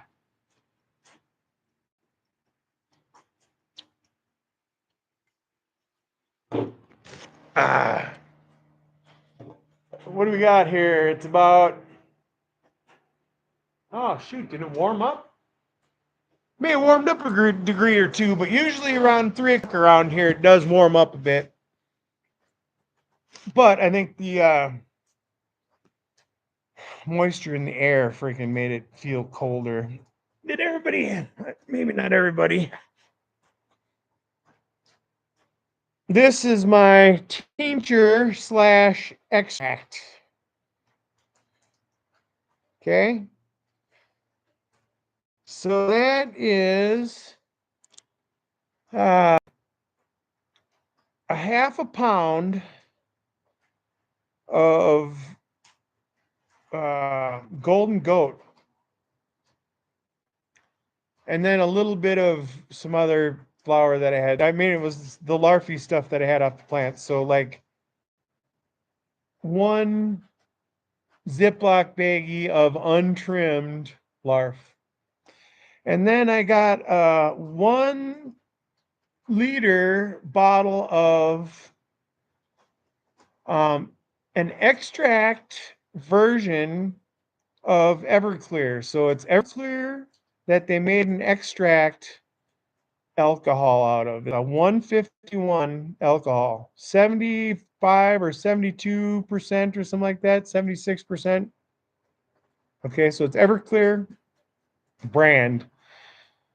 I decarbed that pound or half pound,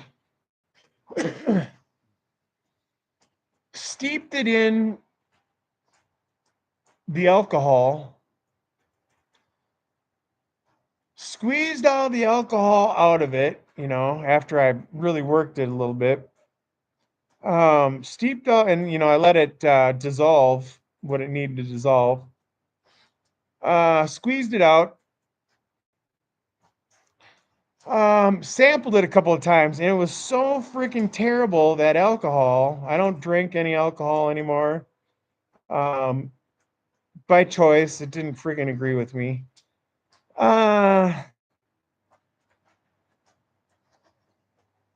So I decided I would try and sweeten it up.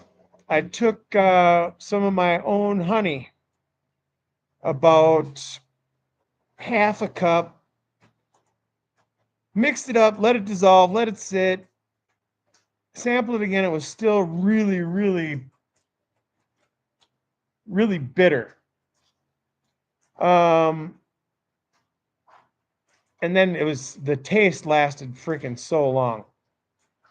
And then, not to mention the extract flavor. It had full on, tasted like, you know, extract of cannabis.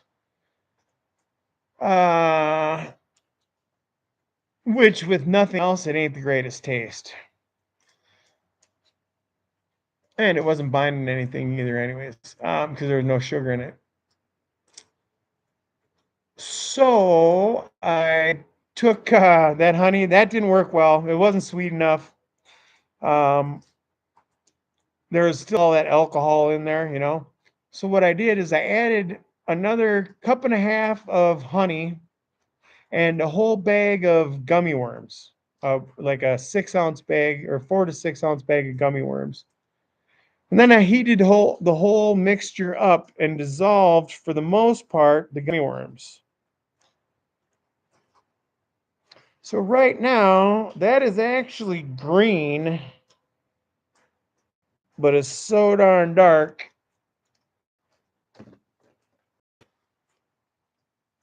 You can't even see through it. Barely. I don't know.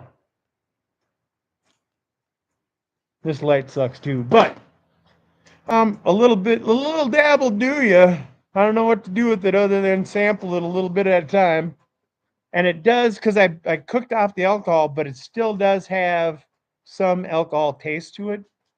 But in the instructions, it does say that it is intended to speed up the process in the extract and in the saturation of your bloodstream, basically, of whatever it is you're extracting. So that's cool. I did do a little sample last night while I was doing bong reps, and it seemed to be working pretty good. I don't know. Better clean this out. What kind of time we got left? We got about 12 minutes before we're going to be wrapping up. Very humbled by the show of support I got today. I haven't been able to follow the chat much, and a lot of it is because I can't stop fucking talking sometimes. UK medical agrees with me. I talk too much.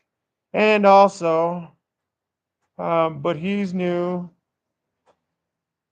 He has picked up a slot that he hopes doesn't overlap other people's streams. And he also says he's too nice for his own good. Yeah, well, you know, I think that shows, buddy. Oops, and then I jumped ahead again. Dragon, so Dragon Grows is back. I like how people can pop in and pop out. That's awesome. I never am gonna ever get afraid or offended at anybody if they freaking don't come back. I can tell you that. I started this as documentation for myself and to get out to you know, major producers that I have something that people should see. And I think, you know, that pepper plant, that's going to be pretty impressive by spring. It's just slow growing right now. It's freaking winter here. I don't want to burn up the electric bill trying to grow that thing with that light. Beans isn't coming back. All right, brother. Well, I'll watch you. I'll get my fix of beans by watching your channel, brother. Got a lot of chats going on. That's so cool. I love following some of this stuff. Let's see. How do you like? Let's see. This is Zillion's asking Minnesota Magic Man. That's the word I was looking for before. How do you like the Vapor Spectra? Oh, I'm sure. Does it get very hot? I'm assuming you're talking lights, right? Of whatever light. Yeah. And then Bean's not coming back, laughing his ass off. Minnesota Magic Man's first grow with those lights. Okay.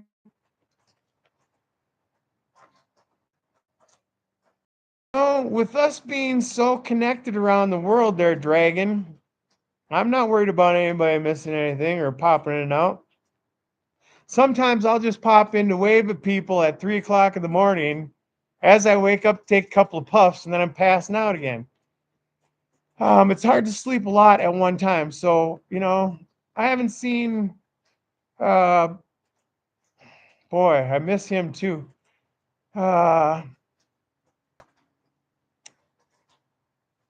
My brother from South Africa.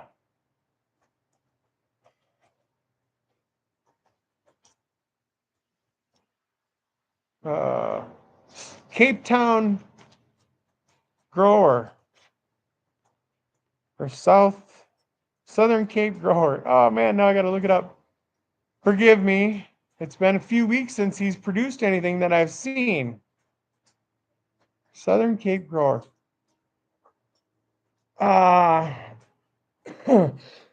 He's from the Southern Horn or Southern area of Africa. And his shit got robbed, and I'm fucking pissed. Cape Town, yes, right. Shout out. Cape Town grower. his shit got robbed, and yes, I'm pissed. People should leave shit alone. He's such a fun person to watch. He loves to experiment. I mean, he is right up there with freaking Lowe's and I mean a lot of people, but I mean like CC and Mr. CC, the way they go off with all their stuff.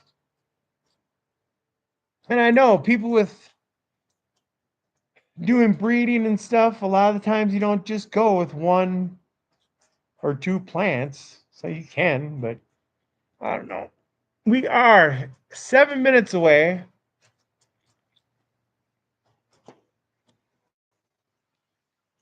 from pulling the last 6 pies out of the oven.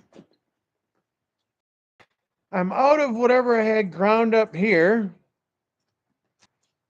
So what I'm going to do, I'm almost out of it. You know what? There's some more inside this little tray. We'll just take some of that, put a little in the bottom here to keep this freaking shit from falling through. And we're going to pile the rest of that with hash, dry sift.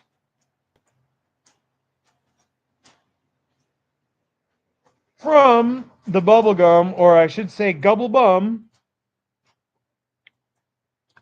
that I wish I still had for Minnesota Magic Man to grow this year. We couldn't get that sucker to clone. I do have a couple of seeds left that I'm going to try and pop this year, see if we can get it that same kind of magic. Chances are it's freaking not going to freaking go. There's not going to be anything close. Somehow I hit a unicorn popping 2 seeds.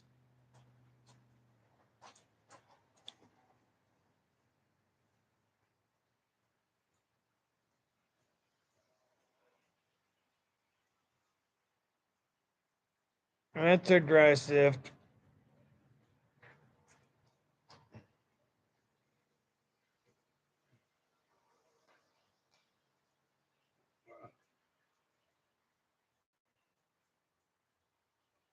That was a quick, real small of dry sift. It was like a gallon baggie of freaking trim. All right. Oh.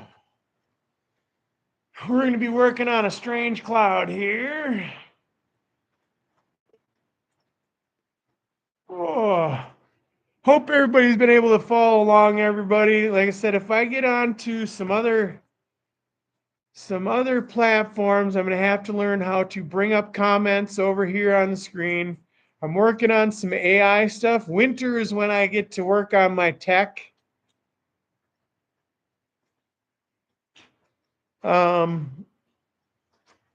So we're going to work on that this winter. A little bit of AI, and then bringing, like I said, comments up. Thank you, brother. Truly proper. Good laugh. I tell you what, UK, write a little vibe about 5 minutes long. Send it to me, and I'll send you a rap. Oh, okay, that's right. So I thought we were back up where I was, but Dragon's putting together a rap for UK. And you can use it on your channel, brother. That's cool. Whatever clever Oregon it says from UK or Minnesota Medical Man. And UK is working on a second version of a cultivar, I'm assuming. So that's cool. Cheers. Bongs up. Strange clouds. Bongs away.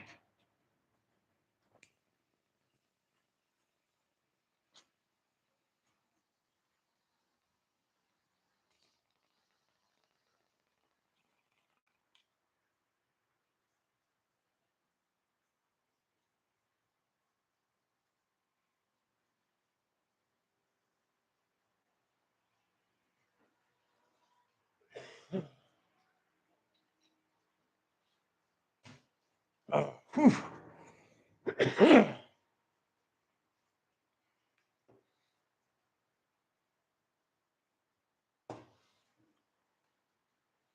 All right. We should have enough power, battery power.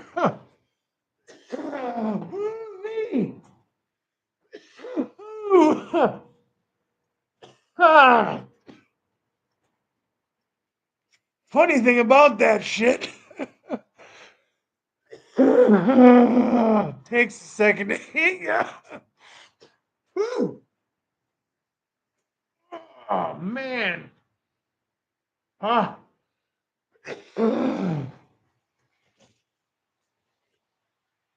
Yikes. Oh.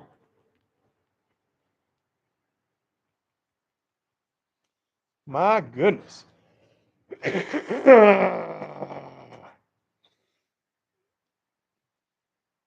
Yeah. Zlit says strange clouds. UK Medical. Woo! Strange clouds.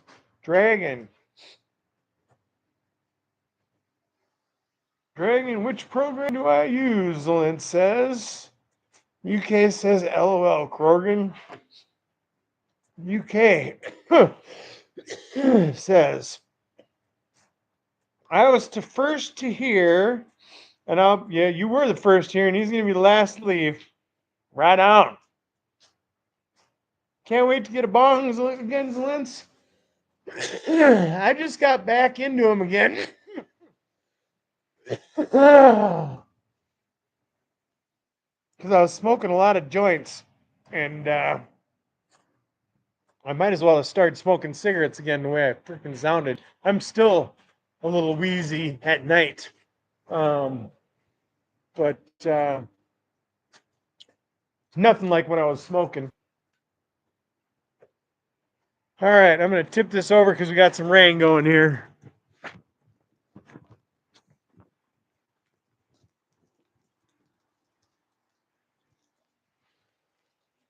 I would say if this would have been all snow, it probably, right now, would have been a half an inch of snow, probably. If not more, because we may have had 1/10 of an inch of rain already. Excuse me. Still coming down about the same. You're all right. Do what you need to do. As long as the oven ain't on or the stove ain't on. I can put this down here without melting it. What do they look like? Oh, that bottom of them got hot.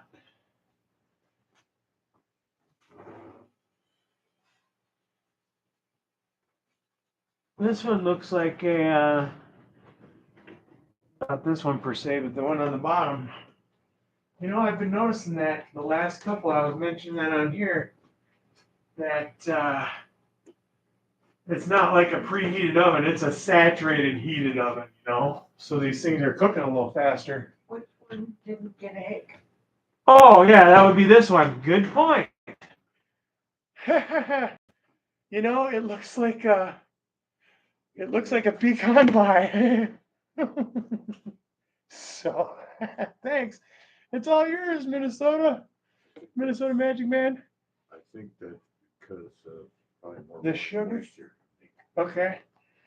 I see the sugar is, you know, bubbling out or whatever, and caramelized. That'll probably get rock hard now. Who knows? He may have created something. Ugh. Diet pecan pie. Right. Oh, that was eggs. A low Carb. What? no, the beans, fiber, meat. What the hell does meat have in it? Protein. Protein. There you go. Eggs have protein and carb. Oh yeah, carbs. No carbs. Right. Cholesterol. Cholesterol. There's the word. All right. Boom, boom. Now this one. Oh yeah, that's pretty evident now. for sure. Oh, all the rest of them turned out amazing. Look at that. So like I said, I proved my point. That's why I always made extra, because I always at least screw up one of them. Trying to do both at the same time. All right, let's see.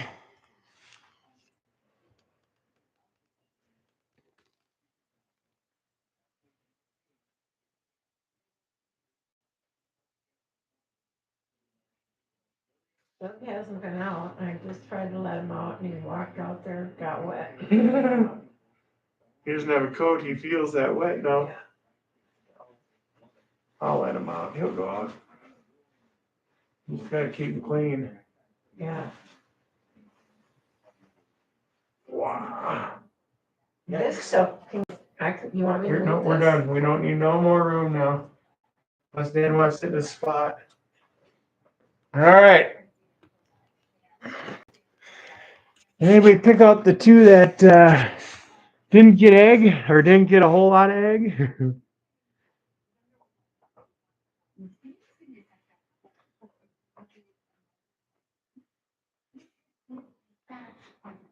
Yep. Dad knows. Hoofda. Now we'll have to do a blind taste test. Here, try this one. Does it taste? What does it taste like? So, should we count them? 2, 4, 6, 8, 10, 12, 14, 16, 18. Yes, you can shut those off. Thank you. I'm going to clean the mess up after I wind this up, but I thought we were going to wind up at 4, but according to that clock, it's already 4:04. But there you go, everybody. Thanks for checking it out. They almost look identical. The first 4 here were a little less brown a crust, and all the other ones have a little, probably perfect brown crust. Just so you know, it's not a picture that I stole off the internet somewhere. So if anybody else made any with me, everybody's got their forks out. Send a picture, or go on Andrew's Live and show me or something. Right on. We're not done yet, but we're done there. Let's see. Light off. All right. So tonight, right? Bingos at Rain Aces. Me and the dog are gonna be home alone tonight. Man, usually it's you that get to stay home alone. Well, I guess I do get 1 week. Or well, now it's 3 days or something like that. Everybody goes on vacation in the end of summer, and I stay home and keep an eye on the store and the house and the dog and what was formerly known as our cat.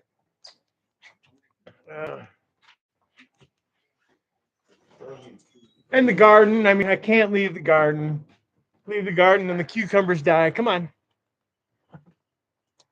I have a hard enough time growing pumpkins as it is, because nowadays it's so wet. Man, it's really raining now. This year we got so wet. Last year we were wet, but this year was a lot wetter. Hey.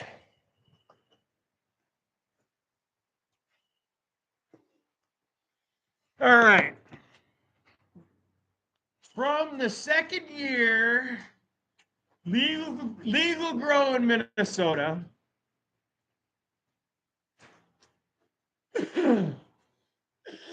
First full season with a computer on the internet. First growing summer outdoor season. I'm going to give thanks to everybody in the YouTube universe.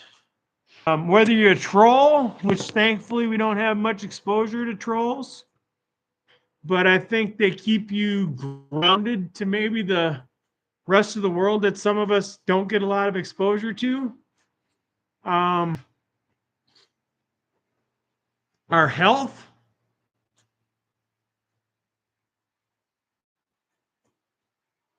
Our ability to communicate with people now is a blessing and a curse. Our connectivity. But the curse is just from this perspective now. We're going to get through with whatever we need to accomplish as a world.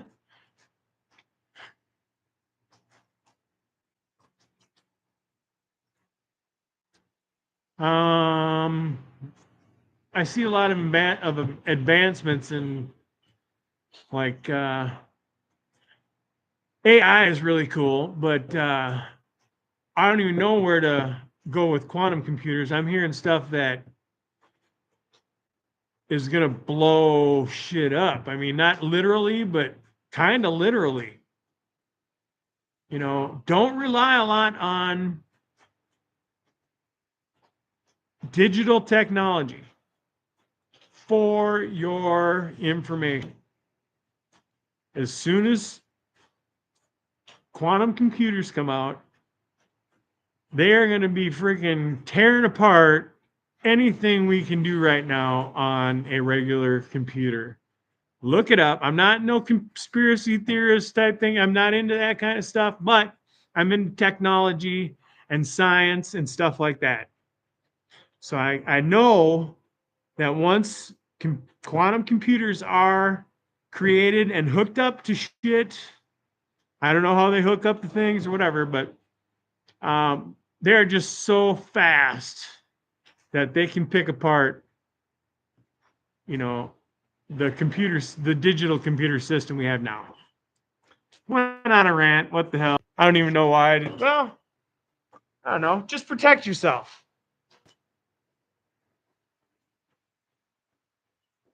Anyways, I just made a mess. If you're 45 or older, get your colonoscopy, get checked out. Crimson, he's already had his. I know a lot of you other guys have. I really am appreciative of that. I mean, hoorah. Anybody that has had polyps that they've removed, don't skimp on getting checked out again. One, if you freaking had them, you're going to get more likely. The only thing that stopped me from getting more was 7 rounds of 2 different kinds of heavy therapy that damn near killed me. And what all that did was reduce the chance of it reoccurring in me from a 60% chance to a 40% chance. So I felt, you know, and it stopped them reoccurring. I was getting new polyps removed every time I was getting an inspection. And after the chemotherapy, one was an infusion right into a vein, and the other one was what was it? I don't even want to remember anymore, but it was like 10 milligrams.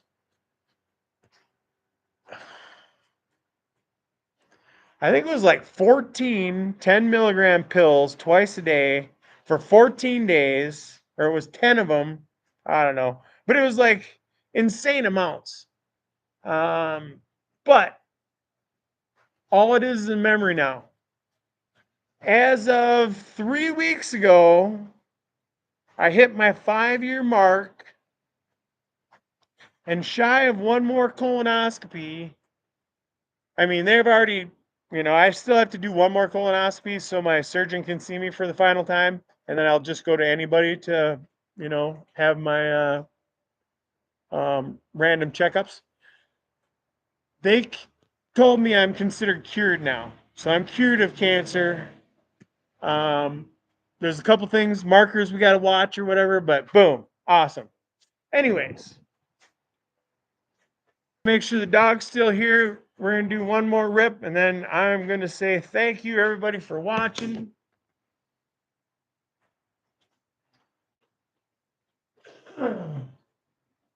Hopefully somebody else decided to make a pie. We'll see. Dragon, I appreciate you, brother. I know you are. Every time I've mentioned it, man, you've been right there like, you betcha, you get behind him. See, I did see something about some frost. We should address that. Thick frost, bro. The camera doesn't do them justice. Okay, so yeah, you're showing plants. 5 hours. That's about right. Yeah, brother. Shit, man. So we were right on track with making that many batches. Oh.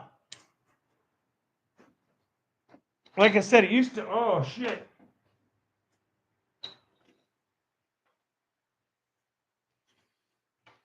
Just dump part of the freaking dry sift out right in my drawer.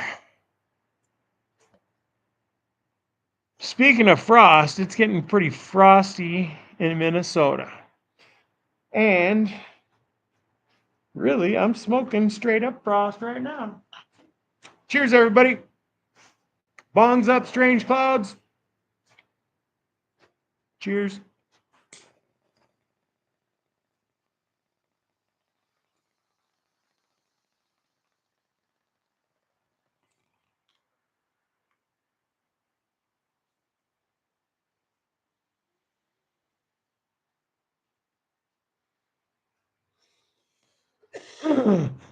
Oh, yeah. Grape pie stream. All right. You're killing it. And I enjoy your lives. Thank you, Zalintz. Love everybody. Can't wait to watch all you guys that decide they want to be on anything. I'm right behind you. I'm doing the same thing, popping in and out all the time. Especially now in the winter, and I'll be on a little bit more often right now. So, all right. Peace, y'all.